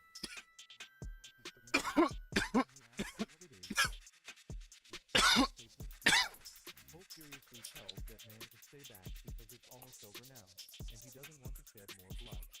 The man gets nervous and wonders if this is the skill the old bow blade used, because it seems as incredible as he heard. On the other hand, Yang, who thinks Mu Yongjo has been defeated, and the elders have their hands tied. Yang, who realizes he cannot be saved by Yueyang's brother Ho, so he, with a heavy heart, tells everyone to retreat. Ho tells his men that they'll also fall back, so they let the opponents run away. The Namdong disciples celebrate that they won, and the elder master tells Yang and the other opponents to go back. As they leave, the injured are treated, and NW Chin reports to Ho that 6 are critically wounded, while the others are lightly injured. Suddenly, Kang Yu tells Ho that it is a complete victory, but Ho says Yu Han's death was an unforeseen one. Yu says it was unexpected, and if they consider the battle they fought a miracle, it ended with one casualty. Ho says he is right, and says it would have been selfish of him to wish for the fight to end without a death. Ho tells Guok to explain the situation to Yu Han's family and give them the best hospitality they have to offer. Guok says he understands, and it would be for the best. Simultaneously, Ho also tells Guok to take care of the wounded, and tells him to put the bodies of the Angry Fox faction's fighters in a casket and send it to them quickly. Ho thinks he should let others rejoice in this victory, but the real problem still has to come. Suddenly, the Elder Master says it looks like Ho is in deep thought, and Ho immediately pays his respect. When the Elder Master asks if there is a problem, Ho replies there is none, but he says he doesn't think the Angry Fox faction will let this go. The Elder Master asks if Ho thinks they'll come for a war. Ho replies that their pride has been shattered, and they don't have anything to lose now, so the Elder Master asks them to do. Back at the Angry Fox Chamber, Hyolsing gets curious to know that not only did Yang Hu fail, but he was also subjected to shameful escape. Yang Hu apologizes to his father, but he asks if he is saying everyone is defeated by someone with a bow. Hyolsing curiously asks what the Wayang trio is doing, to which they, with their heads down, replies they have nothing to say. Hyolsing curiously tells them to explain to him what the hell this is, to which John replies that there was some monster like Old Man there. When Hyolsing asks who it is, John gets nervous because he doesn't know, but the other member says it seems like that old man is not from the Namdong family, and says he and Old Man stand against him. Hyolsing gets angry to hear that it was 2 against 1,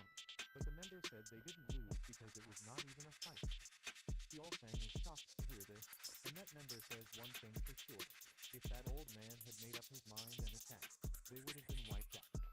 This member also that the young one with a bow was on par with the old man, and he was just like that bowman called Alrighty, show me what you got. Stunned. Just But set he your stuff asks down what they for me think right will here. happen if the full force of the faction attacks, to which that member replies that they'll stand no chance.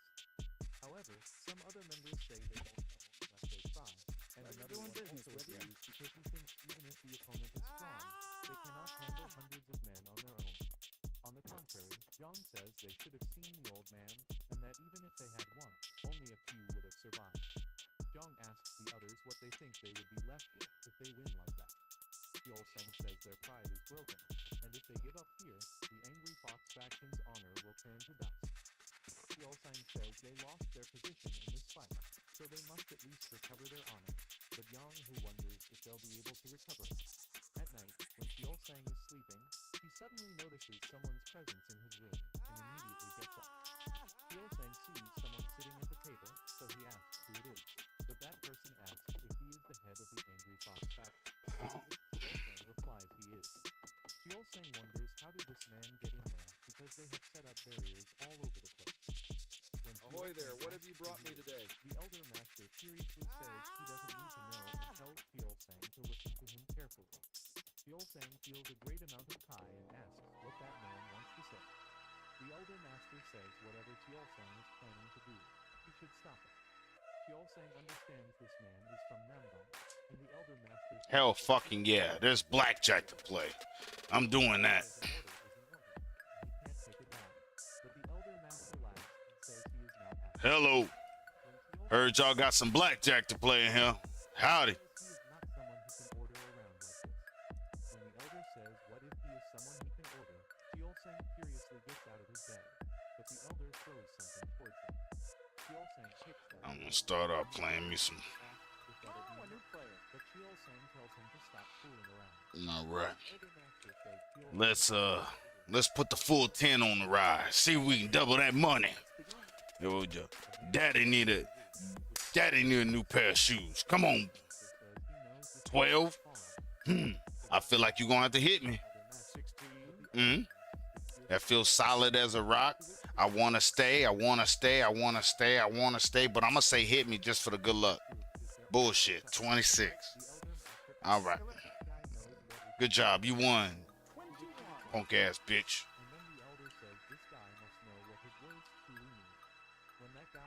All right. Let's try this one more game. We got $26. Let's see if we can get back up to that 50 space. Your boy is gonna say, hit me.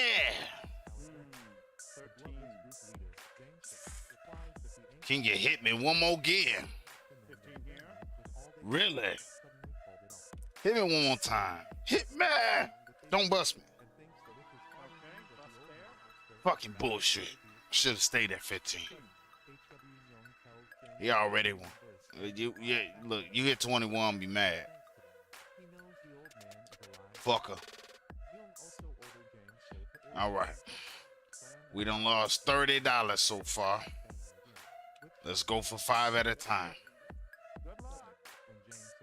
Yeah, you piece of shit. You and that ragged ass. 11. You know I'm gonna tell you to hit me, right? Hit me. All right. Fat Daddy gonna stay here. I'm gonna stay here. I'm gonna stay. You motherfucker, you bet not. Son of a bitch. All right, we can't use no more than another 5. Ooh, this is gonna cost some money.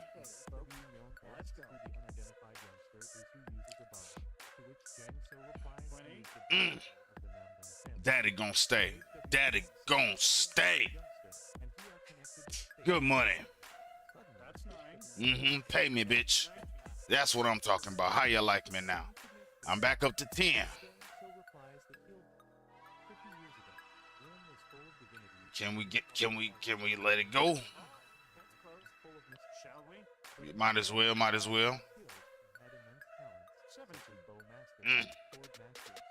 I really want you to hit me. I want to be hot. But I'ma stay on that 17. I probably just lost my money. God damn. Lose your money. 13. All right, 19. Fucker. The H1 Bo family is forming How? in the current first floor. H1 Bo Jang says everyone must be busy and asks what is going on. Dang's son welcome back. Says he has come to discuss something that Might as well. family matter. They can take care of this on their own, and there is no need to ask them. 9. Yoon says it is about the 5 prestigious familiar gatherings. So Jang asks 19. if the date has been set, to which Yoon replies it is set. That feels solid right there. I'ma stand on business. But it is about 2 months away. Bring me my money. Bring me my money back. Fucker. 21. Ain't that a son of a bitch? Jang says it means Yoon has already sent invites to the families. Fucking piece of shit. He also Never says mind. he has There's always next time. $50 at this piece of shit. punches the table, which cracks its marble, and he asks I'm gonna go hunt me some more animals. Yoon gets scared, but his father asks why he has done such a thing, to which he replies he is just following the trend. Jang asks what he means by trend, to which Yoon replies that the I guess I can't go out the back though. from the 5 families of the past. Deng says that Uh. the 5 families, but Yoon says the others don't think that way. Yoon says that the Namgung family of the past is long gone. Throw you in the back, fucker. Part of the 5 families. As Yoon says, the Namgung family doesn't exist in people's minds. Snatch his suit right off his fucking back, raggedy ass rabbit. Breaks the table and says he cannot keep listening to this nonsense. H1 Bo1 is the superior elder of Thunder Fists, who asks if Yoon is looking down on his uncles, and says the 5 prestigious family gatherings are not to show off one's power or look down on anyone. One says the 5 prestigious families are those who allied in the battle against the 4 heavenly blood alliances and earned the title. One says that after that battle, they continued the fight against the palace, and it is during that battle that the Namgung family lost its bright future. One curiously says just because some idiot doesn't remember the Namgung family anymore, Yoon dares to mock them. He shed blood together in those battles. One curiously throws away the table with a single hand and asks if Yoon is doing You know what? good to the Pekin palace. But Yoon immediately replies that that's not true.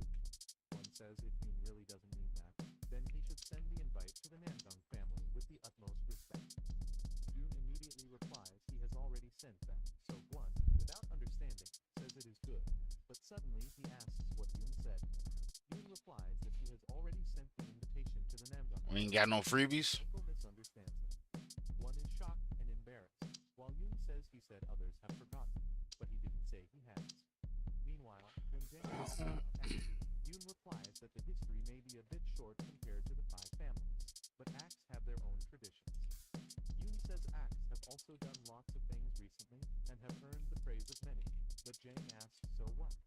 Yoon replies that he thought they had earned their spot to attend the gathering as the 6th member, and that the other families were already aware of this change. Jang thinks for a while and says if the other families have agreed to it, he'll keep that in mind. Yoon takes a breath of relief. One apologizes because he misunderstood, but Yoon says it is all right. That's a fat ass fish. What the fuck is that? One laughs and says there is no way he would dare lay fists on their family head. Yoon laughs, but deep down, he knows his uncle would probably dare to do that. On the other hand, before heavenly blood Boy, that's a big ass fish. Oh yeah, I'm about to get this motherfucker. Moonju orders his men to contact the 3rd ally, but when he asks if it is not too early, Moonju says they are already prepared, so it's okay to be a bit too early. Moonju says as long as the supreme spirit has passed for him, they won't have a choice but to obey him. The man says Moonju has yet to recover fully from his injuries, and they have yet to find the means to make the 3rd ally submit to them. Moonju says if that is all this man is worried about, he should worry no more because he knows where they can find one. That guy Alright, show me what you is. That guy says the investigation in regards to 4-pound pike? Ooh. That's a catch. he knows what he is trying to say now, to which the guy replies he understands, and Moonju orders him to make sure the 3rd ally is ready to make a move at any given time. Moonju says they'll start with the Pekin Palace and says it's been 600 years, Oh shit. Oh, so this is where the fucking legendary is. Is there a fucking fillet shop here?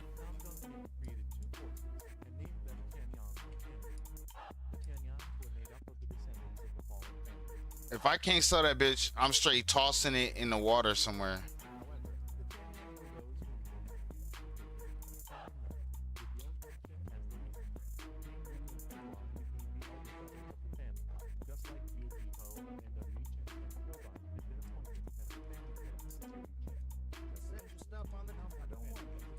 I know you don't. I don't either.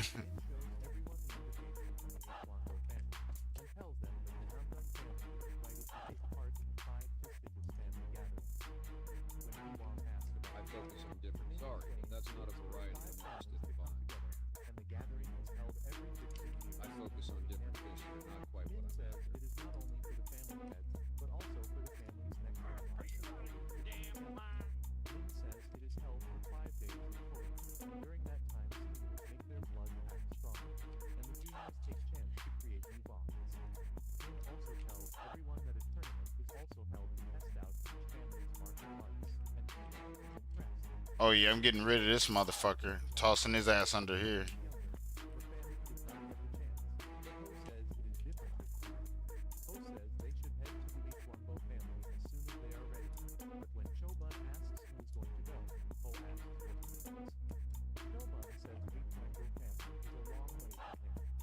I don't need that, bruh.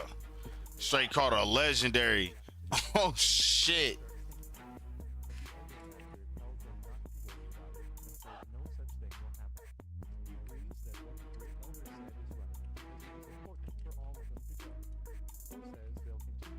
A 4-pound fish.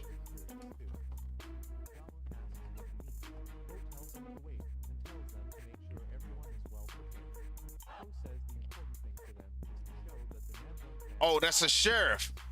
Ooh.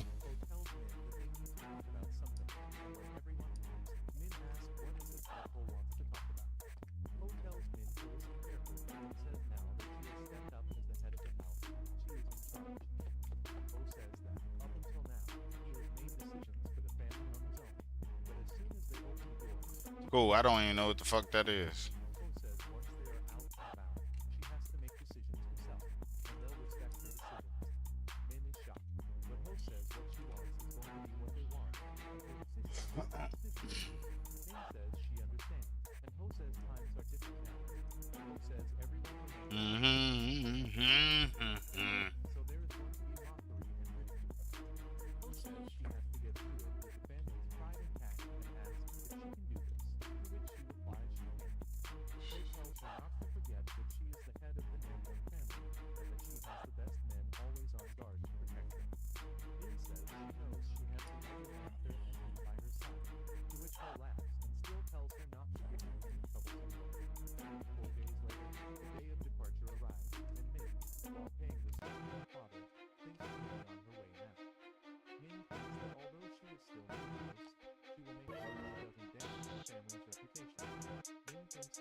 Yo, why do I have to read? Okay.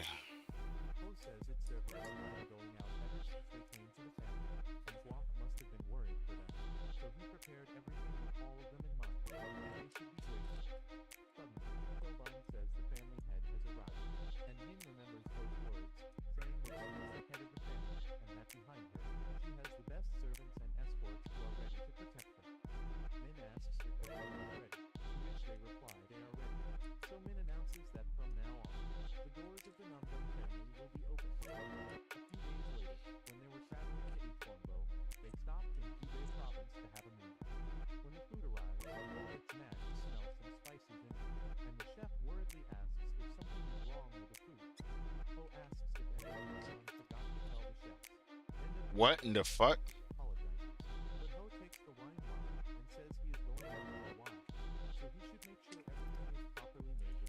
Yo, do I got let me restart because that's wild. King Yu says Ho hates spicy and has a grudge against him. And Shogun says he thought today was going to end up being a feud. NW Jian yells at the chef to stop staring off into space and get moving. NW Jian tells him not to make the master wait and tells the chef to follow him because he'll show him how to cook properly. Meanwhile, Ho wishes the chef better not do that again, and suddenly he sees someone eating and says it seems he is going to taste it. The man replies that it happens to be his favorite food, but when Ho says he must have struggled quite a bit chasing after it, he gets shocked. The man asks what he means, to which Ho replies he knows everything that guy has been up to, so he tells him to stop cooking and get moving. Ho says he's disgusting himself and following them around, so that guy realizes it cannot be helped and tells Ho to follow him.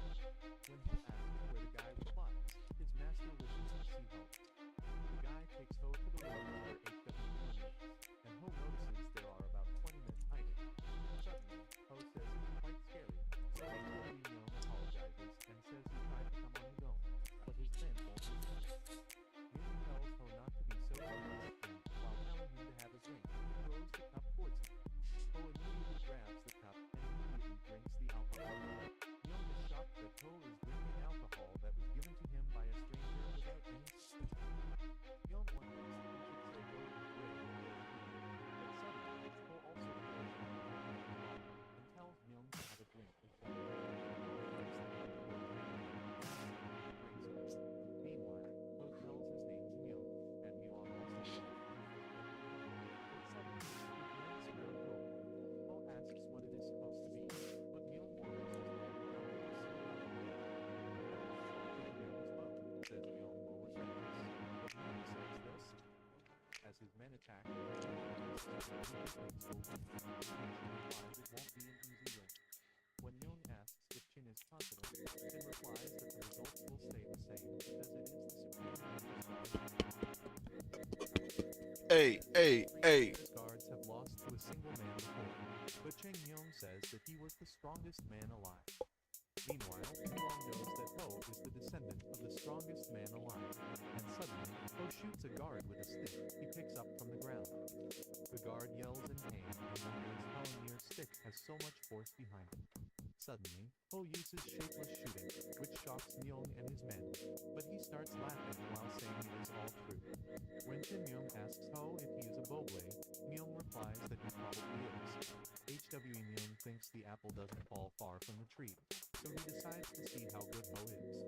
Myung wants to see this with his own 2 eyes, and Ho shoots down most of his guards with the shapeless shooting. The remaining guards are worried because Ho took out half of their men in an instant, and they realize he shouldn't be underestimated. Suddenly, Ho hears his master's voice, and he tells him to stop because this is enough. When Ho asks if something is enough, the master tells him that those men are the supreme leader's guards, and Ho realizes if that is the case, then Myung is the Lord. The Elder Master says if his memory is correct, then Myung is the Lord.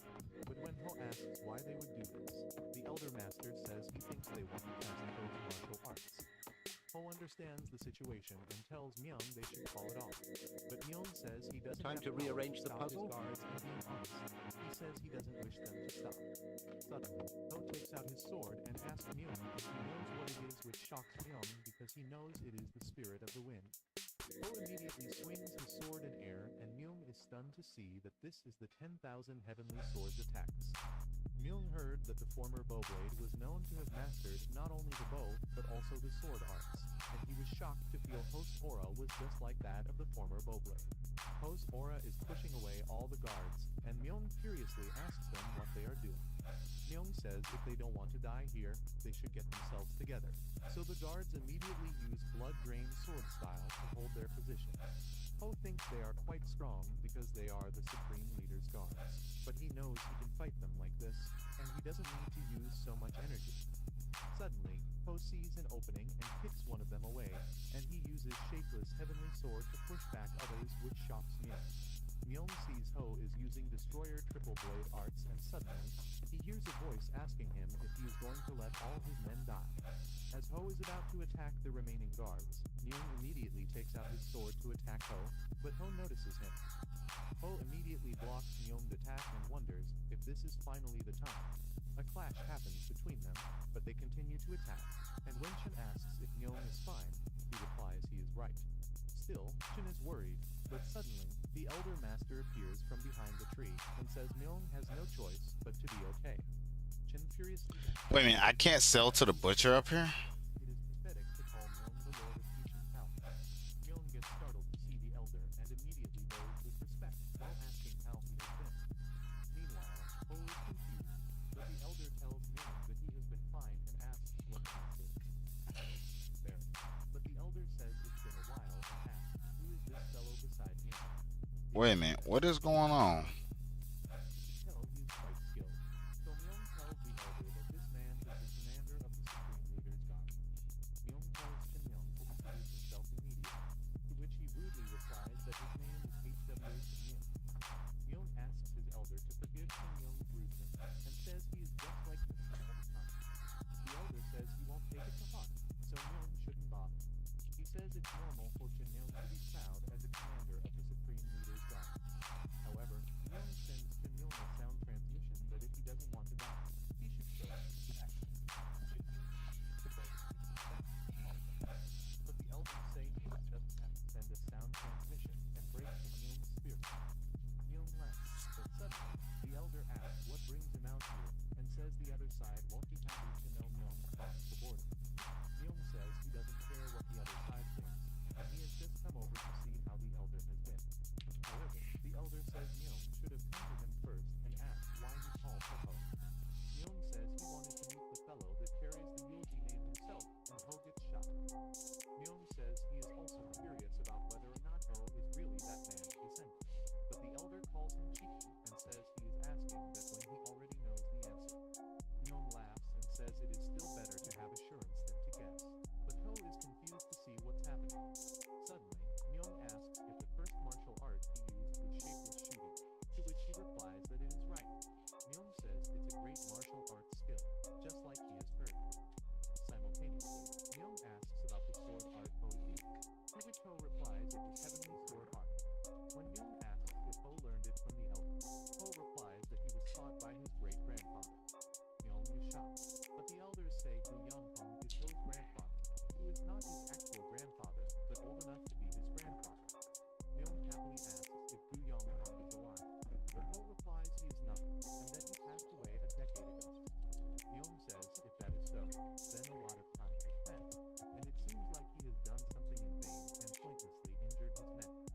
Myung calls it a disgrace, and the elder says that since he is well aware of it, he should hastily go back home. When Myung asks if the elder is planning to go with a child, the elder says he has been given the position of superior older master. Myung understands and requests the elder to visit the palace if he has time in the future. Similarly, Myung also invites Ho to come with the elder when the time comes, and Ho replies that he'll do so. Suddenly, Ho says he has a favor to ask and requests Myung to refrain from the commander of the future. Myung says that it's quite a favor Ho is asking for, but Ho, while showing his sword, says Myung must know about this, to which he replies he does know. Ho says when, and if the Namno family is in trouble, this sword might find its way into the hands of the other families, so he cannot guarantee what will happen. Ho says if nothing happens to the Namno family while they are gone, Spirit of the Wind will officially meet a new owner. Myung, while holding the sword, laughs and says it's interesting, but he also agrees to make the deal. Myung returns the sword and Ho thanks him, and the meeting between two of the most influential people ended just like that. 40 days since the journey to the H1 family started, they almost arrived at the place where the house of the H1 family is located. As they go to the docking prefecture beyond the inn, King Yu gets worried about seeing a lot of people there, but Hee-won says it is great to see so many people. King Yu does not think so, but he asks where Ho is, to which Hee-won replies that he is training the Heavenly Thunder Squad in the mountains. Suddenly, Hee-won sees where Min is sitting, and she welcomes them, but King Yu is uncomfortable because it is so noisy and asks if they have to eat there. Meanwhile, Selmer explains that there has been an overflow of people because of the 5 dragon bread, and says it was a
tells the old man not to be scared and fight him, but everyone gets terrified, and Choban and Nishin call him crazy.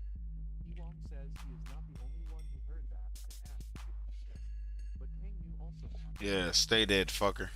The elder, with shock, asks if this kid is requesting a spawn, to which Jai excitedly replies that it is right, but the elder says he'll ask him a question. When the elder asks why he wants to fight, Jai replies it's because the old man looks strong. Jai says he has met and fought a lot of masters, yet it's his first time seeing someone with a strong aura like the old man. The elder says that is an interesting answer, and Jai gets excited, but the elder says there are others who are capable of taking him on him. Jai, after taking a look at others, says he is sure he is stronger than them, but Kang Yu, while walking towards him, says everything has a level to it. Kang Yu says if Jai wants to soar with the elder master, he'll have to go through him first. Jai immediately says that it is fine with him, and that he just needs to warm up, but Yu furiously says he'll end him quickly. Jai challenges Kang Yu to try him, but suddenly, Po arrives there and asks what they are doing. Po curiously says there is never a quiet day, and W. Jung tries to explain the situation, but Po says he knows what is going on here, and NW Jung doesn't need to explain. Po orders him to take the Heavenly Thunder squad up to the room and invade. Suddenly, Jai starts looking at Ho, and Ho asks if he has anything to say, but Jay asks if Ho is strong and asks him to fight. Ho asks what this is all of a sudden, to which Min replies this is Tu Lang, Shen Jai, but Ho asks who he is. Min says it is said that Jai never requests a sparring match with someone who appears weak, so Ho should think of it as an honor. Ho thinks this boy must be his grandfather's sworn brother, Guak Gumyong's grandchild. Ho remembers that his grandfather had told him to visit his sworn brother and introduce himself. What is going on? Expect to meet his descendant, Tu Lang, in a place like this. Suddenly, Ho calls him a kiddo, but Tu Lang curiously asks who he is calling a kiddo and says his name is Tu Lang. Ho says whatever it is and asks if he wants to fight him, to which he replies he does. However, Ho says in order to challenge him, he has to go through some steps first and look towards Kiwon. Kiwon, with a smile, says he understands, but Ho says there is nothing to be happy about. When Kiwon asks what he means, Ho says this kid is quite skilled, and Kiwon might lose if he lets his guard down. Kiwon says Ho can't be serious, but Ho wishes him good luck. Kiwon asks if the kid heard Ho, and he is telling him to hunt him, but suddenly, Jai tries to kick him, which he barely dodges. Kiwon says he is fast, and Jai, in an instant, kicks his neck, but it doesn't make him fall. Jai is surprised and says Kiwon has a decent body, but Kiwon spits blood and says it is rude of him to attack while he is speaking. However, Jai says Kiwon is stupid enough to talk while his opponent is right in front of him, but says it's going to be fun fighting against a body like Kiwon. Kiwon calls him a little brat and tries to punch him, but Jai jumps up in the air and again kicks Kiwon's head. Suddenly, Jai makes a stance, which shocks Ho because he knows about that attack, and as Kiwon tries to punch Jai, he immediately attacks Kiwon at his vital point and says this is the end. Kiwon coughs blood, but he holds himself and furiously tries to attack again. Jai laughs and again hits Kiwon's vital points, making him more extreme, and he falls to his knees. Everyone is shocked, and Choban says Jai hit more than 20 acupuncture points at once. Kang Yu says he is wrong, but it seems like 20, but it was at least twice that. When Ho says this kid has got plum blossom scattered hands, Min says that is Mount QSX martial art. Ho says she is right, and explains it is a freakishly fast martial art that is said to be created after seeing the flowers of a plum blossom tree flutter with the wind. Meanwhile, when Kang Yu says Kiwon is strong enough to withstand that attack, Ho replies they'll see. Ho says if his pressure points are struck that much, even someone with a body like Kiwon would struggle. Moreover, Ho says Jai's step technique is giving a weird feeling, and especially when he was closing in and repeating, it felt inhuman. Jai again begins to attack Kiwon while he is exhausted, and the Elder Master says his step movements are called the 8 Immortal Drunken Steps. Ho says he thought so too, but Kang Yu asks what kind of technique it is, to which Ho replies it is the Beggar Sect's secret technique. Simultaneously, Ho says that one has to be an elder to learn, so Kang Yu asks if it is an outstanding technique. Ho replies that it is definitely not just any technique. Ho wonders what Kiwon will do now, and Jai asks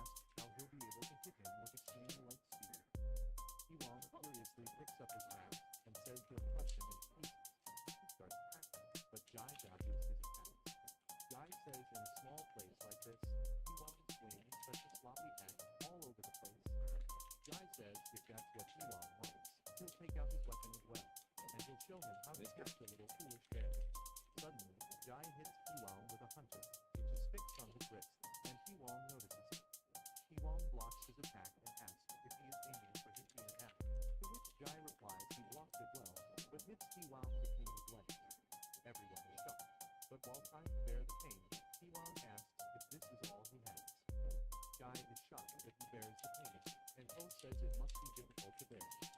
Suddenly, Jai says he has warmed up, so that's enough playtime, but Piwang curiously says the one who is going to decide the end of this fight is not going to be him. Piwang rushes to attack again and starts running around Jai, making him realize his movements have gotten stronger. Piwang tries to stab Jai, but he dodges it, saying he is much faster, and immediately attacks with his hidden hunter-like wire with which he ties Piwang and says this is the end of their bear hunt. However, Piwang says that such a small trifle will not stop him, and he tries to break it, but it's useless. Jai says that string is made from the spring of a 10,000-year-old man-faced spider that has been threaded layer after layer, and it is called bear's silk web spring. Will says Piwang cannot cut through it, even if he strikes it with a sword, and being honest, he says he came up with its name just now. Jai asks Ho what he thinks, asks if this is enough, and tells Ho to fight him now like he promised. Ho agrees, but he tells Jai to untie Piwang first, and Jai excitedly says he can do that. Jai unties Piwang, but Piwang curiously looks at him and thinks if Jai hadn't used such an underhanded move, he would have won. Jai asks what Piwang is looking at and tells him to buzz off because he is in the way. Piwang gets furious, and when Jai asks if he wants another piece of bread, suddenly someone hits him with a stick. Jai furiously turns while asking who dared to hit him and sees an old man who says he hit him. Meanwhile, Kang Yu asks who that old man is, to which NWA Jian replies he doesn't know. Jai asks if that man is the homeless old man, but the old man furiously asks if he is insulting him. Jai immediately says that is not what he meant, but the old man says Jai is just like his master, picking a fight with whoever, whenever, just like his master. Jai, while feeling embarrassed, asks if the old man saw the older spies he saw on the stage. The man seriously asks what the hell is the man-faced spider and bear's silk web spring. The man calls Jai an idiot and asks when the name of that weapon changed to that, to which Jai replies it's a web extracted from a spider, so it's the same thing. The man starts hitting Jai again, but Jai, while yelling, asks how the elders of the beggar's sect can get angry at a matter like this. When Ho hears the beggar's sect, he is shocked to wonder if this man is really Jai, who is rumored to have reached a level equal to that of the 10 Masters. Ho knows Duin Giant was named the Vice Lord of the Beggar's Sect at a young age due to his talent, but he stepped down from the position after losing a leg in the battle against Eastern Palace. However, he still remains highly respected within the sect, and his 18-gram palm strike, which he used while drunk, made a name for itself as one of the best in the world. Even though one of his legs was prosthetic, his movement technique was mystical and was said to be from the gods. So knows that together with martial arts maniac Black Gummy, they are called the Two Maniacs and have placed themselves on the podium of the 10 Masters. Suddenly, Giant calls Jai a little scoundrel and says he'll let him go off the hook this time. With that sorted, Giant apologizes to Ho on Giant's behalf and requests Ho to be a little understanding. Ho tells him not to worry, says the young can run wild sometimes, and says he did go overboard in some moments, but it is good to see that amount of confidence in something. Giant thanks Ho for thinking of it that way, and says it is nice to see the Gambling family at the 5 Dragon Branch meeting. Giant says he is very happy to see them all, so Min thanks him and says she is honored to see a man of such a high reputation as him as well. Giant says she flatters him because he is just an old man getting older and weaker. Suddenly, Giant sees Jai trying to pick a fight with Ho, so he immediately kisses him and asks what he expects to do next. Jai says they have not decided who won, and that he knows Ho is pretty strong, but they need to decide who the winner is. Ho is trying to control his anger, and Giant says he is warning Jai to stop. When Jai calls Ho's name, Giant asks who Jai thinks he is disrespecting like that, and asks what Ho's name is. Ho replies he would be Ho. Don't. I'm like, please. Now, I want to know why. Giant tries to convince himself that Ho is not I'm, holding a bow,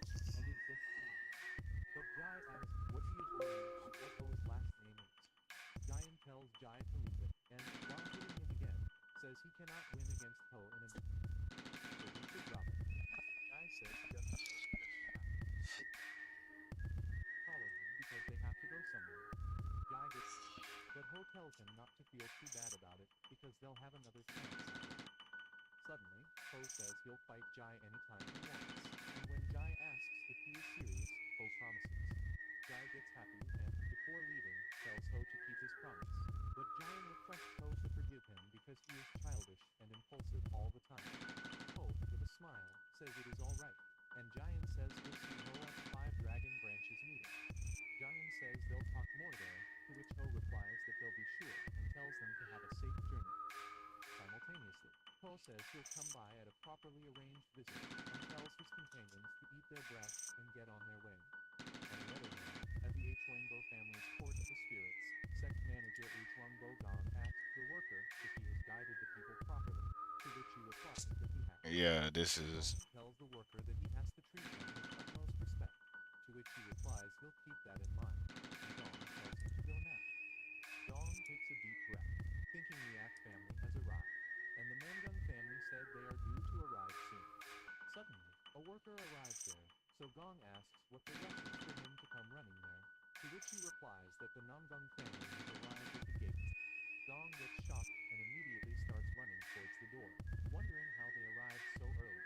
Gong says Alright, well, I don't see why it would be causing this issue. So, let's try to hopefully load this up again.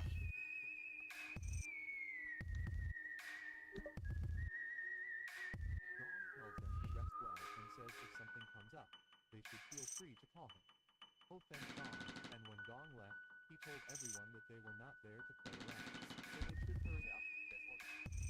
Meanwhile, Peng Yu notices NW Jian. What is up with him? To which NW Jian replies it is nothing. Still, Peng Yu says it looks like NW Jian has something to say, to which NW Jian replies that he thinks these people are being too much. Suddenly, Ho asks what he means, to which NW Jian replies I was just telling you what it was. I mean, that's cool what you had to say. But what you just said, but I'm gonna exclude everything before the but. the head of the H. Wangbo family came out to greet them. Similarly,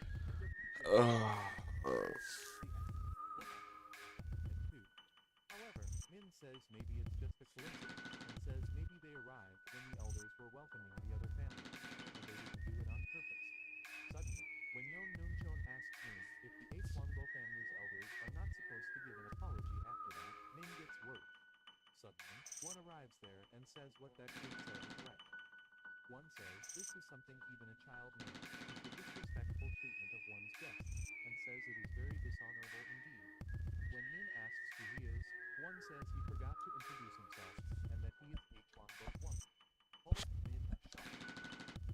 Shows her respected wife, saying she should protect her. Min says she is the family head of Namdong, and Guan says he must be the young head of the family about whom he has heard so many things. Firstly, Guan apologizes to Min, but Min says she doesn't know why he is apologizing, to which Guan replies that what that kid said is correct, and says what happened today is his fault. Guan says he cannot make an excuse for what happened, and Min says there is no need for him to do that.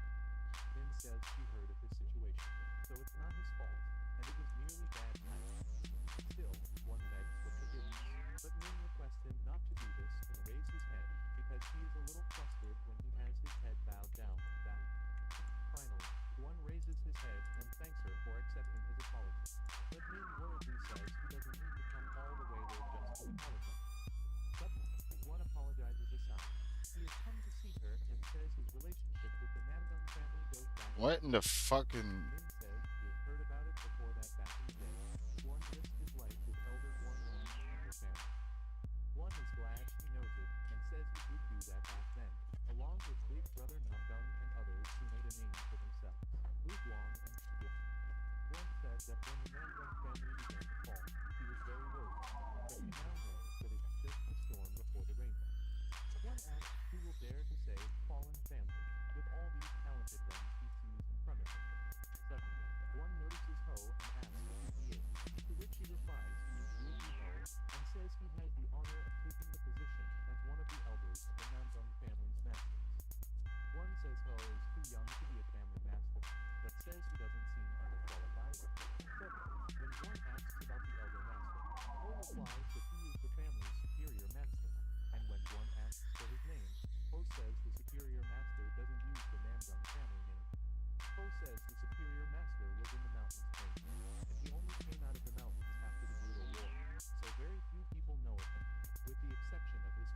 sorceress.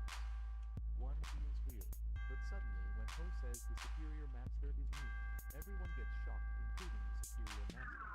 Furthermore, when Ho says superior master is also deaf, everyone gets more shocked. Ho says the superior master is very shy because of his time spent alone in the mountains, so Guan should forgive him with a big heart.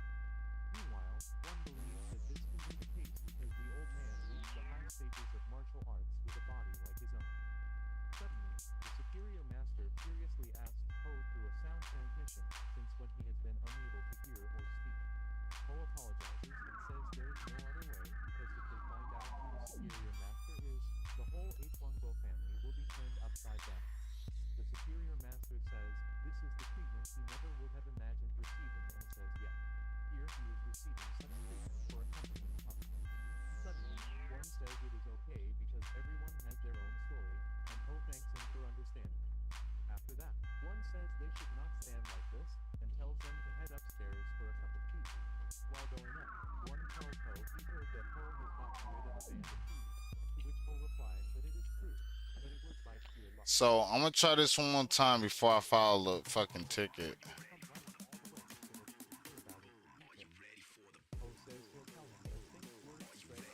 Yeah, I can't even sell shit.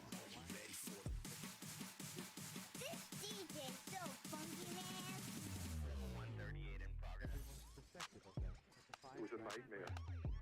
Time flew by quickly, and the first day of the 5 Dragon Branch meeting had begun. After some while, at the H1Bo family's court of spirits, the Dang family's head, Dang Wolf, tells others that they should all accept how stubborn the family head is. The Peng family's head, Peng Wusang, agrees and also says he never would have guessed that the Zhongmen would cancel their fight. Peng Wusang says from what he has heard, family head Osang had a major verbal dispute with one of the Nudang faction's elders. Meanwhile, H1Bo Yun's Uncle Yi Gaozhong says now that the Shaolin and Mount Hua are gone, the righteous coalition is in the palm of the Nudang faction. When Yi Gaozhong says the infected wound has opened, Yun agrees with his uncle and says from what he knows, the one who led the withdrawal from the alliance is Senior Zhongman Mayhem. Dang Wolf asks if Yun is talking about Senior Bong Hacking, and Yun agrees that that is true. Wolf says that considering the guy's personality, it's a miracle for the still to be alive. Yi Gaozhong says that is what worries him, and no matter what anyone says, the Zhongman sect is the light path's spiritual pillar. Yi Gaozhong says not to mention the Heathen Counts, who are eager to take control of the mirror, is growing strength each day, and says no one knows but how much more bloodshed there is to come. Meanwhile, Min is also present in this meeting, and Yun tells his uncle to not worry about it too much. Yun first says with the power of Puck, but then corrects himself and says with the power of 6 families gathered here, what can they not achieve? Peng Wusang agrees and says the guardian deity and the master of swords provide a solid foundation for Shaolin and Mount Hua. Simultaneously, the Ak family's head says if the 6 families join hands, they can take on anyone, even if it is the ancient palace. When Wusang asks the Ak family head if that is so, Akudun laughs and asks what this old one is all about. Akudun says he just tries his very best at everything, but Wusang says the mighty head of the Ak family is being a little too cautious. Everyone starts laughing, but Min fakes it, and she is sick of it because everyone is pretending like nothing is wrong. However, she knows they have no interest in the Namdung family at all. This makes Min angry, but it is just a reality, and she has to bear it for now. On the other hand, Ho wakes up from a nap. The superior master asks him where everyone is and why he is lazing around at this time of the day. Ho asks if the elder is still angry about what Ho has done. But the elder calls it nonsense. Ho, with a laugh, says everyone has gone out to play. Ho says he lets them go so that their stay here would be more comfortable, for now at least.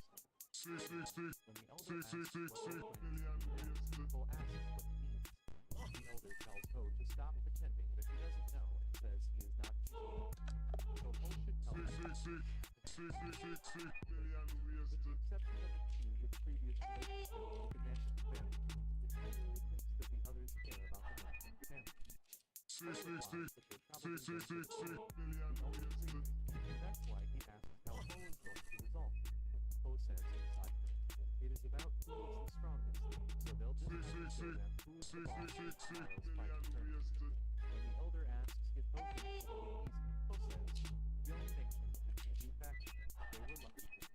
participated with the announcement. The elder asks about Gold. He replies that the elder's joke is too much, but the elder says it's not a joke.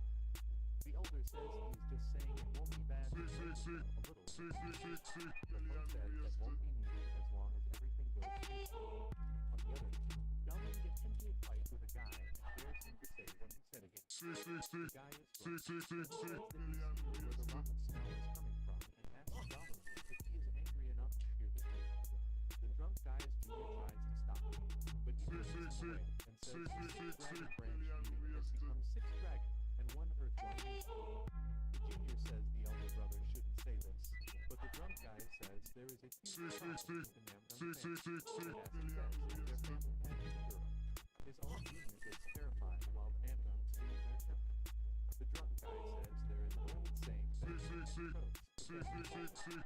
Delvin curiously asks how dare he say that and rushes to stab him, but that guy mocks his attack and asks if the sneak attack is all he has learned to do. Delvin gets furious, but he says that guy can call it a sneak attack and challenges him to draw his sword. Suddenly, the drunk guy realizes he has said the wrong thing, and he wants to stop him. Yu says he is not because if Delvin didn't strike, he would have done so. Ewong says Yu can step in that, but Yu tells King Delvin that he will formally let him down. Meanwhile, the drunk guy thinks he'll apologize after he finishes the fight, but he sees Delvin's sword coming closer. Delvin pushes that guy away, and the drunk guy realizes Delvin is stronger than he thought, so he decides he has no choice but to use the 5 tigers. As the drunk guy launches his attack, everyone gets shocked to see the 5 tiger sword attacks, but Delvin uses his strength to block that attack. However, Delvin gets pushed back, and the drunk guy starts attacking again, but Delvin manages to block all the attacks. Meanwhile, when the drunk guy stops because he feels tired, Delvin asks if this is all he has, and says now it is his turn. Simultaneously, Ewong gets happy because he doesn't know Delvin is this good, and he says the skills are no joke. Ewong says the drunkard is still holding on, but King says that it's not the case because the fight is already over. King says that the guy is using a skill called the 5 tiger sword, and by the way, it seems he hasn't mastered it fully. Ewong says he doesn't know what King is talking about. Suddenly, King starts teaching him a lesson on martial arts as the 5 tiger. First, he gets stronger. Second, he gets skill. The other, he series. One after the other, resulting in explosive unbounded sword arts, which techniques that combine the 2. King says he heard this from the big brother, and that is the reason why it is difficult to master. King says the difference in the amount of power a person is able to generate as he reaches the second half is said to be like the difference between heaven and earth. Ewong says it's amazing, and King tells him that the 5 tiger belongs to the left. However, he says there are gaps between that guy's connections to movements, and they are beginning to get bigger.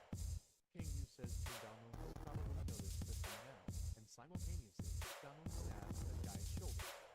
The drunk guy falls and wonders if Dalmun The most tremendous musical experience you can have. And now it's available for everyone. Also pick up their weapons, but King Yu tells everyone to stay down and let King Dalmun handle the situation. Dalmun takes a deep breath and immediately rushes forward with his movement. Dalmun gets rid of the opponent's sword in the blink of an eye and puts his sword on the drunkard's neck. Then Dalmun is going to kill the drunk guy, but suddenly King Yu It's the most tremendous musical experience you can have. And now it's available for everyone. As they have seen, that man just made unbearable offensive comments about their family. King Yu says they will put up with enough, and being drunk is no excuse for the things he said, because there are things that shouldn't be said out loud, no matter what. King Yu curiously says what that guy said about their family head is something that one cannot bring up again without losing one's temper. It's the most tremendous musical experience you can have. And now it's available for everyone. Tells that guy to be thankful for the fact that he is one of the Tangs, and says he is letting him off because of the relationship between the Tangs and him. Yu tells everyone to leave with him, and as they leave, Tang's anger increases. On the other hand, while going back when Yu comes, Ewong asks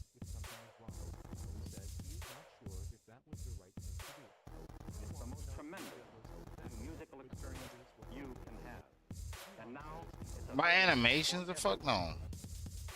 Stole them partially or wiped them from this world without a trace. She laughs and says that sound like fun, and Kiwan also starts laughing. Suddenly, Ho arrives there and asks if they are having a wonderful conversation, and asks if they care to elaborate what they just said. Everyone gets terrified, but Ho is giving a devilish smile because It's the most tremendous new musical experience you can have. And now it's available for everyone. Says that they drop what they are holding in their mouth to fall. It's over for them. While all three of them are struggling to balance, Ho calls it pathetic and says it hasn't been that long. Yet they're struggling. Ho says they are all humans, and humans can get drunk and cause a ruckus. But he scolds them because the problem is that Doman didn't end things quickly, even though he has the It's the most tremendous new musical experience you can have. And now it's available for everyone. Kiwan what he is doing. Kiwan gets nervous, and suddenly he calls Soho asks what he should do with him now. But Kiwan is scared to death. Ho starts fuming, and after beating him badly, Ho says he should have listened to him. It's all in hand, so the elder comes out and says he's not pleased because of all the noise. Ho apologizes, but It's the most tremendous new musical experience you can have. And now it's available for everyone. if there was a fight, Ho replies that is right. Howdy. The elder says a fight can happen once in a while, but asks if they win. Kang Yu and Dongmu immediately reply that they won, but the sticks they were holding in their mouth fell. Yu and Dongmu get terrified, and Ho asks how dare they drop them. But the elders say what matters is that they won and tell them to go back to their quarters. It's the most tremendous new musical experience you can have. And now it's available for everyone. As Ho leaves, they immediately sit down and do a pact that they have made it out alive. On the other hand, Ho and the elder report everything to Min, but Ho asks if Peng's head is in the meeting with Min. Min replies that it is right, but Peng's head doesn't take... I got a question for you, partner. I'm trying to talk to the local butcher here, but for some reason, when I put all my stuff up on the scale, he won't give me an option to be able to sell it to him. He just won't let me sell. Are you having that issue with that local? So you're asking to sell and put your stuff in? Yeah. And then not work. And then you go out again and then you interact with them again and ask them to sell the items? And nothing available. So then I have to take my items back. I was wondering if I drop a few items over there, if you could try to sell it to him and see if it'll sell. Well, I mean, I'm just trying to see if it's me. well, I could check. I have some items on me.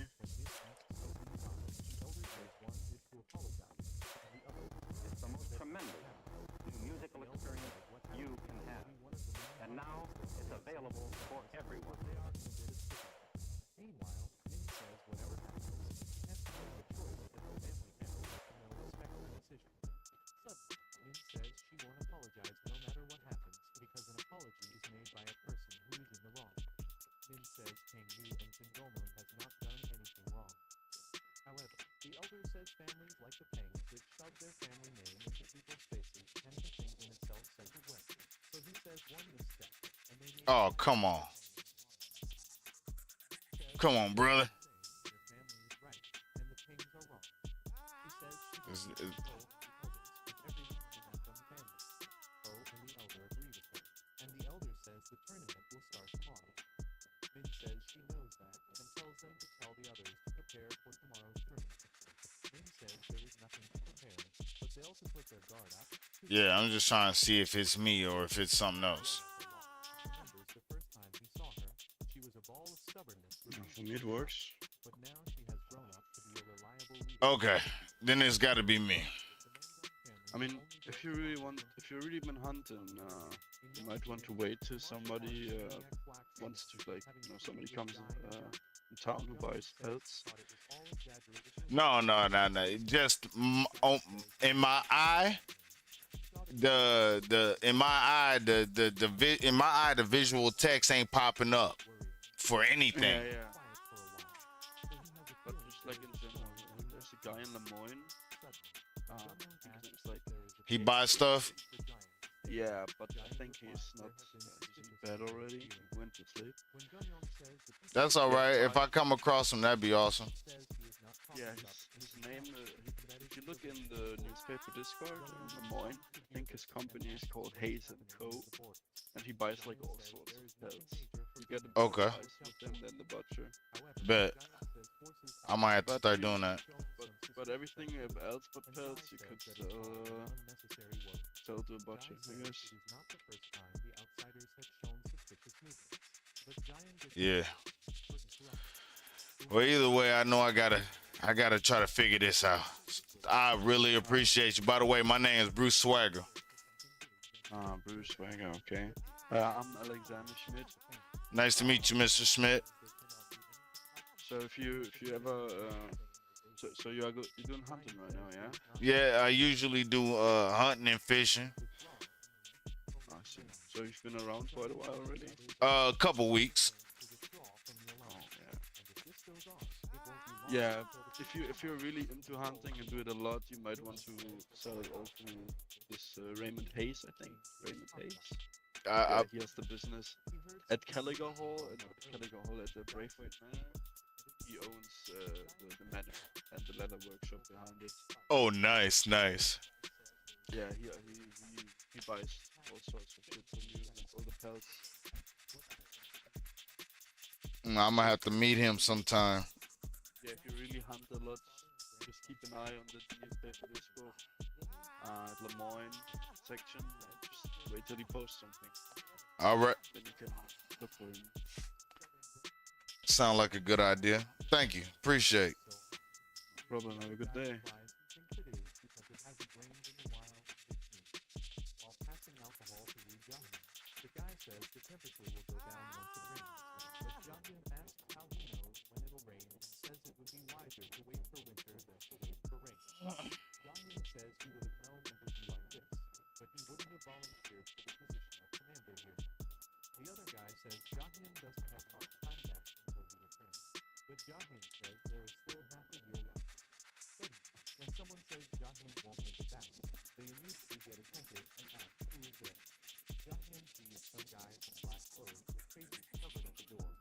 What's going in today?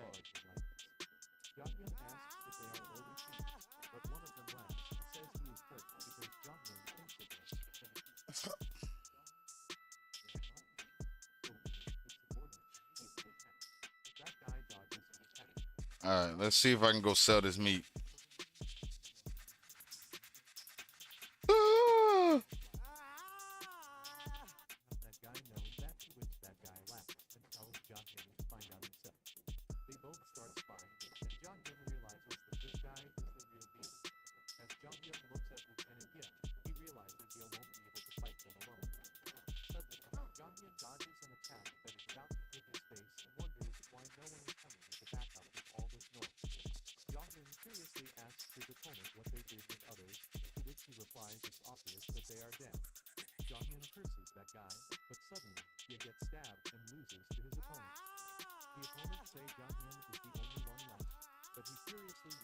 There's no way. That doesn't make any sense.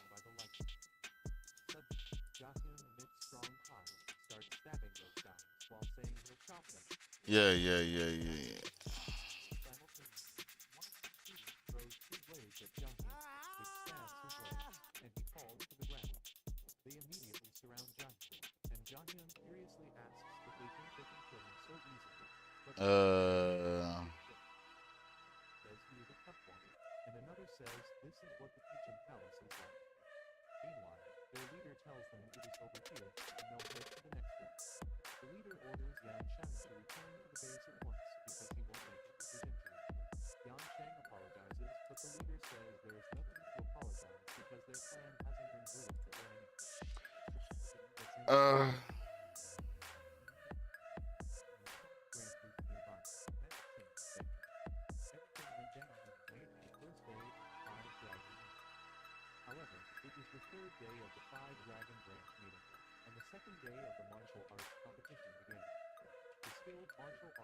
and the area where it gets broken, the dust, smoke, and small stones spurt from it. Jin Sung scratches his foot, moving backwards, and while creating his magic with his hand, he looks toward Yom and laughs, saying he didn't expect him to be his opponent.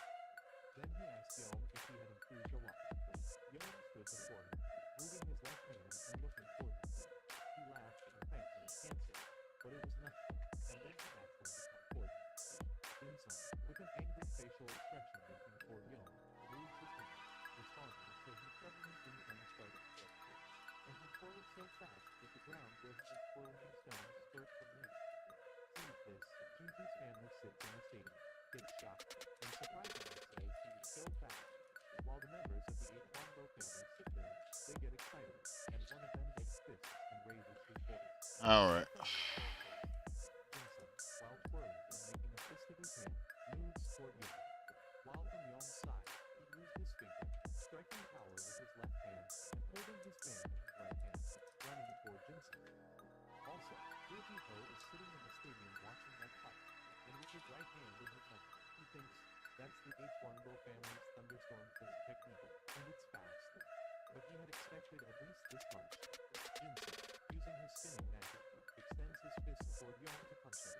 But before he can punch, Yom moves down, and his spinning fist passes over Yom and explodes. Jin Sung, with his angry red eyes, moves quickly around Yom to punch him. But Yom, with a surprised face, moves backwards. However, Yom gets angry this time and activates his spinning powers. As the fight continued, a little explosion occurred on the ground where they were fighting, and stones were spurting from them. Jin Sung runs toward Yom, and Yom, using his spinning magic, holding his folded hands, Okay. Well.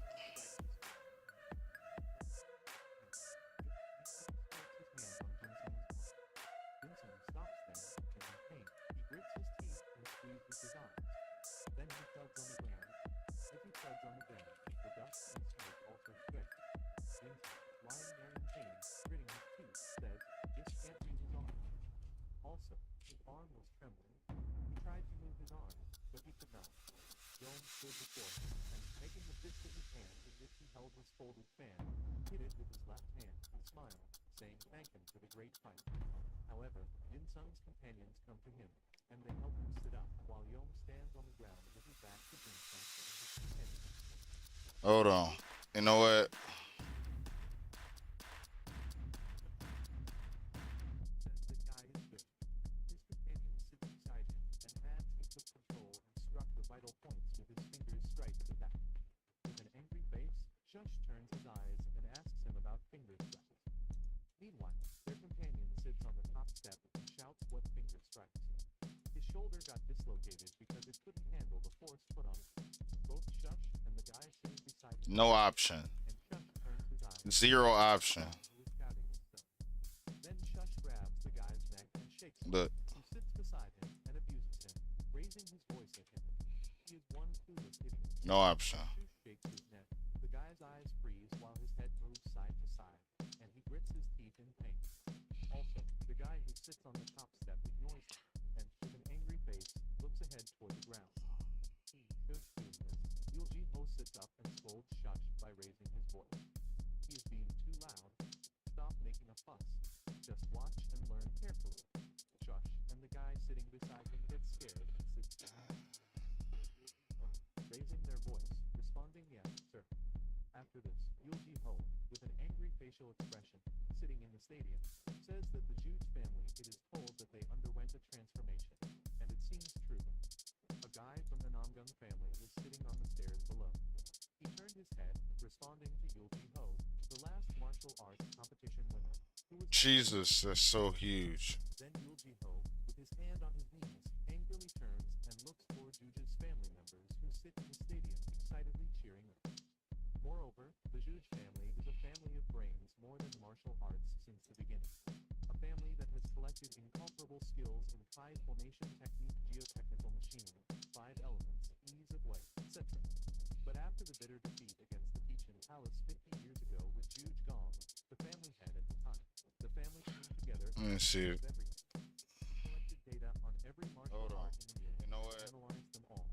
They eventually created a new breathing technique, the returning Yuan Shen breathing made their martial arts.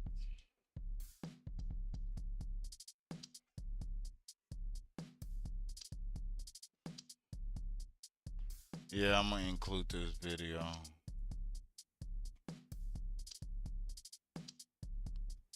And the bug report.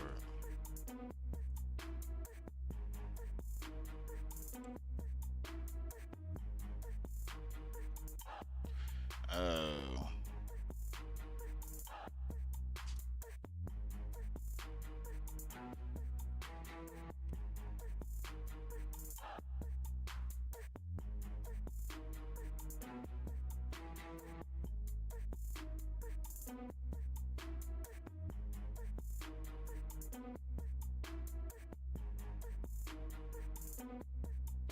Alright, well.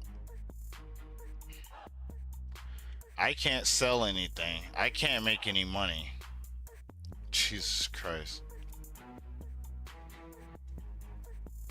Look at this. I'm catching fucking extra. Look, let me go wash. That's what I'm gonna do. Look at this lag.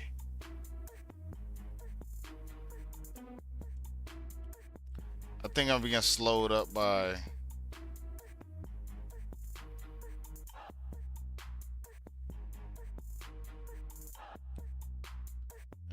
Let's get our wash on, shall we?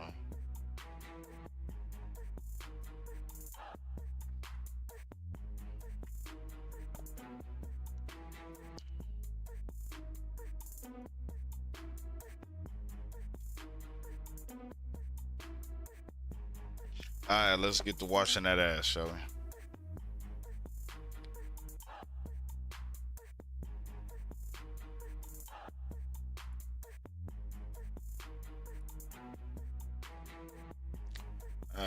Let's scrub them arms.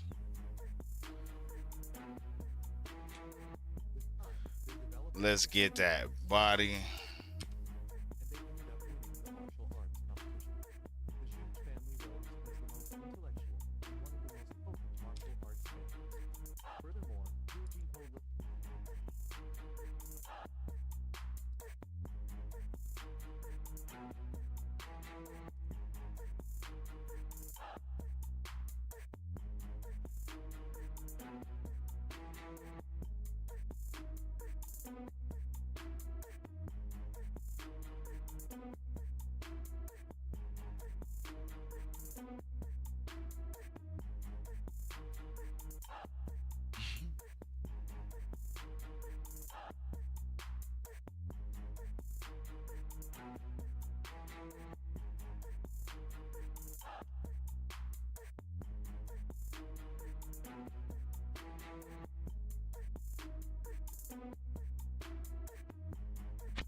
I'm done washing my ass.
I gotta reopen that shit.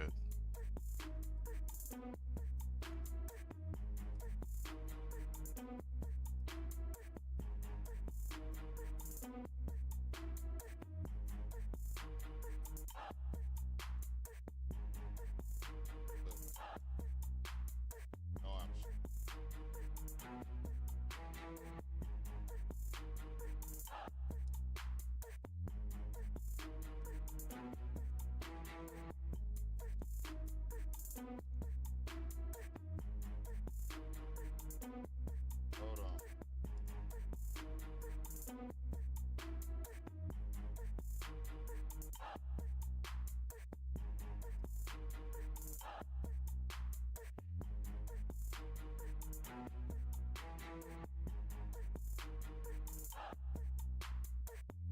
Why is it trying to act like it's bigger than? It's 83 megs.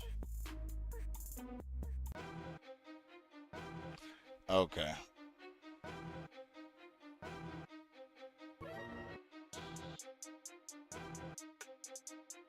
I'm gonna link it.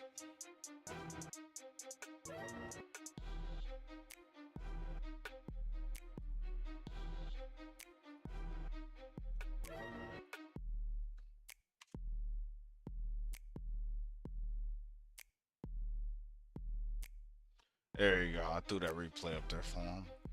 That way he can see what the hell I'm talking about.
All right, everybody. I apologize. I got to restart.